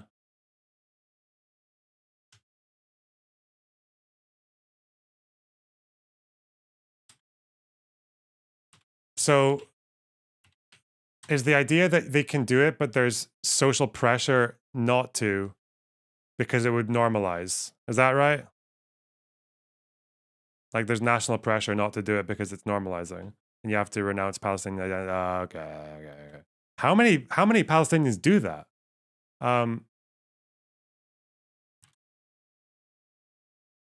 In East Jerusalem have Israeli citizenship.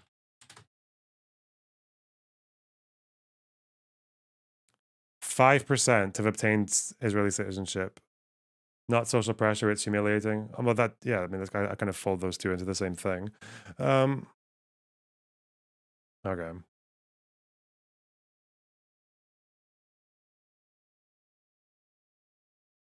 What if they all did it at once?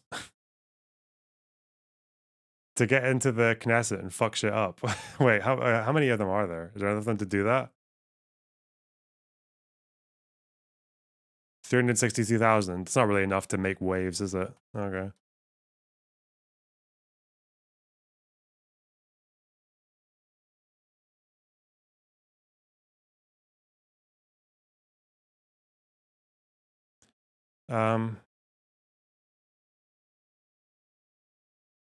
Opt-in measure implemented. Okay. At this point, the Minister of Justice added a legal justification for legislation, even if not a coherent one. He said that one of the issues Germany was berated for after World War II was that it administered occupied territory using a civilian administration, not a military one as international law requires.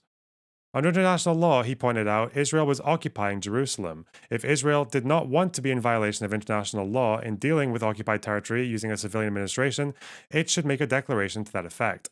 As long as no legislation was passed applying to Israeli law to the area, only the military government had authority there, not the civilian authorities. It should be noted that, because according to international law, the occupier has the duty to respect, unless absolutely prevented, the laws enforced in that country he has occupied. The case that the Minister of Justice made could be understood as arguing the Israeli government to apply Israeli law to occupied East Jerusalem, a move contrary to international law, so to avoid the accusation of administering occupied territory using civilian administration in violation of said international law. Damn, this essay is way too legal. But somehow I'm getting all of the good history from it as well.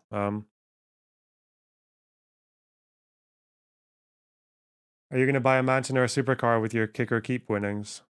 Yeah, both, actually. That's how much I got for it. The official conclusion reached at the government meeting was that a committee of ministers will be requested to present the government a proposal on arranging United Jerusalem status, legally and administratively. The issue of how to regulate Jerusalem's status as a united city was discussed further on June 18th.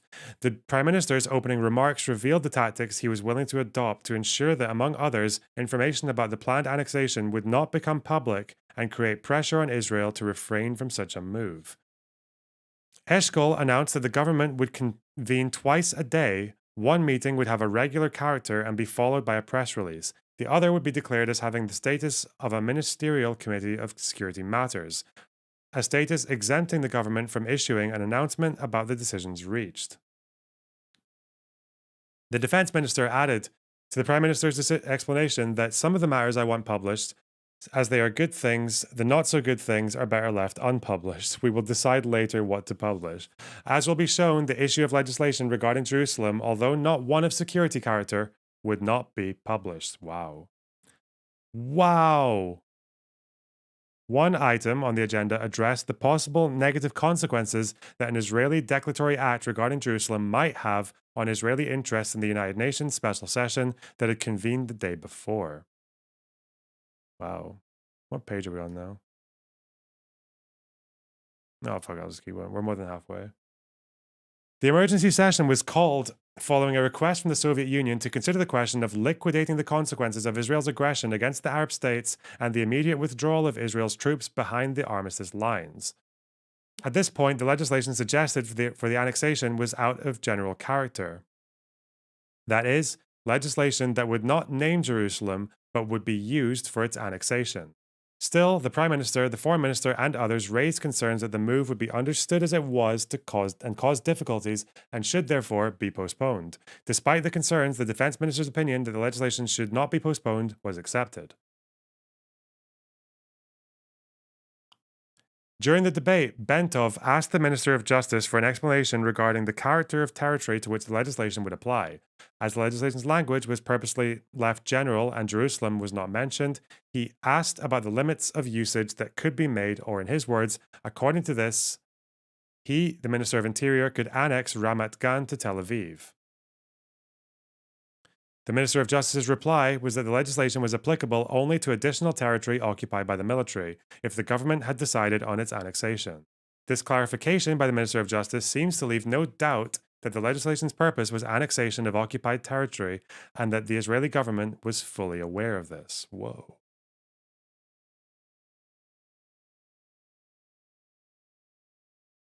The second government meeting held the same day disclosed further steps taken to avoid revealing the planned annexation of East Jerusalem, in defiance of democratic principles such as freedom of the press and the public's right for information. Israel. Ooh. Gone. I thought you were the only democracy in the Middle East. Eshkol advised participants that the censor had delayed newspaper publications on this subject, a move that aroused much resentment among the newspaper editors, who claimed that the censor had no authority to intervene in matters of a political nature. Moreover, the censor himself brought the issue before the Prime Minister, saying that he too believed he lacked authority to prohibit such publications.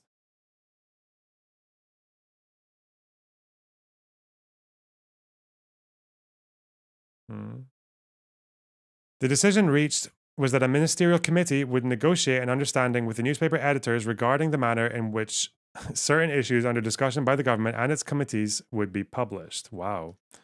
Okay.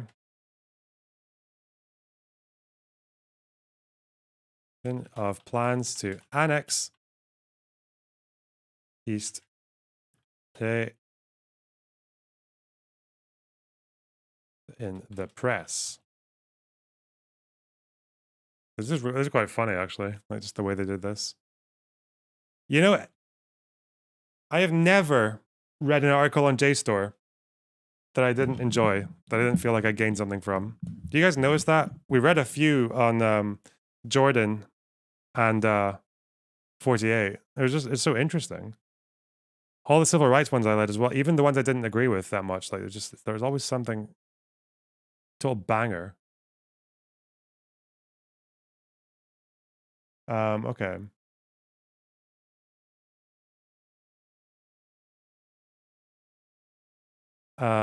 Government delayed newspaper publications on the subject.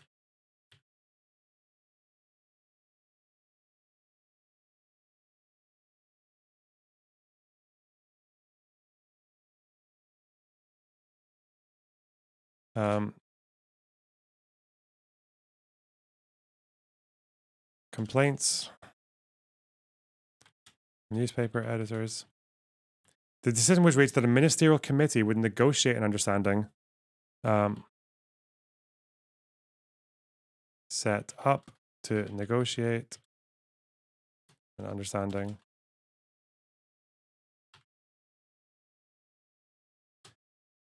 So did this happen at the time?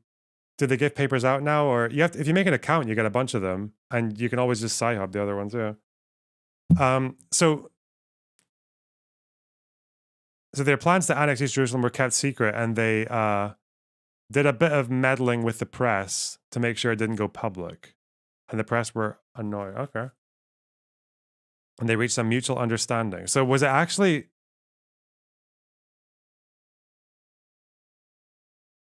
Avoiding the question because you know his position is undefensible. What's the question? I feel like you've asked me, do you think Israel is an apartheid state? I think they're committing the crime of apartheid. I don't know if it's an apartheid state because I don't consider the West Bank part of the state. It's just like a semantic thing. I think you're clearer when you say they're committing the crime of apartheid. Yeah, I don't know.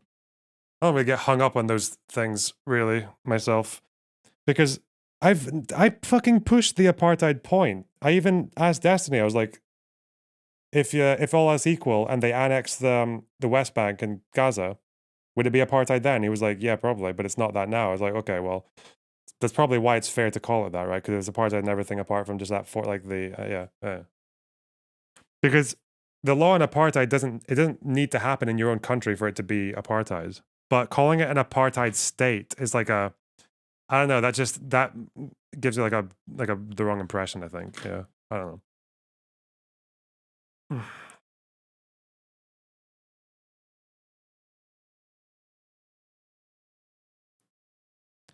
I feel like when people say it's an apartheid state, to me, that's their way of being like, of pushing, of like shoehorning you down the road of there has to be just voting rights for a one state solution. That's what I feel like when people are saying it's an apartheid state are going to when they say that. Yeah. But I don't know.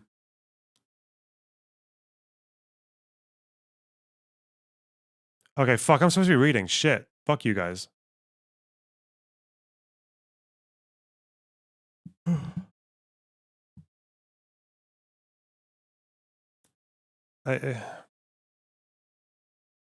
Sorry, I've got to read. Sorry, I just saw a bunch of questions and I was like, no, don't get distracted. Okay, fuck. In the government meeting held on June 25th, in light of pressure from both Washington and London that Israel refrain from legislation annexing East Jerusalem, Prime Minister Eshkol again raised the question of whether legislation was necessary. He reported that the United States had demanded that Israel not legislate before the opening of the General Assembly session and added that Rusk had held a meeting with Eban during that week in which he had warned Eban that Israeli legislation on Jerusalem might arouse anti-Semitism. Yeah, I suppose it would have. Yeah. Begin was prominent among those who supported passing the Jerusalem legislation without further delay. Yeah, because Begin's like a hawk. That's his whole... Again, the reasoning was that any further postponement would leave Israel vulnerable to severe and persisting international pressure. Evan. Oh yeah, because you guys pronounce B as V. It's Hebron, isn't it? Yeah, I got it, yeah. Evan. Just Evan or Evan? I feel like Evan sounds too English. Even.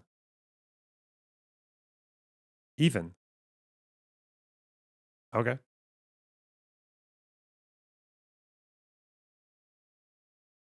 Okay. June 25th. Pressure from Washington and London. Hey, London, be relevant. That Israel refrain from legislation.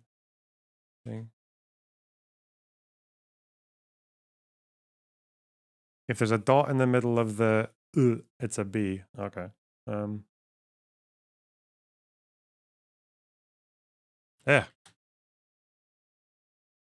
It's coming home. Yeah. Colonialism's coming home. Let's go. All right.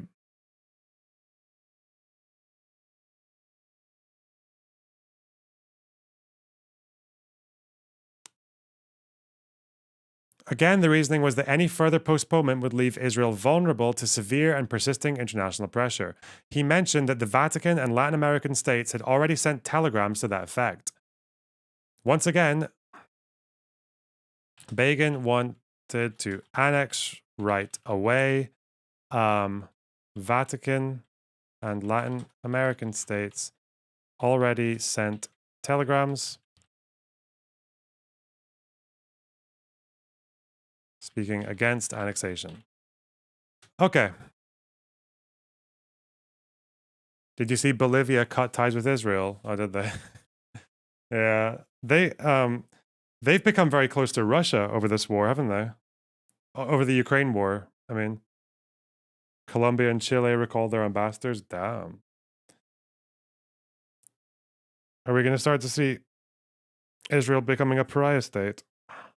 Ooh. Ooh. Fuck, I really... I just want to see what Nasrallah says tomorrow. I want to see the Hezbollah speech. Oh, God.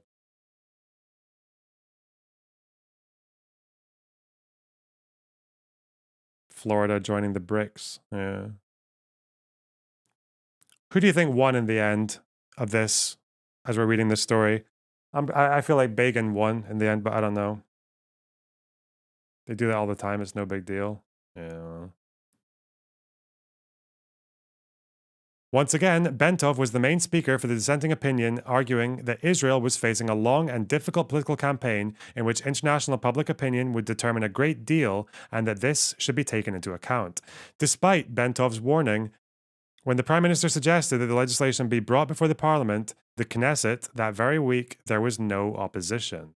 Having decided to proceed with the legislation, the government went on to discuss the boundaries of United Jerusalem, to which it would apply. Even though Jordanian Jerusalem was a mere 6 square kilometers, it was suggested that Jerusalem's boundaries would include up to 200 square kilometers. At a certain point, Minister of Defense Dayan intervened and suggested more moderate boundaries. Following Dayan's suggestions, the territory annexed ended up being approximately 70 square kilometers, the 6 square kilometers of Jerusalem under Jordanian rule, and another 64. Okay. What date was this?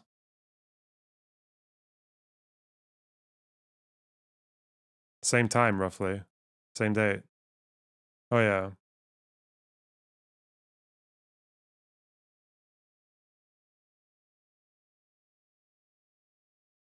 So did they vote on it? Or this is the government meeting? Proposed, it's a government meeting. Proposed of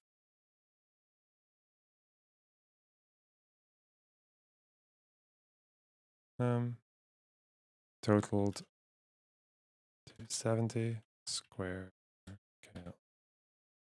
Okay. The protocol of the government meetings held on June 25th and 26th reflected the great lengths that the government exercised to avoid publication of the coming legislation annexing East Jerusalem before it was a done deed. In the June 25th meeting, the Prime Minister cautioned that it should be endeavored that the issue of Jerusalem not be stressed in the newspapers, okay? So still keeping it quiet. Sure that the Jerusalem issue is not stressed in the newspapers. He also suggested that the mayor of Jerusalem, Teddy Kolek, and army officials would all be asked to refrain from making announcements in this regard. Eshkol added that steps should be taken to prevent speeches being made in the Knesset concerning the passing of legislation about Jerusalem. Okay?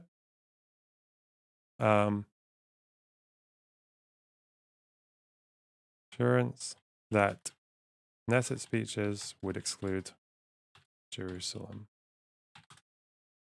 Regarding contacts with the press, he said that the situation that had been created in which 2 or 3 or 4 ministers meet with the journalists to persuade them to refrain from publication was an exaggeration. Perhaps it was better, he suggested, that only one minister would meet with the press, adding bitterly that Shokin from Haaretz, a liberal Israeli newspaper, will always complain. Okay. The minutes of the government meeting held in June 26th. Well done, Haaretz. Thank you for always complaining. Oh, God. The minutes of the government meeting held on June 26th, the day before the legislation was scheduled to be voted on, show that coordination was achieved between the government and the newspaper editors.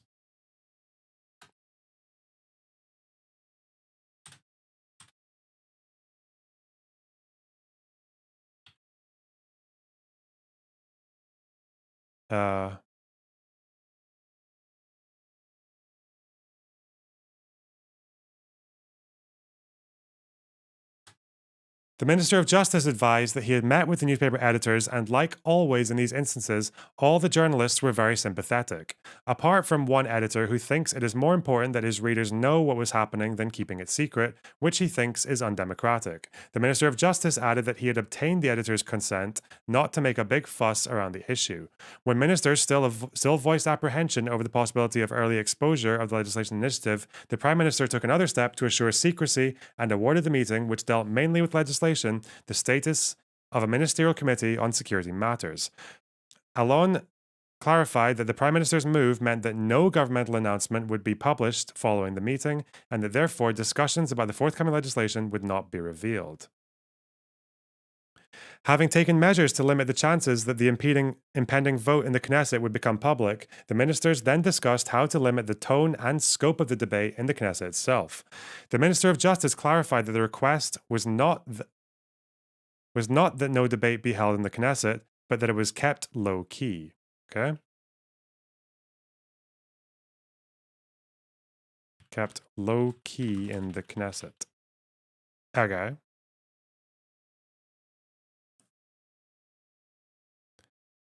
Eshkol asked that the speakers from the coalition parties confine themselves to practical, straightforward speeches, emphasizing the Israeli wish to live here in peace, rather than giving bombastic historical speeches. This topic was concluded with Pinchas Sapir, Minister of Finance, saying that I only ask that none of the members of the Knesset get up tomorrow and ask to sing Israel's national anthem. Bro, this is funny. I don't know why. It's just really funny. Lo-fi. To keep it lo-fi, girl.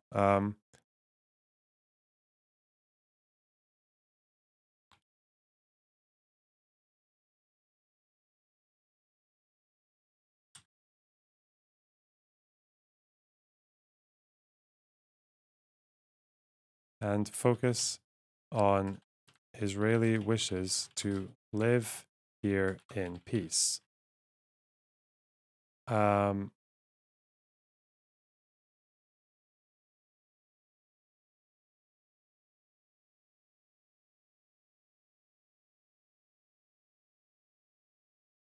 Listed that no one in the Knesset get up and sing the national anthem. Like, what? Because the national anthem would draw attention to the fact that they were that they were like celebrating the unification of Jerusalem.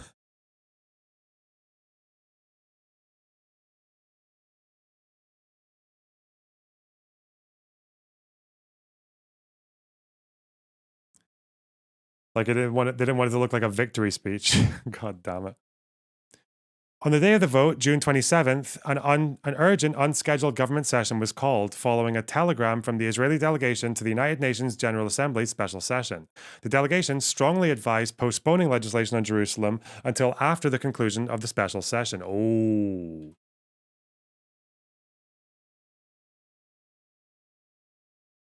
This is so exciting. Day of the vote on Jerusalem, okay?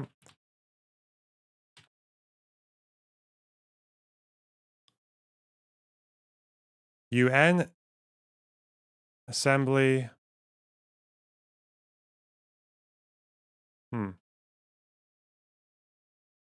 Delegation asked Israel to postpone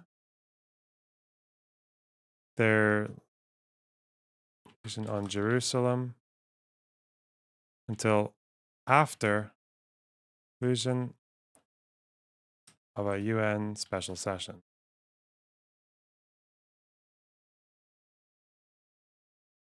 Okay.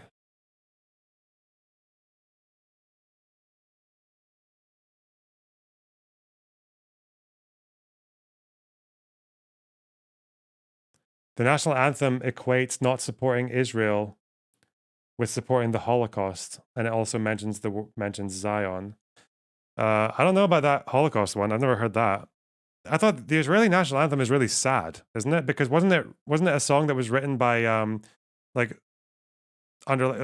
during like Jewish persecution, all about like longing for the return home to somewhere safe and shit? It sounds sad when I listen to it. 1890s. Yeah, that's what I thought. Why would it mention the fucking Holocaust? God damn it. Okay, sorry. Fuck you. God. Okay. What time does Jihadi Santa movie drop tomorrow? I don't know. Oh, the start. Okay. All right. In the stormy debate that followed, the Prime Minister raised the issue of public reaction if the legislation was postponed. He pointed out that the evening newspapers had already composed articles and that TV reporters were invited to the Knesset. In his words, if the legislation would be postponed, the Gentiles will say, "Have you panicked?" International pressure would only mount, and it would be even more difficult to bring the legislation before the Knesset in a later date. After further debate, the decision was taken to present the legislation to the Knesset that very day. Government feared postponement would alert the press, show signs of panic, push international pressure harder. So they really are just going their own way here, aren't they? They're just like, fuck you. Okay. Legislation was held that day. In the debate in the Knesset later that day, despite the intention and plans to maintain a low tone, the enormity of the legal and political implications of the legislation were verbalized. The Minister of Justice himself presented legislation over Jerusalem as an act of sovereignty, saying that in addition to the army's control, a clear act of sovereignty was necessary in order to apply Israeli law in this area. Knesset member Menachem Porush of the Agudat of the Agwa Israel Party, which was not part of the coalition, was among the few who spoke, perhaps voicing that others refrained from saying. Porush said, "Maybe we dreamed of emerging from this battle alive, but who amongst us could have imagined just 1 month ago that we would find ourselves with Israeli sovereignty over the holy city of Jerusalem?"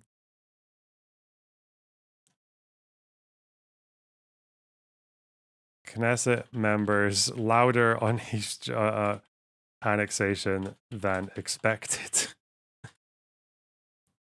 Another indication of the atmosphere in the Knesset were the calls of traitor and shameful that were addressed towards Mir Vilner, a Knesset member for the new communist list, Raqqa, from the opposition, who criticized the legislation.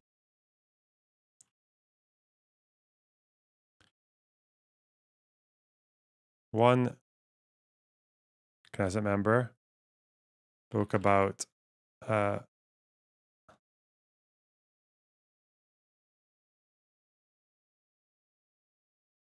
who amongst us could have imagined just 1 month ago that we would find ourselves with, whoops.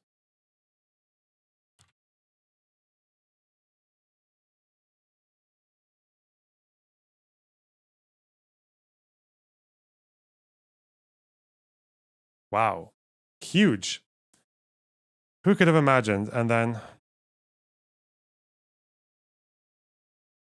another, who's called a communist. Okay, I'm a traitor and shameful for opposing the legislation. This is the least low-key Israeli behavior. Okay. This is what happens when you tell Knesset members to be low-key. Okay. Oh god, I just hope someone sang the national anthem just like for fucks, you know? They just did it anyway. The legislation was presented for the Knesset's approval in a special procedure without giving the Knesset members a formal notice regarding the agenda as required. Oh. Without giving formal notice as required. Note.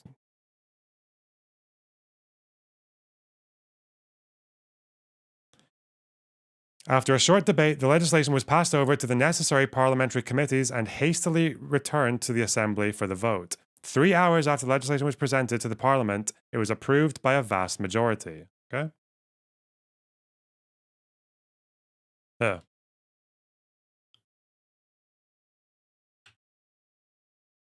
For 3 hours.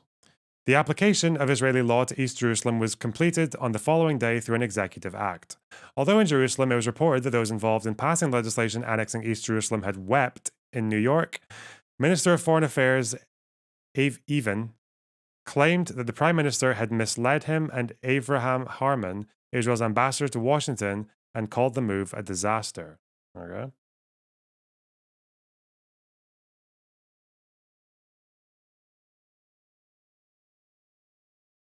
Interesting. This is such a good article. The fuck? Hang on, how much do I have left?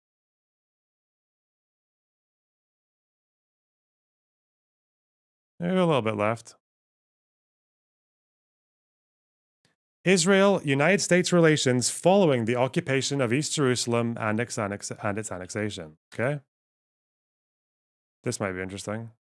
I can do a separate heading for this.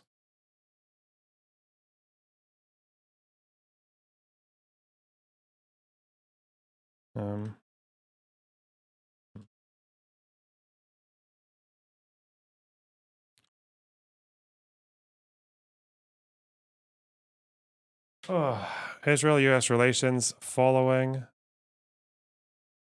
East Jerusalem. Okay.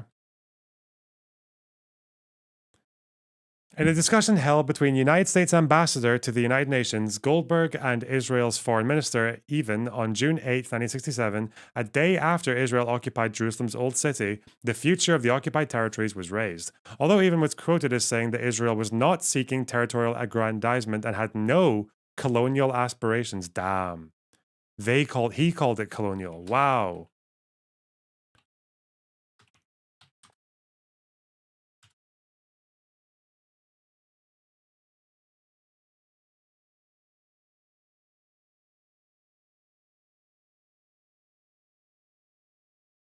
Oh yeah, U.S. Ambassador to the United Nations.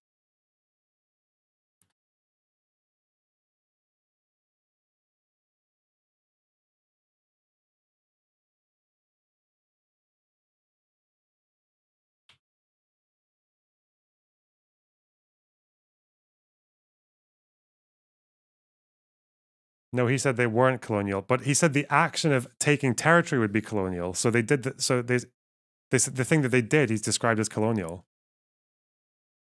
It was reported that he did not mention the status of Jerusalem per se. Okay. Even did imply that Israel was seeking a peace treaty with Jordan and stressed that Israel would make every effort to allay the concerns of all religious groups regarding the holy places. Goldberg, for his part, strongly emphasized the necessity for both American and world public opinion for Israel not to emerge as a country that infringed the territorial integrity of others. It is interesting to note that the public opinion was the aspect mentioned with no reference made to the breach of international law that such an action would constitute. Okay.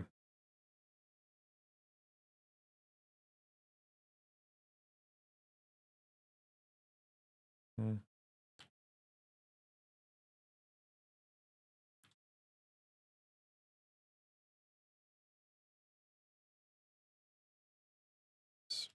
For the sake of internet public opinion. In no mention of law. Okay. The next day, I'm probably not going to take that many notes anymore because this bit's like not massively important. It's just interesting. The next day, June 9th, President Johnson was advised that Israel was beginning to discuss the terms it hoped to achieve in a permanent settlement with the Arab countries. Among them, the Israelis were reportedly planning to insist that on an as yet undefined new status for a unified Jerusalem.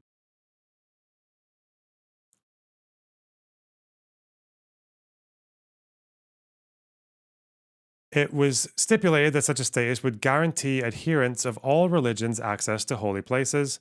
A memorandum dated June 11th from McPherson to Johnson reflected unawareness of Israel's government's practically no negotiation stand regarding United Jerusalem. Okay.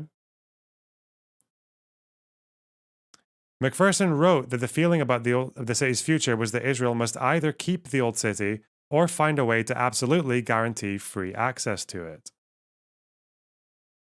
McPherson. Who's McPherson again?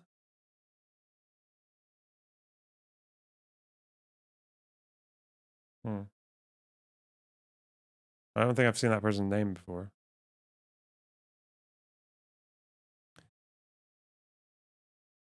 Okay.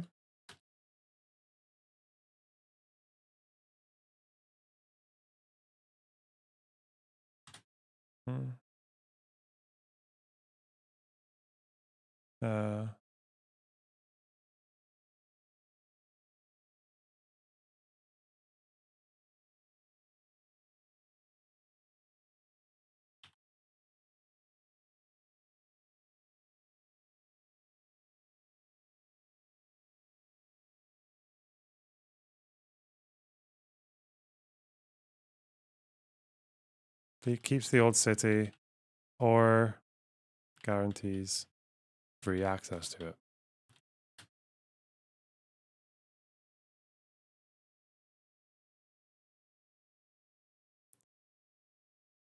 Okay. He informed the officials that the government's policy regarding that being said, to the Americans, already on June 11th at a meeting of the management of Israel's foreign ministry, Evan was quite clear regarding the government's plans. He informed the officials that the government's policy regarding Jerusalem's old city was one of quiet de facto integration. Okay, that's I maybe misworded that. Um,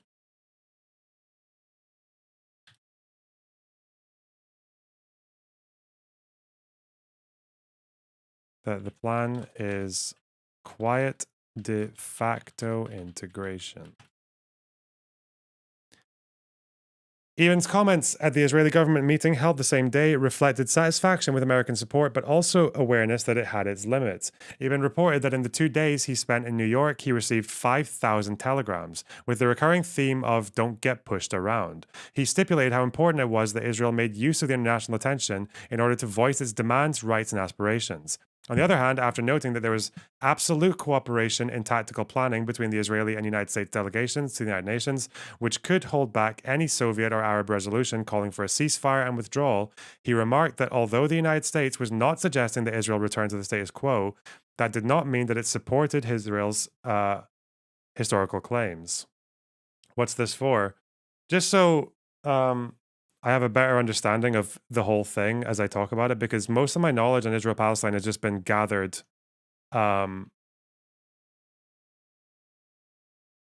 sparsely over time. I've never actually sat down and put it all together. So it'd just be nice to do that, I guess.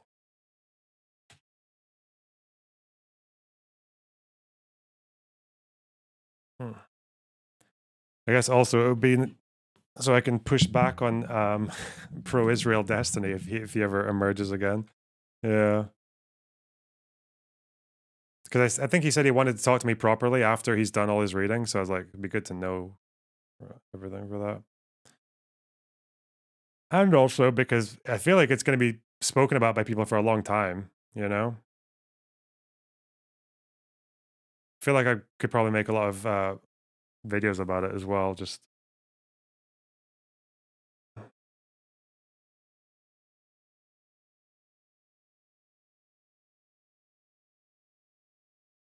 yeah.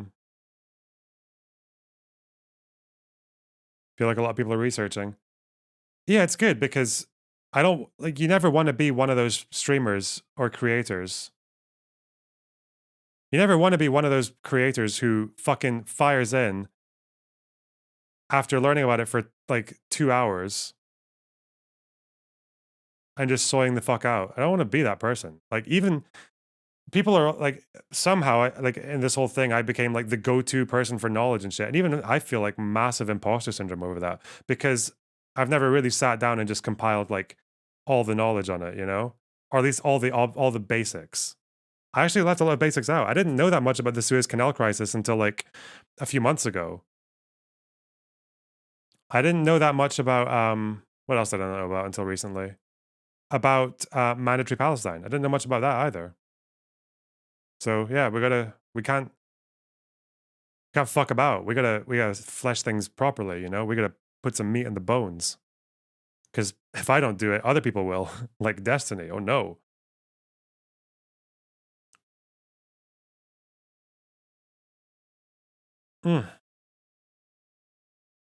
Read One Palestine Complete by Tom Segev. Well, right now I'm going through Pape, The Ethnic Cleansing of Palestine. And it is good, but there are a few claims he makes that I just can't verify. And I've read some of Benny Morris's critiques of him as well, and it's like it's putting Pape in like a worse light for me. I still agree with the ethnic cleansing thing. I don't even think you need Pape to define that. But I feel like Pape's entire goal is to just paint Israel to be as fucking demonic as possible. Like that thing about the dogs with the fucking poison gas and shit. That like really,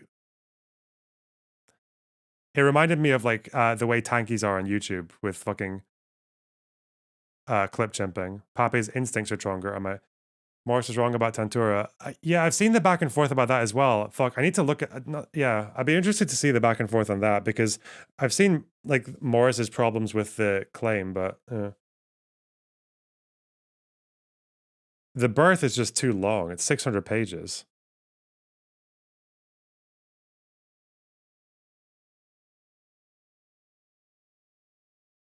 Yeah, I don't know.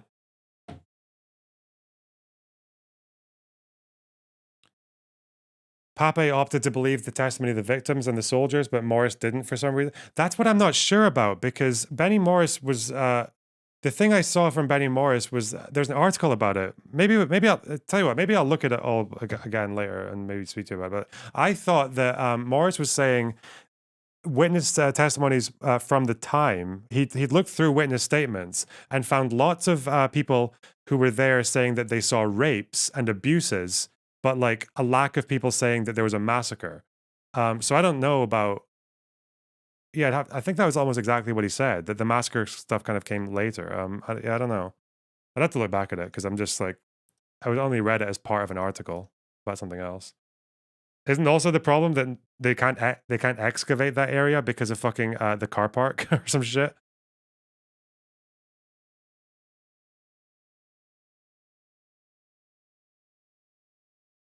Like, I know that the Deir Yassin massacre, the material I used to prove that that was like not a battle but a massacre, I got that from Benny Morris. That's from Benny Morris's research that I like fleshed that together.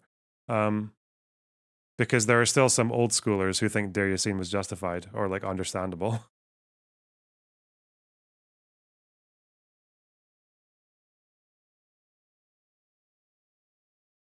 Hmm.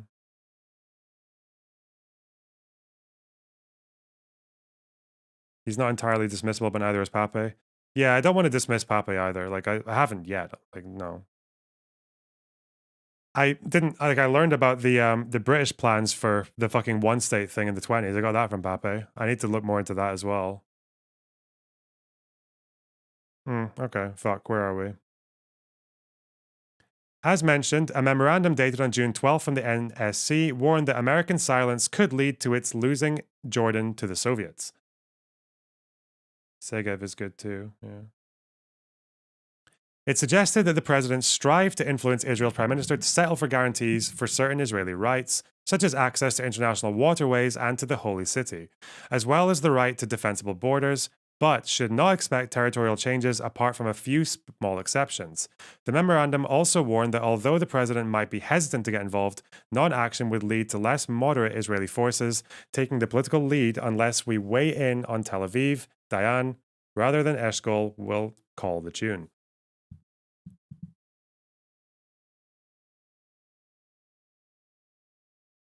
Just watch Ben Shapiro's video and get a fair and balanced. Yeah. Did any of your opinions change from everything you've read? Are you feeling more pro-Palestinian, more pro-Israeli, more neutral? I think I'm still where I was. Again, the history shouldn't really change your perspective on what should be done now that much. Have I changed my mind on anything since the conflict started, since the war started?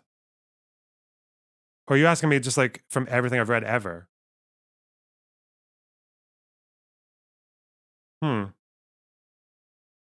That's a good question. He got triggered by the Ben Shapiro video. Oh, did he watch it?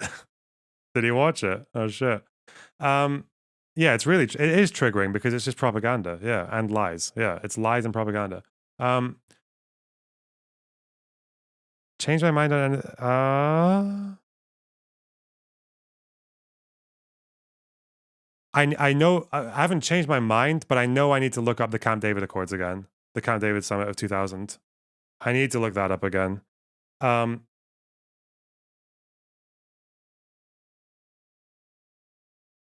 Especially what Arafat was up to during that. Yeah, I need to. But the problem is that there's just so much fucking. Every time I try to look into Camp David, I just see a bunch of contradictory statements. And I'm like, okay. Nice.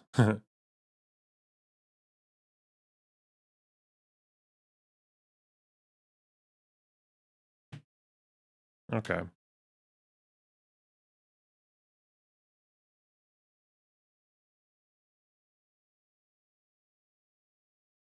If you could go back in time to the mandate, what would you try to do to solve the issue? I would have, first of all, I'd have gone to the Evian conference and been like, mate, we should take in Jewish refugees. What the fuck's wrong with you? I'd have done that first. I don't know. I'm really interested in this binational state that was offered in the 20s that the British tried to set up. As far as I know, that Jabotinsky guy was interested in it. The Zionist Congress was not. And as far as I know, the Arabs were not for it either, but Pape said that they were humoring it at one point in like 1928, but I can't find the source for it anywhere. So I don't know. I don't know if there could have been a binational one-state solution in 1928, but apparently there could have been, and it was the Jews' fault that it didn't happen. So who knows? Who knows?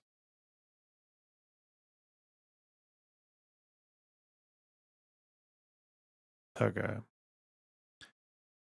On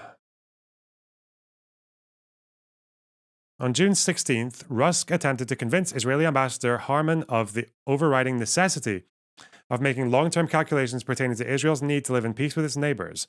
Rusk cautioned that if the Israeli parliament were to take steps to take over Old Jerusalem, the Arabs would be signaled that there was no time for the deliberations needed to reach an agreement. He strongly urged that no action that could be viewed by the international community as a fait accompli should be taken regarding Jerusalem. Harman, in reply, emphasized the depth of the feeling towards Jerusalem amongst Israelis. The conversation ended with Rusk's cautioning that if the Knesset were to act on Jerusalem in the next few days, it would be very unfortunate. Despite this, when Richard Nixon asked Eshkol on June 24th whether the Jerusalem issue was open for negotiation, Eshkol answered with a plain negative.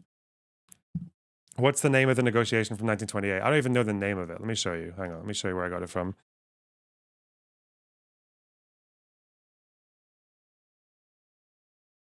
I think I can remember what to search for to find this.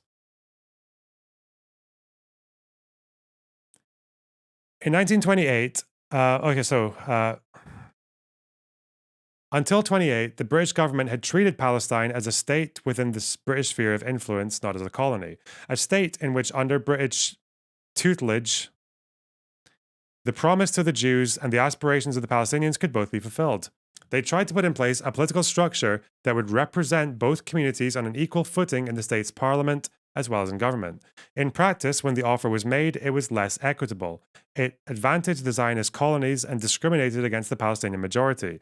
The balance within the new proposed legislative council was in favor of the Jewish community, who were to be allied with members appointed by the British administration. As the Palestinians made up the majority of between 80 and 90% of the population in the 1920s, they understandably refused at first to accept the British suggestion of parity, let alone one that disadvantages them in practice, a position that encouraged the Zionist leaders to endorse it. So apparently they endorse it. Yeah, the 50-50, yeah. A pattern now emerges. When in 1928, the Palestinian leadership, apprehensive of the growing Jewish immigration into the country and the expansion of their settlements, agreed to accept the formula as a basis for negotiations, the Zionist leadership quickly rejected it. So it's like the Zionists said yes, the Arabs said no, and then the Arabs later are like, wait, there's going to be more Jews, so this might be fine. And then they're like, okay, let's get started. And then the Jews are like, no, actually, we don't accept it. I'm like, what the fuck? What happened? What happened? And apparently it's in this book. But this is like a Hebrew fucking thing that Pape... and I can't find this source anywhere. Nor can I get access to this book.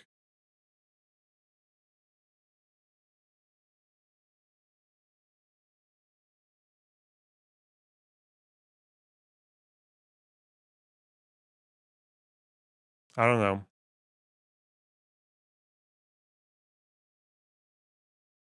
So this is pre-partition. This is like a one state. But if anyone wants to go digging for any of those ones, they're more than welcome.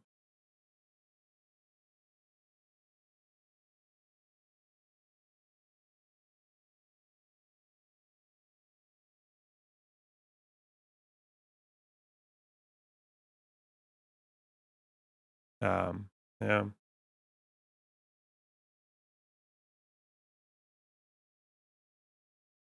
Okay. Okay.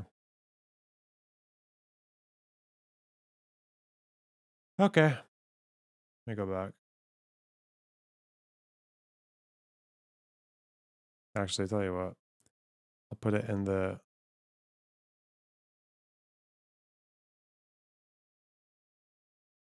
Put it in the chat. If anyone wants to go and find that, if they have any way of doing it. I don't know. All right.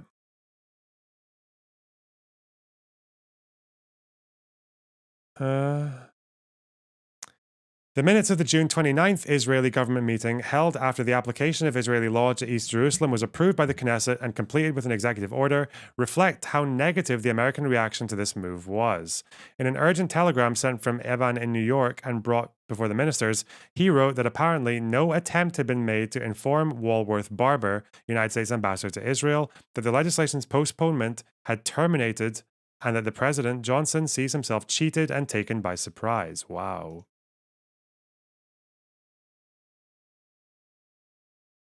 America, big mad about annexation of East Jerusalem. Ambassador to Israel. What's the guy's name? Walworth Barber. What a fucking name. Forget this was a long time ago.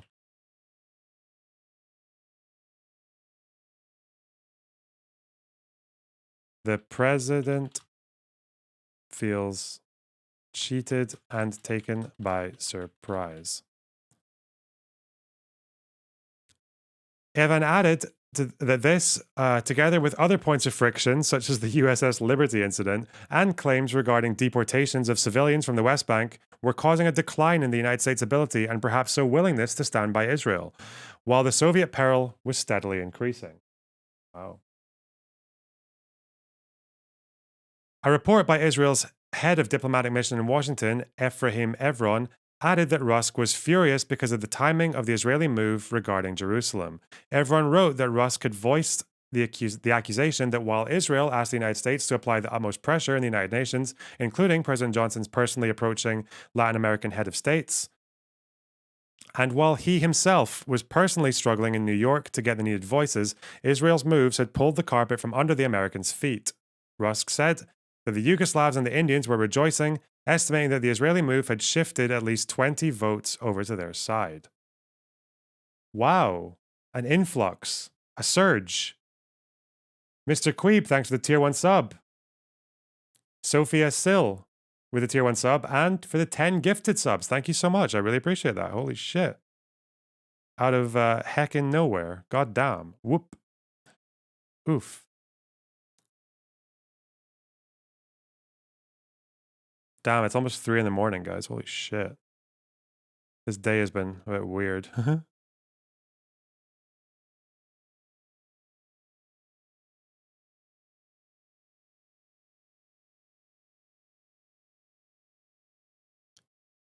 Membership hype. Whoop. Yeah, okay, cool. Go make sleepy beefs. I still haven't had dinner, yeah.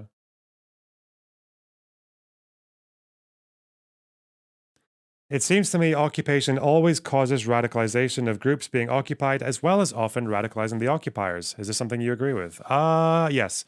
That's why I think international pressure is the way to do it. I don't know. Because I feel like once there's international pressure, then like leaders of the occupied have more of an incentive to court them by behaving like in an acceptable way, right? Like in a Mandela way rather than a Hamas way. I don't know.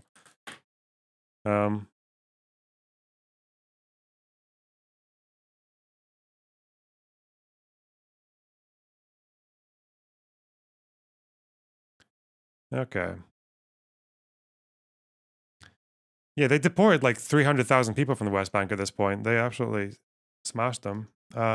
When one considers the United States' formal response to the annexation of East Jerusalem, the question arises whether that aloofness of the Israeli government members was not actually appropriate. On June 28, 1967, 2 formal American statements were issued regarding the status of Jerusalem, one by the White House and the second by the State Department.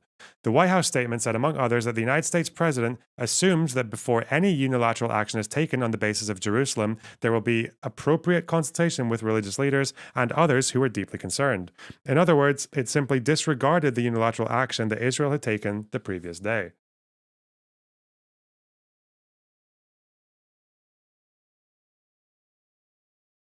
The State Department statement was more critical. It began by noting that the hasty administrative action taken today cannot be regarded as determining the future of the holy places or the status of Jerusalem in relation to them.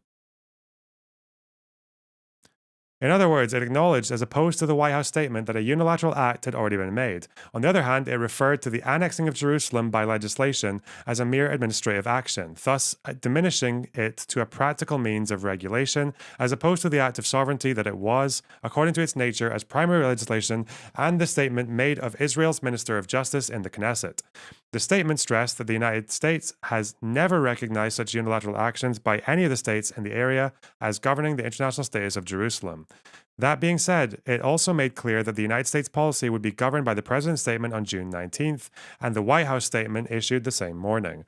Therefore, although the June 28th statements were made in response to Israeli acts that quite clearly applied Israeli jurisdiction to East Jerusalem, the United States official stand was that it disregarded the unilateral act that had already been taken. Perhaps not coincidentally, the one operative suggestion that was raised in the June 29th Israeli government meeting corresponded with that American presentation of Israeli legislation as an administrative act. As a measure to stop further deterioration in Israel-United States relations, Eban suggested that the Israeli issue a governmental announcement regarding Jerusalem. The announcement was to make clear that the administrative and practical steps taken in no way annulled Israel's willingness to continue the search in consultation with international elements for effective ways to address international interests in the holy places. So Israel was like pushed to put like a more diplomatic statement out.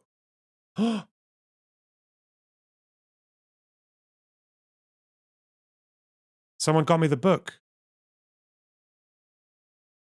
It's 400 pages long. It'll be in here. Let's go. Let's smash.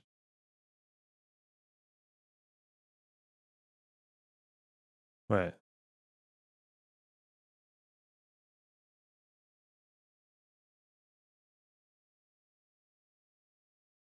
All right.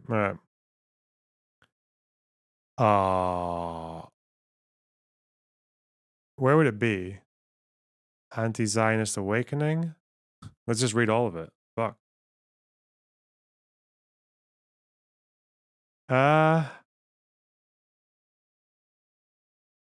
It'd be here, wouldn't it? Syria. This is all Syria stuff. What the fuck?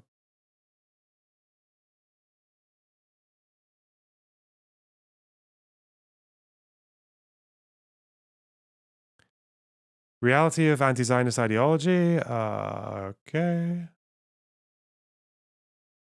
Wait, can you control F on this? Fuck it. We'll figure that out later. That's way later. Okay. You think you can speed run this book? It's like 3 a.m. in Scotland. Yep. For sure. No problem. Okay, where were we? In other words, Eban suggested that Israel present the annexation of Jerusalem as a mere administrative step, as it was portrayed in the June 28th State Department suggestion. Eban's letter of July 10th, 1967 to the United States Secretary General, Uthant, stated as much. So,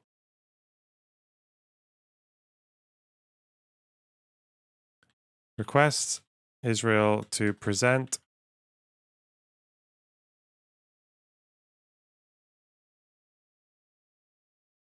as a mere administrative step. Which it wasn't. So they just got them to, okay. Whilst they're all celebrating about reclaiming the land and shit. Okay, wow. Interesting. On July 4th, 1967, the United Nations General Assembly Resolution 2253 was passed by a vote of 99 to 0 with 20 abstentions. It declared that the steps Israel had taken to change the status of Jerusalem were invalid. And called upon Israel. Oh yeah, this is their big resolution. Yeah, okay. We gotta do this. This is important. July 4th.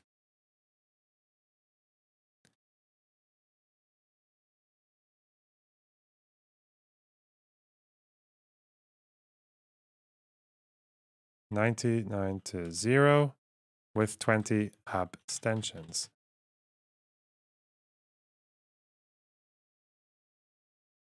Steps Israel had taken to change the status of J were invalid.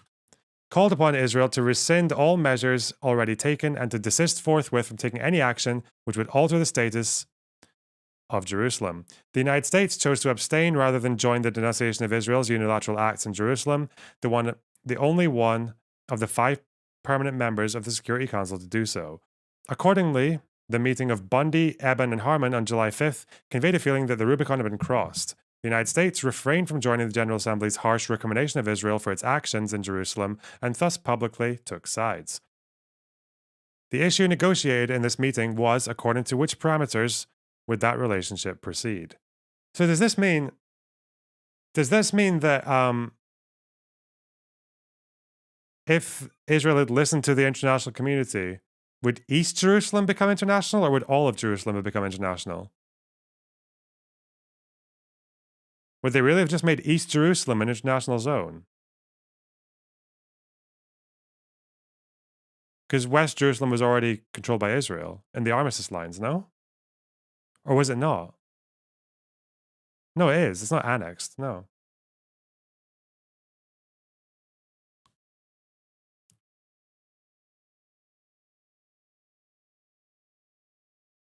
I mean in this one, in 67. So in 67, Israel already has West Jerusalem, and they've occupied the East. So I'm guessing they would just have to turn over the East. Yeah.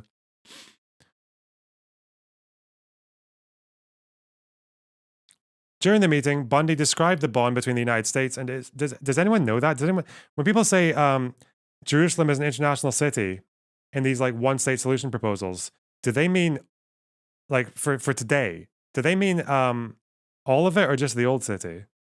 Because isn't the old city where all the religious shit is, the religious significance shit is, where all the the domes and the walls and the fucking cubes are at? Not the cube, that's in Saudi.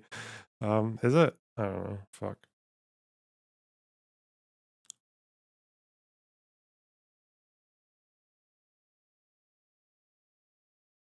Yeah, it'd be the old city. Okay. So in a two-state solution, one of the proposals for the international zone would mean the old city, not okay, gotcha. Okay.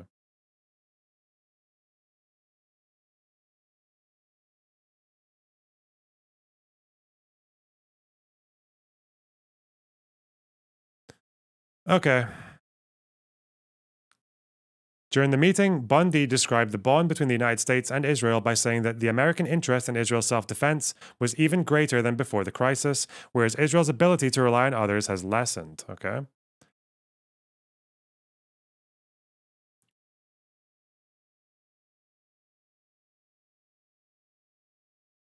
Oh, abstain.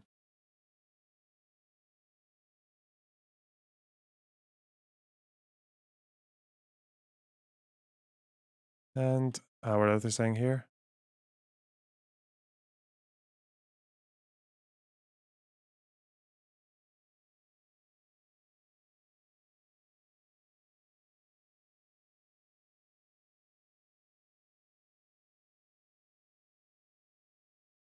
Okay. Having admitted to the vested American interest in Israel's security, Bundy went on to state the price tag. The 4 issues Bundy specified as crucial to American-Israeli cooperation were the future of Jerusalem, the future of the Arabs who had come under Israel's military control, the continuing desirability of preventing the Soviets from supplying arms to Jordan, and the nuclear problem. Bundy made it clear that if I knew President Johnson at all, no major arms deal could be handled without ties to these issues. Having described Eban's relations as forthcoming, Bundy concluded in his report, in what may seem to be symbolic words, we parted friends. Despite Bundy's prediction, the United States continued to supply Israel with military aid without Israel picking up that price tag. Interesting. Okay.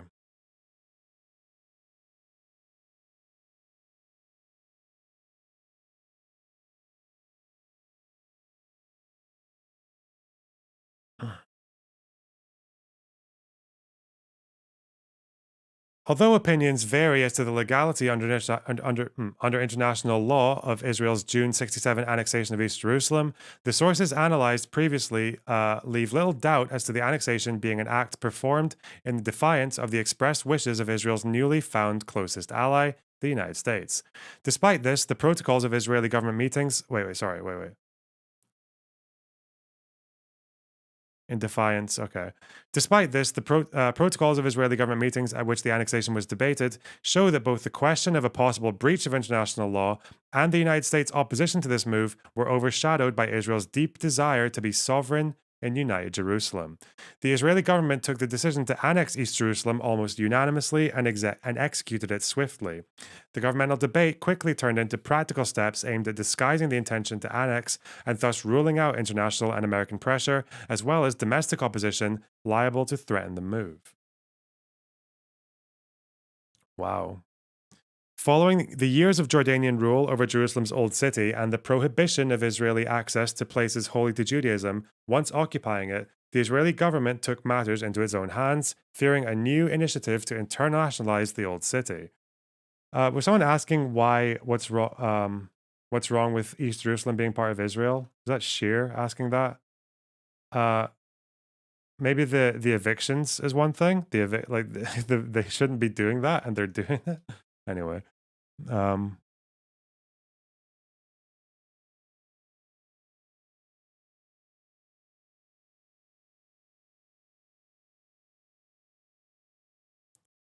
Following the years of Jordanian rule over Jerusalem's Old City and the prohibition of Israeli access to places holy to Judaism, once occupying it, the Israeli government took matters into its own hands, fearing a new initiative to internationalize the Old City. As shown in its quest for a fast, uninterrupted annexation of East Jerusalem, the government was willing to take decisive measures both in the diplomatic arena and in the domestic one. In the diplomatic sphere, Israel pursued the annexation despite American disapproval. In the domestic sphere, the debate regarding the legislation annexing East Jerusalem and the legislation itself were conducted hastily at the expense of due regard to Israeli democratic principles and procedures. Wow.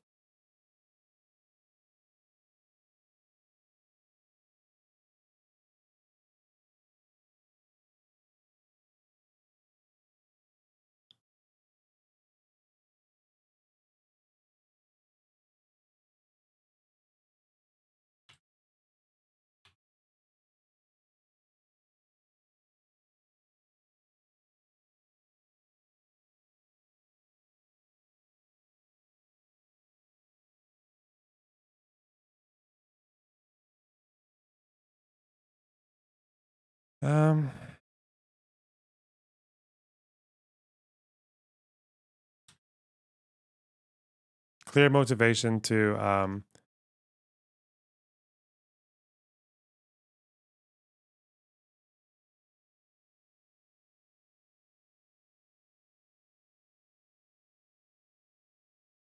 okay. The United States made do with quiet fury while publicly taking the position that Israeli legislation annexing East Jerusalem was no more than a hasty administrative act. On July 4th, 1967, when the United States refrained from joining the denunciation of the Israeli move in the General Assembly, it allowed its need for Israel as a base of influence in the Middle East in the Cold War reality to take precedent over considerations such as the legality of the act under international law and long-term considerations as to the possibility of reaching an overall peace agreement between Israel and the neighboring nations. Yeah, because I guess it's a big obstacle to peace, eh? Today, almost 50 years later, Jerusalem, united under Israeli rule, is a thorny, perhaps unsolvable obstacle in the quest for peace in the region. It may be possible to trace this back to Israel's being swept away by the historical enormity of the possibility of sovereignty over united Jerusalem in the early days following the 67 war, together with the American decision to keep silent. However, one could claim that the fault can be identified earlier in the international community's acceptance of Jordan's occupation of the Old City of Jerusalem and its rule until 67, while defying basic international norms such as free access to holy places. It is suggested that instead of wondering who is to blame, a joint effort should be made to reach a solution for Jerusalem's future that will permit, at long last, a peaceful coexistence. When was this article written? With that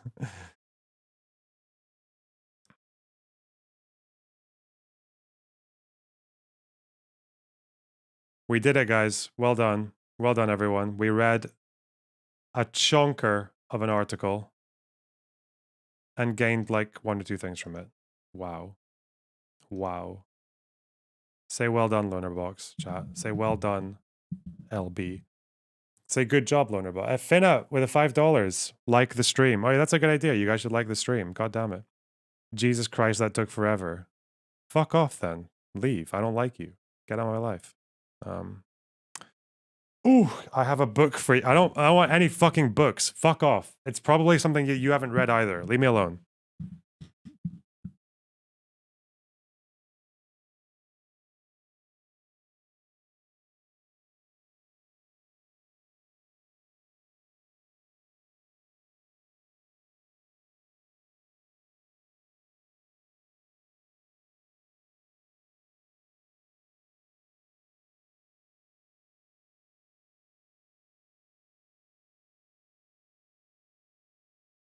What is this?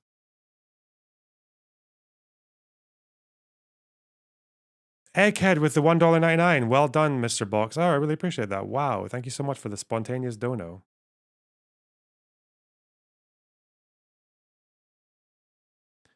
Did this article change your mind on some stuff? It didn't change my mind. I didn't know the procedure about Israel taking over East Jerusalem.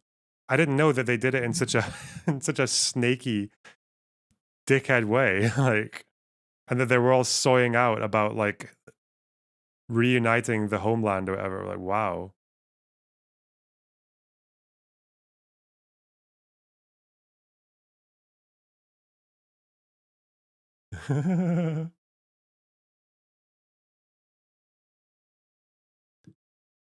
Is Destiny debate fishing on Twitter?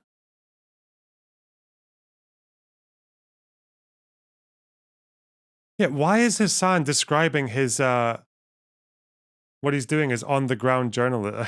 Lonerbox, you smarmy. No, he's not. Sorry, this is fuck different. Okay, yeah. bastard. Sorry.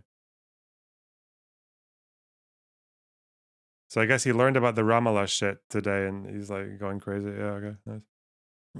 The True Ravenholm with the 2 Canadian. Just curious, have you checked out Rational Wiki? Nope.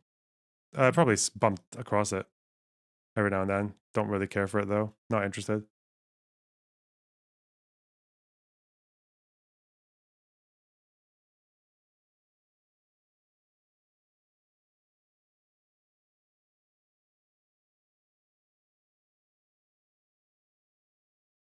React to it? No. What? Rational Wiki? Isn't that just like, doesn't that just have a bunch of fucking articles on it? Isn't it like Wikipedia but for different shit? What Rational Wiki? Mine? I don't even have one, do I? Do I? I haven't Googled myself in a while.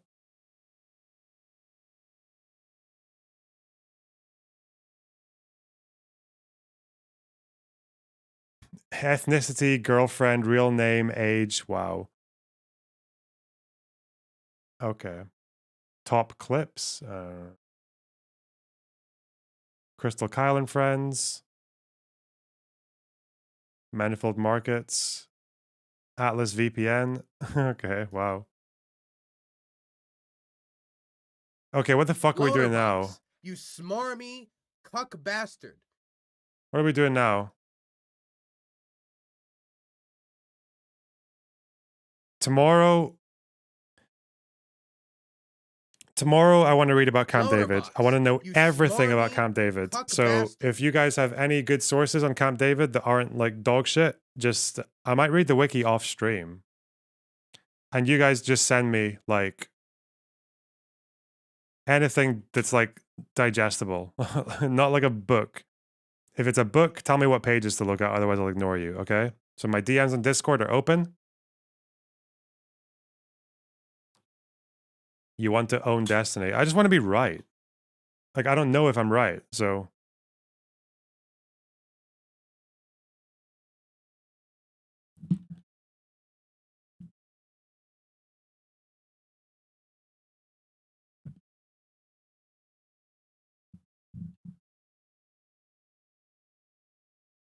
What is right? That's a good question.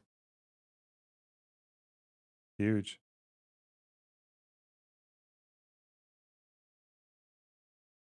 Have you hired your editor? No, that's on the list as well. I've got someone to DM to see, like, okay, let's give it a go. Yeah. I need to do... Actually, maybe I'll do a react to the Ben Shapiro thing tomorrow, because he's always a good Box, starting you point. smarmy cuck bastard. Oh, thanks Rick Montana for the $5, and also thanks Optinion for the 19.99. Holy shit, thank you so much. No, I don't care about... I don't give a fuck about COVID. Leave me alone. COVID is... The Ben vid is rough. You'll want to be awake for it. Yeah.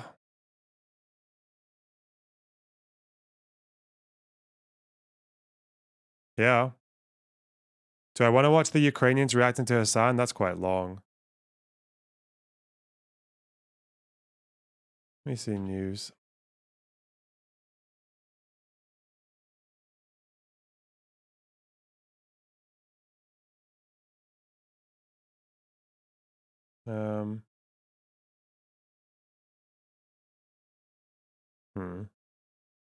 Benny Boy is sneaky with half-truths? Oh, yeah.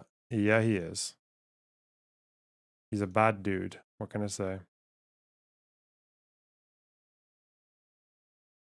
Benny Morris did an article for The Guardian called Arafat Didn't Negotiate. He just kept saying no. Interesting.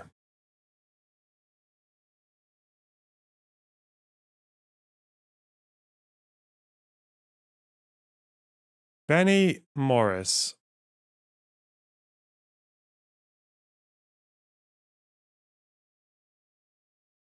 You know what? I might take notes from this. Fuck it. Just to see. Because I imagine in a Guardian article, he might say things that turn out to be horseshit. Who knows?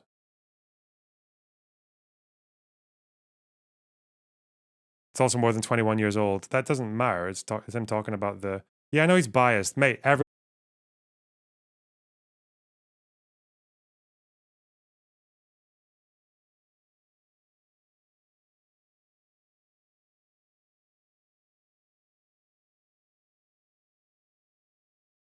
Okay. I always see the Fs in the chat afterwards, you know? Is it going to refresh there? Interesting. I guess I can do a snatch. Hang on. Gonna need to fix that one day, you know? It's probably gonna need to happen. Okay. Okay. No, I can't even do it like that. I need to turn it off and then turn it back on again. That's what I need to do. Okay.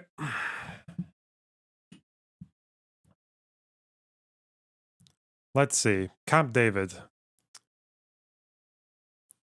Arafat didn't negotiate. He just kept saying no. Ever since the start of the Second Palestinian Intifada, a row has raged over who was responsible for the breakdown of the peace process. Now, for the first time, former Israeli Prime Minister Ehud Barak has weighed in, accusing Arafat of being a liar who talked peace while secretly plotting the destruction of Israel. The call from Bill Clinton came hours after the publication in the New York Times of a revisionist article on the Israeli-Palestinian peace process.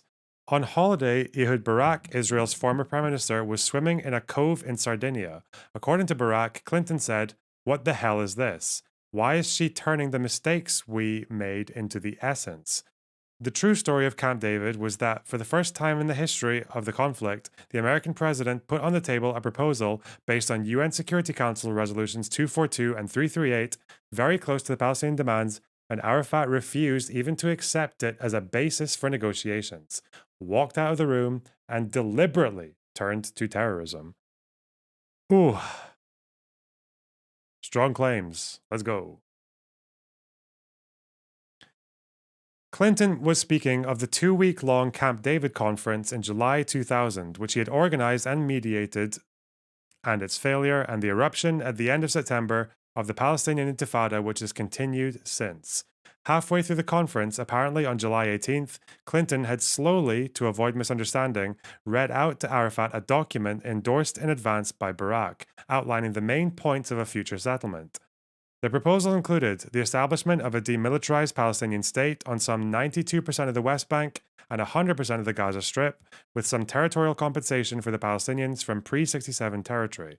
The dismantling of most of the settlements and the concentration of the bulk of the settlers inside the 8% of the West Bank to be annexed by Israel. Dismantling most of them. Wow. The establishment of the Palestinian capital in East Jerusalem, in which some Arab neighborhoods would become sovereign Palestinian territory and others would enjoy functional autonomy. Palestinian sovereignty over half the old city of Jerusalem, the Muslim and Christian quarters, and custodianship, although not sovereignty over the Temple Mount. Okay. Custodianship. Okay. A return of refugees to the prospective Palestinian state, though with no right of return to Israel proper, and the organization by the international community of a massive aid program to facilitate the refugees' rehabilitation. So, let's go with Morris's claims.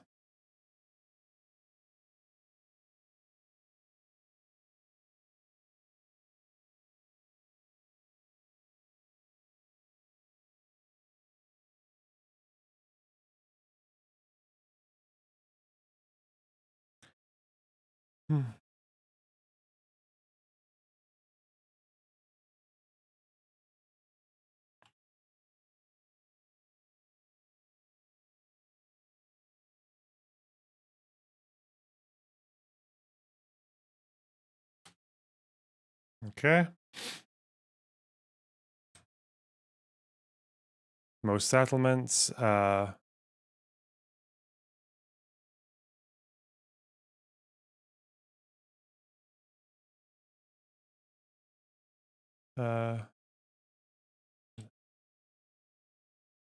getting the bulk.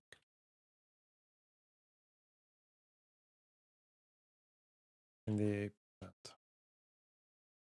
Okay, Palestinian capital in East Jerusalem.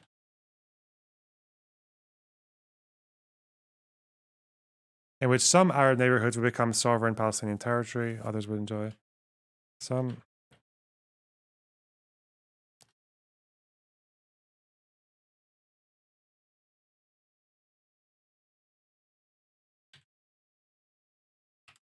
Territory, others. What was it? Enjoying functional autonomy.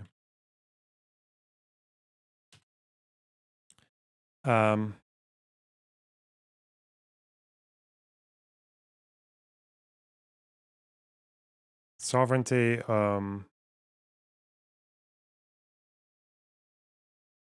over Old City.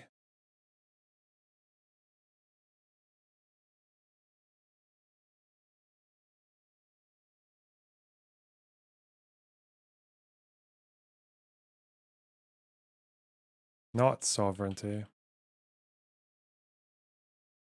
For the Temple Mount. Okay.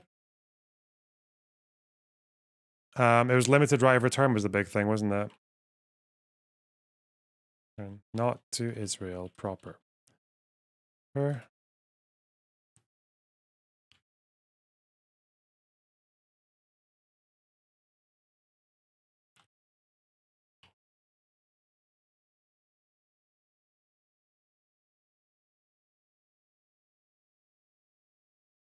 Okay.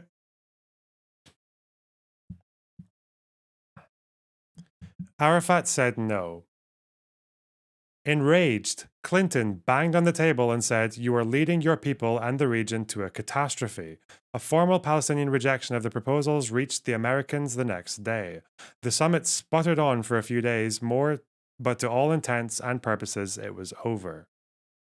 Today, Barak portrays Arafat's behavior at Camp David as performance, geared to exacting from the Israelis as many concessions as possible without ever seriously intending to reach a peace settlement or sign an end to the conflict. He did not negotiate in good faith. Indeed, he did not negotiate at all. He just kept saying no to every offer, never making any counterproposals of his own, he says. Barak shifts between charging Arafat with lacking the character or will to make a historic compromise, as did the late Egyptian President Anwar Sadat in 77 to 79 when he made peace with Israel, to accusing him of secretly planning Israel's demise while he strings along a succession of Israeli and Western leaders on the way, hoodwinks naive journalists, okay? When they, Arafat and his colleagues, what they want is a Palestinian state in all of Palestine, says Barak. What we see is self-evident, the need for two states, for two peoples, they reject. Israel is too strong at the moment to defeat, so they formally recognize it. But their game plan is to establish a Palestinian state while always leaving an opening for further legitimate demands down the road. They will exploit the tolerance and democracy of Israel first to turn it into a state for all its citizens, as demanded by the extreme nationalist wing of Israel's Arabs and extremist left-wing Jewish Israelis. Then they will push for a binational state, and then demography and attrition will lead to a state with a Muslim majority and a Jewish minority. This would not necessarily involve kicking out all the Jews, but it would mean the destruction of Israel as a Jewish state. This, I believe, is their vision. Arafat sees himself as a reborn Saladin, a Kurdish Muslim general who defeated the Crusaders in the 12th century, and Israel is just another ephemeral Crusader state.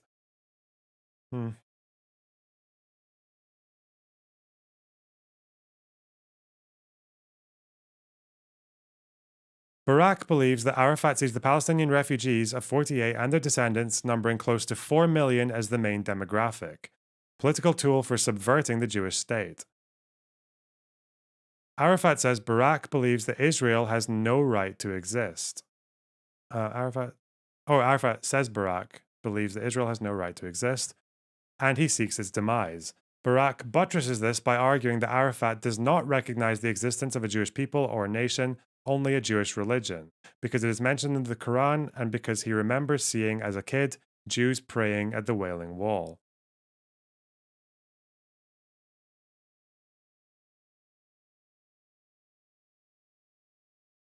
Okay. Repeatedly during our prolonged interview, which was conducted in his office in a Tel Aviv skyscraper, Barak shook his head in bewilderment and sadness at what he regards as Palestinian and effectively Arafat's mendacity. Oh yeah, this is the quote, yeah. They are products of a culture in which to tell a lie creates no dissonance. They don't suffer from the problem of telling lies that exists in Judeo-Christian culture. Truth is seen as an irrelevant category. There is only that which serves your purpose and that which doesn't. They see themselves as emissaries of a national movement for whom everything is permissible. There is no such thing as the truth. Bro. Weird. Is he referring to that Islamic thing? What's it called? There's an Islamic thing where you're allowed to lie to others about your faith, I think, but not to other Muslims.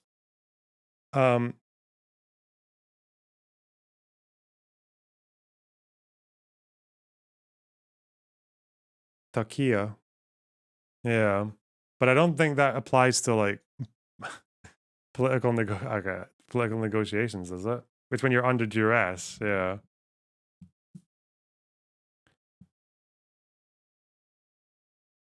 You've never been hurt by a Muslim. I mean, I've lived in a Muslim country, a Muslim majority country, for like 5 years. So yeah, occasionally I did get hurt by a Muslim.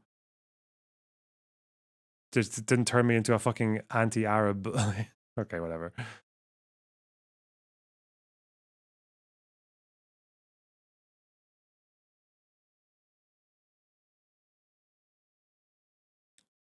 I mean, we know that Israelis politicians lied about their intentions when it came to 67. They tried to censor it in the press. We just read an entire article about that, about how they were kind of dishonest about their intentions for East Jerusalem after the war. I mean, yeah. The Prime Minister, he said we had no intention of taking it, so God damn it. Speaking of Arab society, Barak recalls, the deputy director of the US Federal Bureau of Investigation once told me that there are societies in which lie detector tests don't work, societies in which lies do not create cognitive dissonance, on which the tests are based. Wow. But Barak is far from dismissive of Arafat, who appears to many Israelis to be a sick, slightly doddering buffoon, at the same time sly and murderous. Barak sees him as a great actor, very sharp, very elusive, slippery. He cautions that Arafat uses his broken English to excellent effect. Barak was elected prime minister following 3 years of Benjamin Netanyahu's premiership in May 1999 and took office in July. He immediately embarked on his multi-pronged peace effort vis-a-vis Syria, Lebanon, and the Palestinians because he felt that Israel and the Middle East were headed for an iceberg and a certain crash, that it was the leader's moral and political responsibility to try and avoid a catastrophe. Barak said he wanted to complete what Rabin had begun with the Oslo Agreement, which inaugurated mutual Israeli-Palestinian recognition and partial Israeli withdrawals from the West Bank and Gaza Strip back in 1993. Barak says that before July 2000, Israeli intelligence gave the Camp David talks less than a 50% chance of success. The intelligence chiefs were doubtful that Arafat would take the decisions necessary to reach a peace agreement. His own feeling at the time was that he hoped Arafat would rise to the occasion and display something of greatness, like Sadat and Hussein at the moment of truth. They did not wait for a consensus among their people. They decided to lead.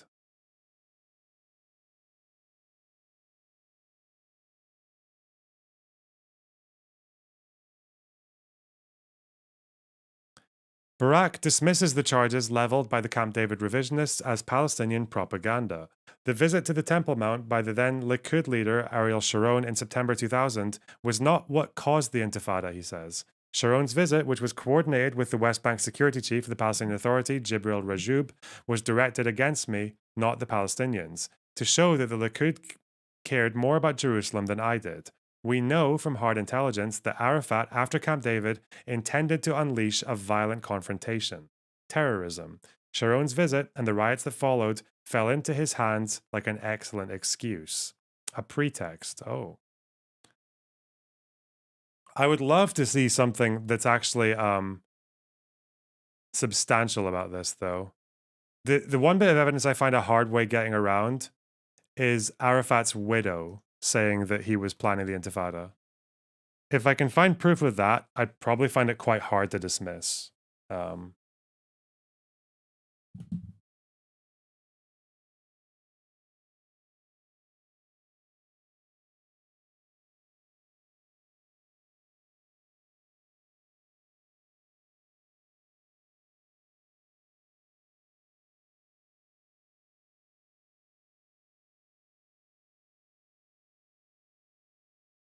My dad worked for the CIA, it's true. Fuck off. What? This article is useless. No, I want to gather what the other side's opinion is, and Benny Morris is probably quite a good representative of the other side. So, at least as a historian, not maybe as a political figure, but I just want to know what because he's giving all the arguments. I want to know what the arguments are so I can see if they're if they can be challenged effectively.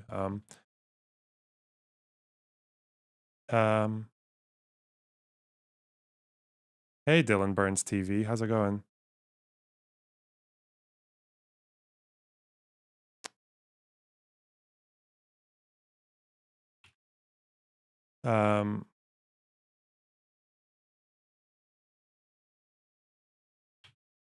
Was the excuse. One senses that Barak feels on less firm ground when he responds to the charge that it was the continued Israeli settlement in the occupied territories during the year before Camp David and under his premiership that had so stirred Palestinian passions as to make the Intifada inevitable. This is true. It was not only was it an expansion of settlement, it was an intense expansion of settlements. Even under Barak, they never stopped. But under Netanyahu, yeah, it went fucking mental. Okay. Look, during my premiership, we established no new settlements and, in fact, dismantled many illegal, unauthorized ones. Immediately after I took office, so how would that... Someone's wrong then. Am I wrong or is he? Or is it that they expanded settlements that already existed? They built up on top of settlements that already existed and dismantled other ones, like the illegal ones. I'd wonder to fact check this one then. Okay.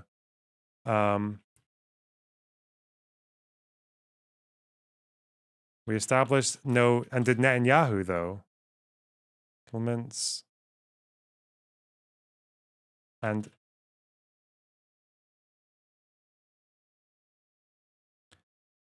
because settlement projects didn't stop under Barak. They didn't. I know that because I read about it. Let me see.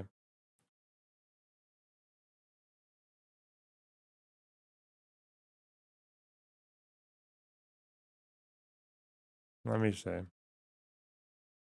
Where's my video? Learn about Netanyahu.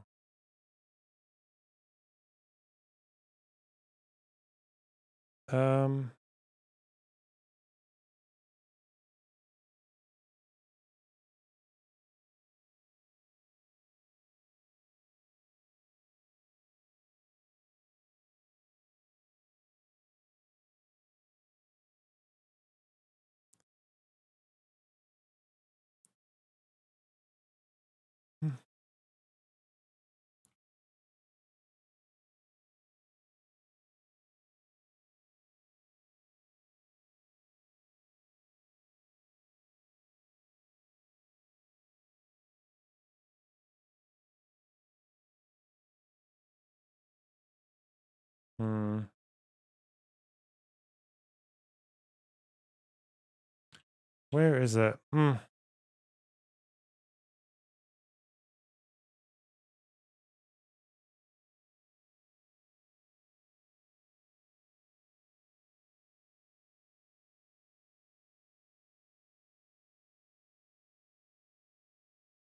So I've seen evidence of Sharon doing it, but not Barak. Although, where did I get that from?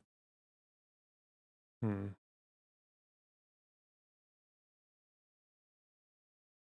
me see.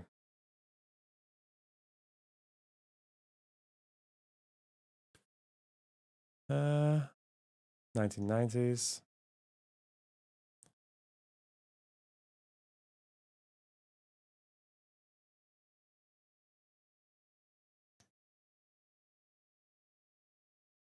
I think it was this one. Maybe? Barak planned to dismantle some settlements and expand others. He evacuated 15 out of 42 outposts.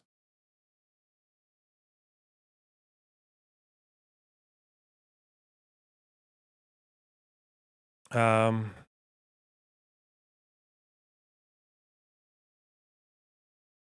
they didn't build any new ones, they just expanded ones that already existed.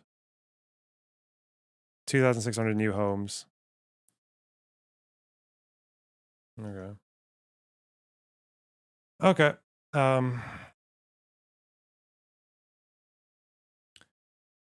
Okay. Immediately after I took office, I promised Arafat no new settlements, but I also told him that we would continue to honor the previous government's commitments and contracts in the pipeline concerning the expansion of existing settlements.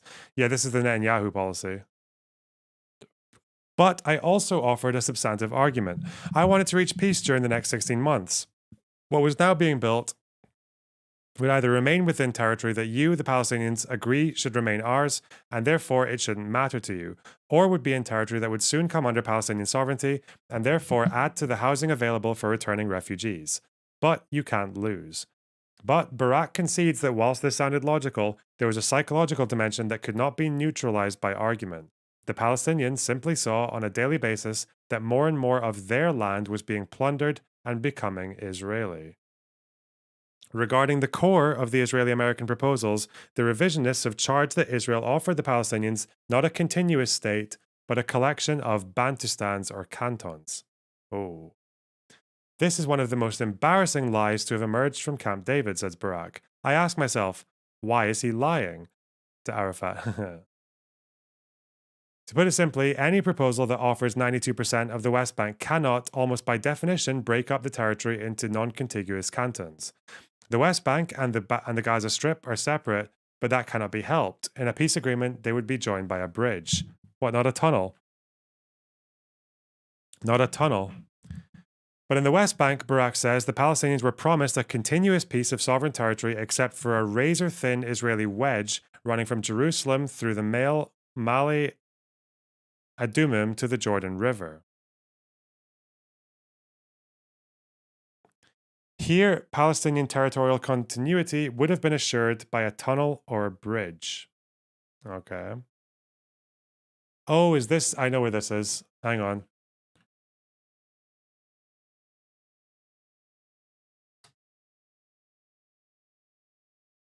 Are they talking about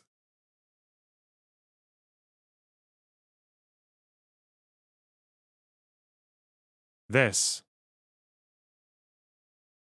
This motherfucker. Because that's kind of present in all of them, right? I don't think this is not it. This was not actually the final offer. But it's not present here. Okay. I think this looks like it. This looks like the split. Anyway.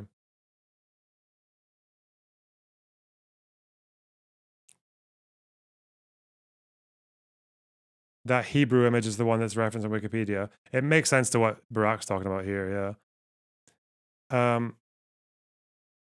Barak also rejects the revisionist charge that his body language toward Arafat had been unfriendly, that he had almost consistently during Camp David avoided meeting the Palestinian leader, and that these had contributed to the summit's failure. I am the Israeli leader who met most with Arafat. He visited Rabin's home only after the assassinated leader was buried on Mount Herzl in Jerusalem. He visited me in my home and Kot Javier, where my wife made food for him. I also met Arafat in friends' homes in Gaza and Ramallah. Okay. The former prime minister believes that since the start of the Intifada, Israel has had no choice, and it doesn't matter who is prime minister. Perhaps jab at his former rival and colleague in the Labour Party, the dovish-sounding Shimon Peres, currently Israel's foreign minister, but to combat terrorism with military force. But he believes that the counter-terrorist military effort must be accompanied by a constant reiteration of readiness to renew peace negotiations on the basis of the Camp David formula. So Barak still wants to continue negotiating in 2002. That makes sense because he was doing stuff behind the scenes. Nevertheless, he holds out no chance of success for Israeli-Palestinian negotiations so long as Arafat and like-minded leaders are at the helm on the Arab side. He seems to think in terms of generations and hesitantly predicts that only 80 years after 1948 will the Palestinians be historically ready for a compromise. By then, most of the generation that experienced the catastrophe of 1948 at first hand will have died. There will be very few Salmans around who still want to return to their birthplaces to die. Oh God, it's so sad when you think about it.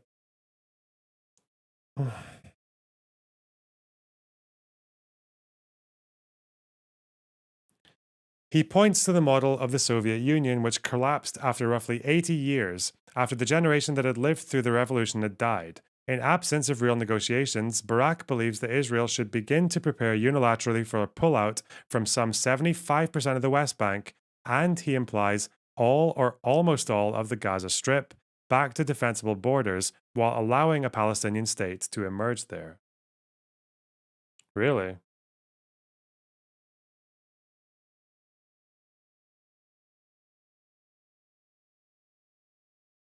Meanwhile, Israel should begin constructing a solid, impermeable fence around the evacuated parts of the West Bank and new housing and settlements inside Israel proper and in the areas of the West Bank that Israel intends to permanently annex to absorb the settlers who will move out of the territories.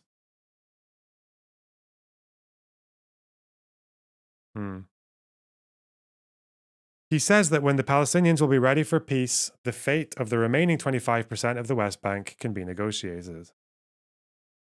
I wonder how that would have gone if Sharon had disengaged from 75% of the West Bank as well. What have we got here? Twatter. Free Palestine from the river to the sea means Palestinians no longer live in an apartheid state and are free of the occupation and have equal rights and representation, not genocide of the Jews.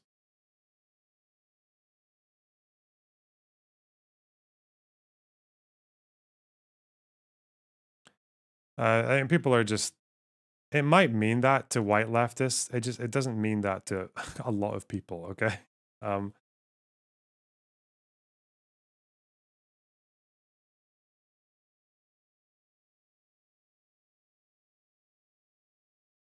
this sentence was so sad it made me want to give my house back to a Palestinian. What sentence? What sentence? Huh? I don't know what you're talking about.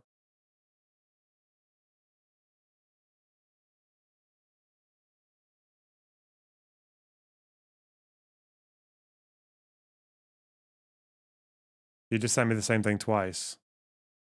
Okay, thank you. The one of Ehud Barak. Oh, yeah.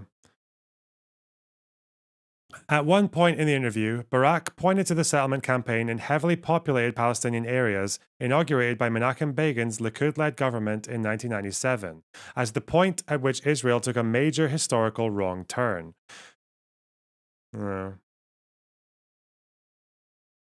Fucking Begin.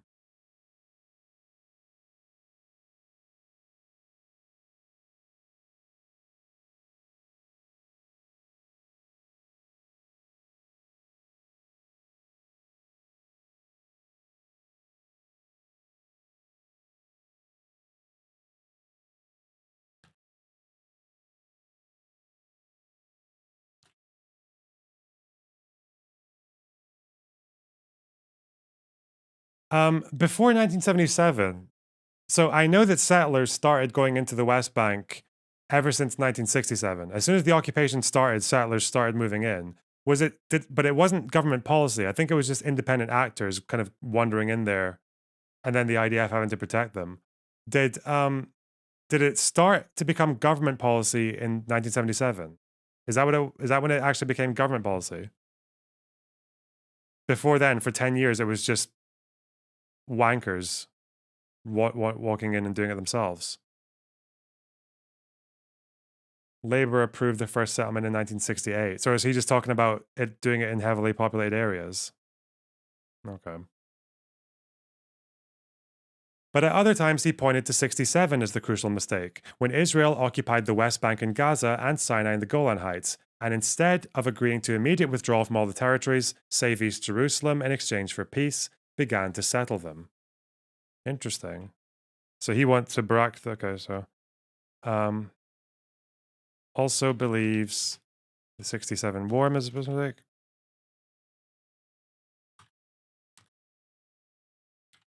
Should have offered immediate withdrawal from everywhere apart from East Jerusalem.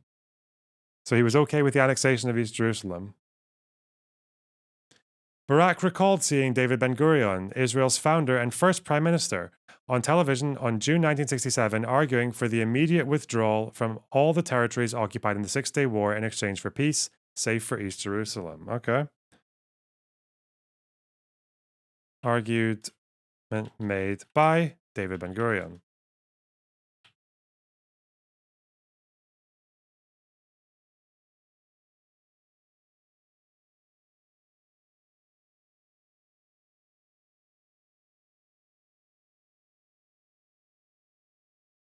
I didn't know Ben-Gurion called for that.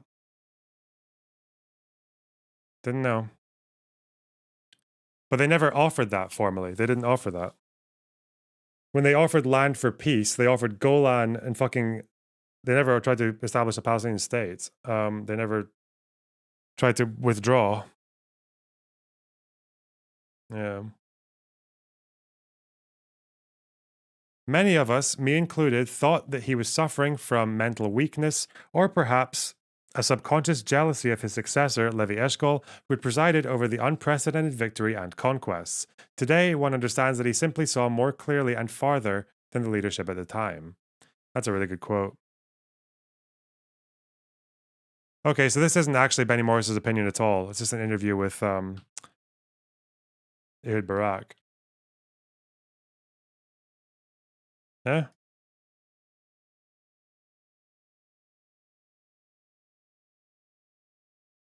Brackets.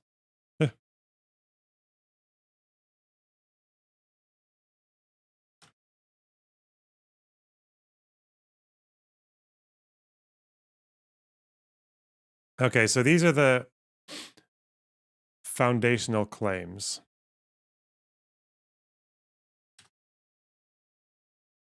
From Mr. Morris. Oh, how do I do it? I don't do it like that. I do it like this.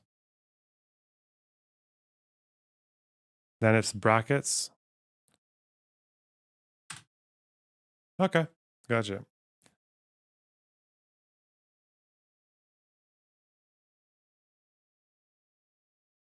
Yeah, it was Begin who was the one who definitely started the aggressive settlement policy. Yeah, because he wants.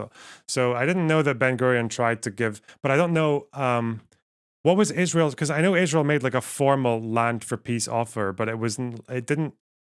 But then it was met with the 3 no's. But I don't think the formal land for peace offer offered a Palestinian statehood. I think it offered to give back the Golan Heights and Sinai, but not West Bank and Gaza.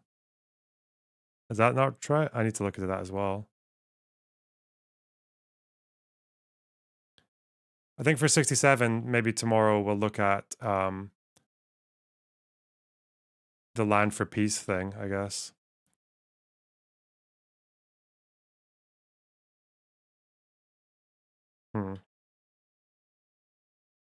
What happened there? Because I want the 3 no's. That's what we need to look at.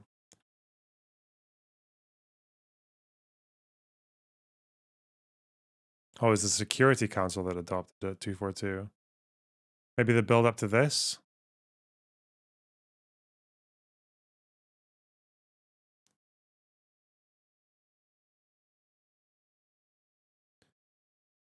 Three no's as in no, you can't do it.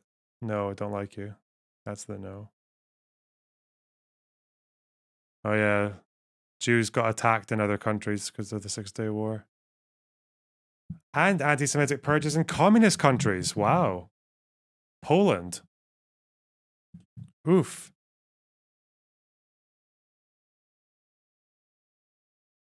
Pogroms. Yeah.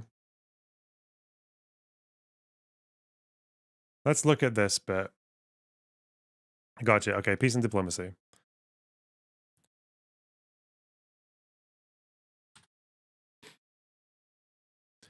Following the war, Israel made an offer for peace that included the return of most of the recently captured territories, according to Chaim Herzog. Herzog, okay. On June 19, 1967, the National Unity Government of Israel voted unanimously to return the Sinai to Egypt and the Golan Heights to Syria in return for peace agreement. Hey, I knew it. It didn't include West Bank or Gaza. Or East Jerusalem.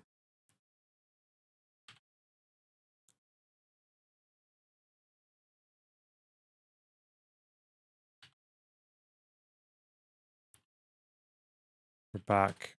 The Sinai, and the Golan Heights. In return for peace.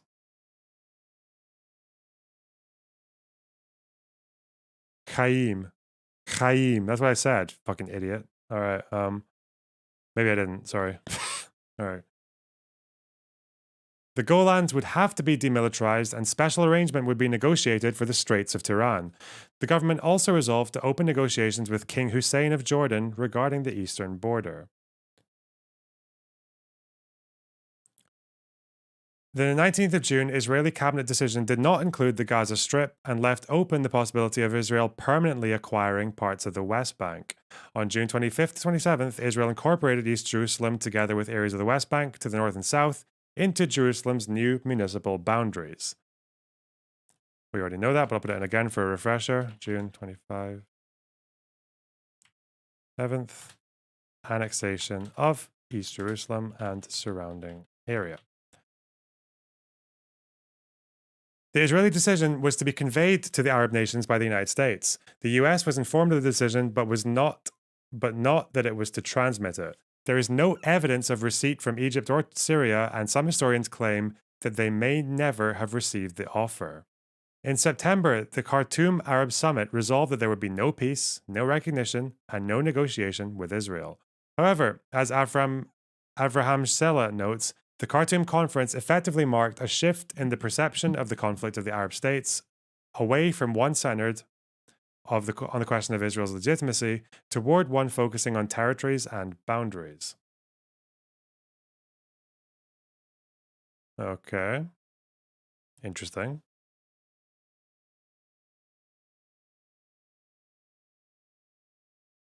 Is Khartoum, was this in Sudan? Because that's where Khartoum is, isn't it? Amit, 3 no's.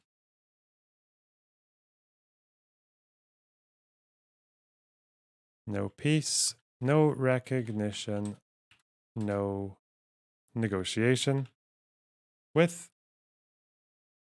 Israel. But I think outside of that, there's also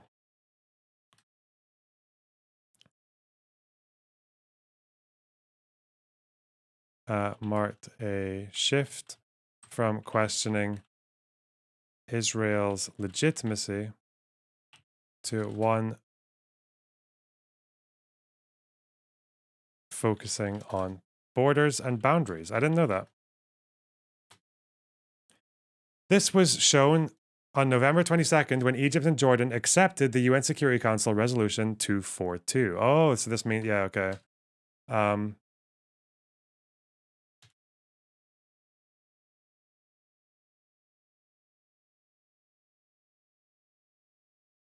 And Egypt and Jordan accept Resolution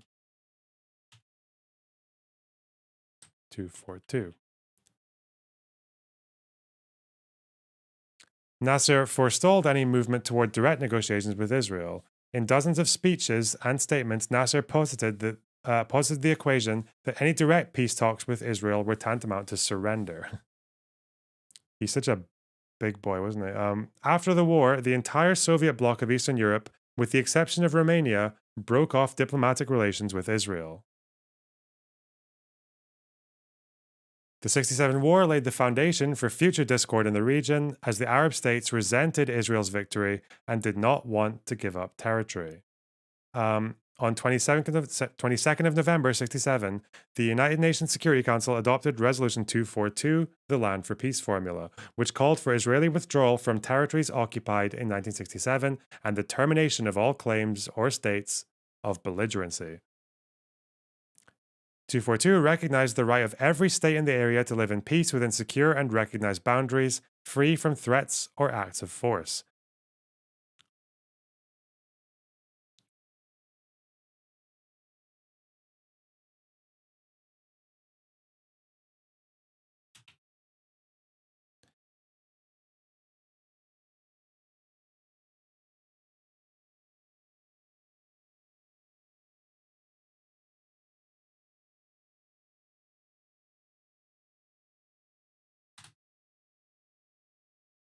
Oops. Israel returned Sinai to Egypt in 1978 after the Camp David Accords.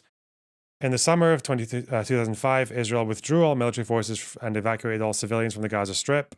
Its army frequently re-enters Gaza for military operations and still retains control of the seaports, airports, and most of the border crossings. Bro, the Wikipedia is so based. It's so succinct. I love it. I've fallen in love with the Wikipedia. Let's go. Okay. We got a lot going on there. That was a good strong day. 1967, we got the Camp David article.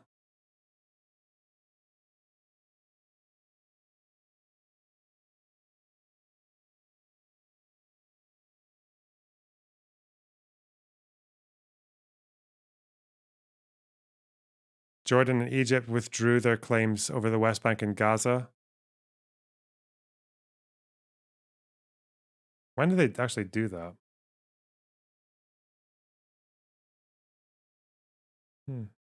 Settlement effort. This is Gaza settlements. Hundreds of thousands in the West Bank. Controversy. Palestinians condemn a provocation. Yep. Okay. Cool. Cool. A lot of Israelis are named Ben. Sure.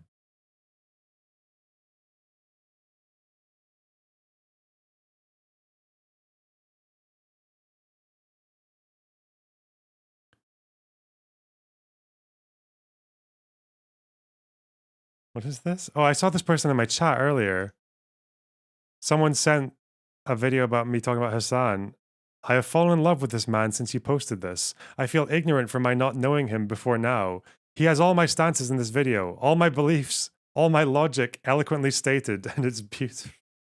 Oh, oh, that's so sweet.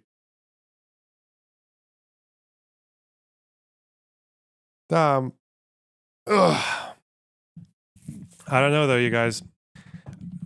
I feel like Russia-Ukraine for foreign policy was like easy mode.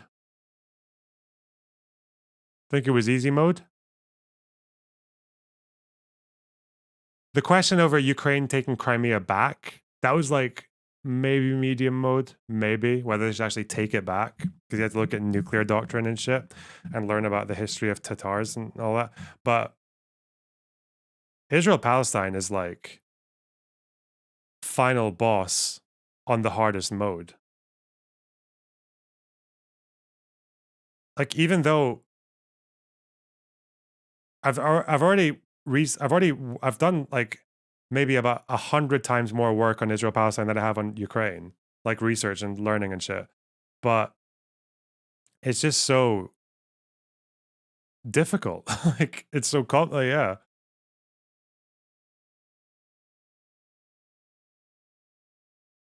I think I resent the Michael Brooks quote like so much more now. What's complicated about apartheid? Yeah, I know there are parts of it that are simple, right? I feel like the question of what Palestinians want is quite simple. They want self-determination and they want right of return. Like, that's them to some degree anyway. Like, they just don't like, I think most of them at this point just don't want to be fucking refugees. I don't think they care about that much about where they, maybe they do. I don't know. I think most of them just don't want to be refugees. But but how you get from here to there? And Israelis, I guess some of them want to conquer everything. I think most of them also just want to have a border that they stick to and they can just be happy and not worry about rockets and fucking suicide bombings. But goddamn.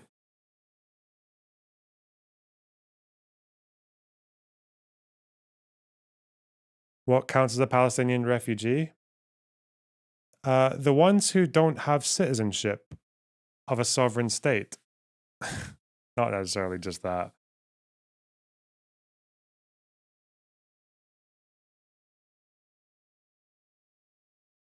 The ones who don't have citizenship. That's not the way they do it for... Who the fuck are you talking to? I know how they do it. Leave me... Stop.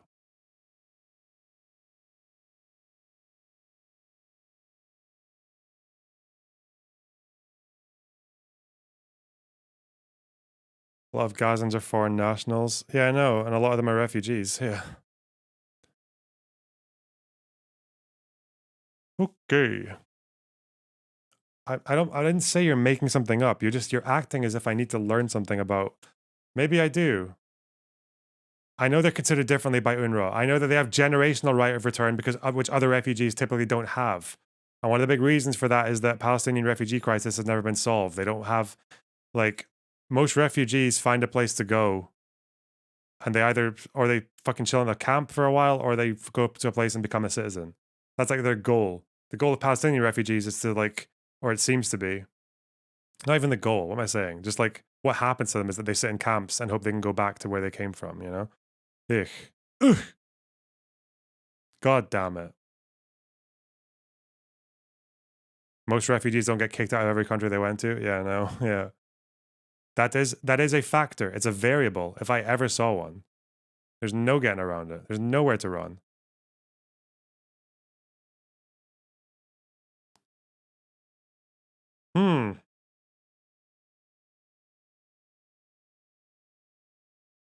What do you want from me, chat? What do you want from me? You're gonna make me into a jihad. It's 6 hours into the stream. 4 in the morning. Okay, I should probably eat. God damn it. There's nowhere to raid, is there? Actually, there is. We will find somewhere. Oh. Man, I am so annoyed at how that fucking Prime Kai was behaving in that panel. That was so weird.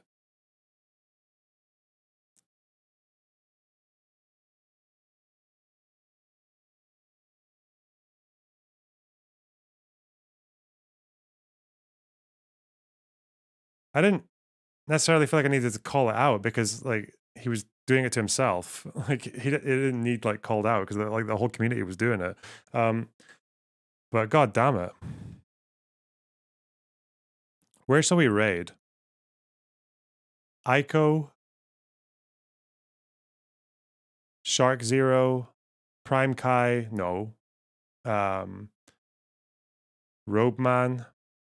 Robe Man. Remember this crazy fuck with one viewer, this mad fucker with who had the pit vipers and hates trans people. Robe Man. Never forget Robe Man. Gappy? I guess we could raid Gappy. He's playing VR shooter. Give your endorsements, chat. 1 for Ico, 2 for Shark, and 3 for Gappy. Go.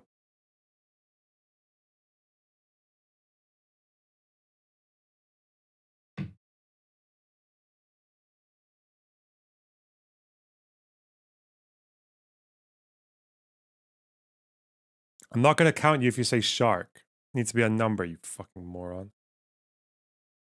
Ugh. It's kind of like a coin flip between Gappy and Shark. I think it's a Shark. Okay. No, Gappy, I mean. Sorry. Okay. Voter suppressed. Yep. Thank God. Okay. Streamers are so rude nowadays. I don't know what you're talking about. Cuck. One of the things Dustin said today was that he doubted they would be able to figure out who was kicked out of their land back in 48, so right of return might not be realistic. No, the UN have worked meticulously at knowing where people came from, even their sons, even their kids and their grandkids. The UN knows. The UN knows where most of them came from. Oh yeah. They've kept a good sharp eye on that. People have been thinking about that for a very, very long time. Yeah.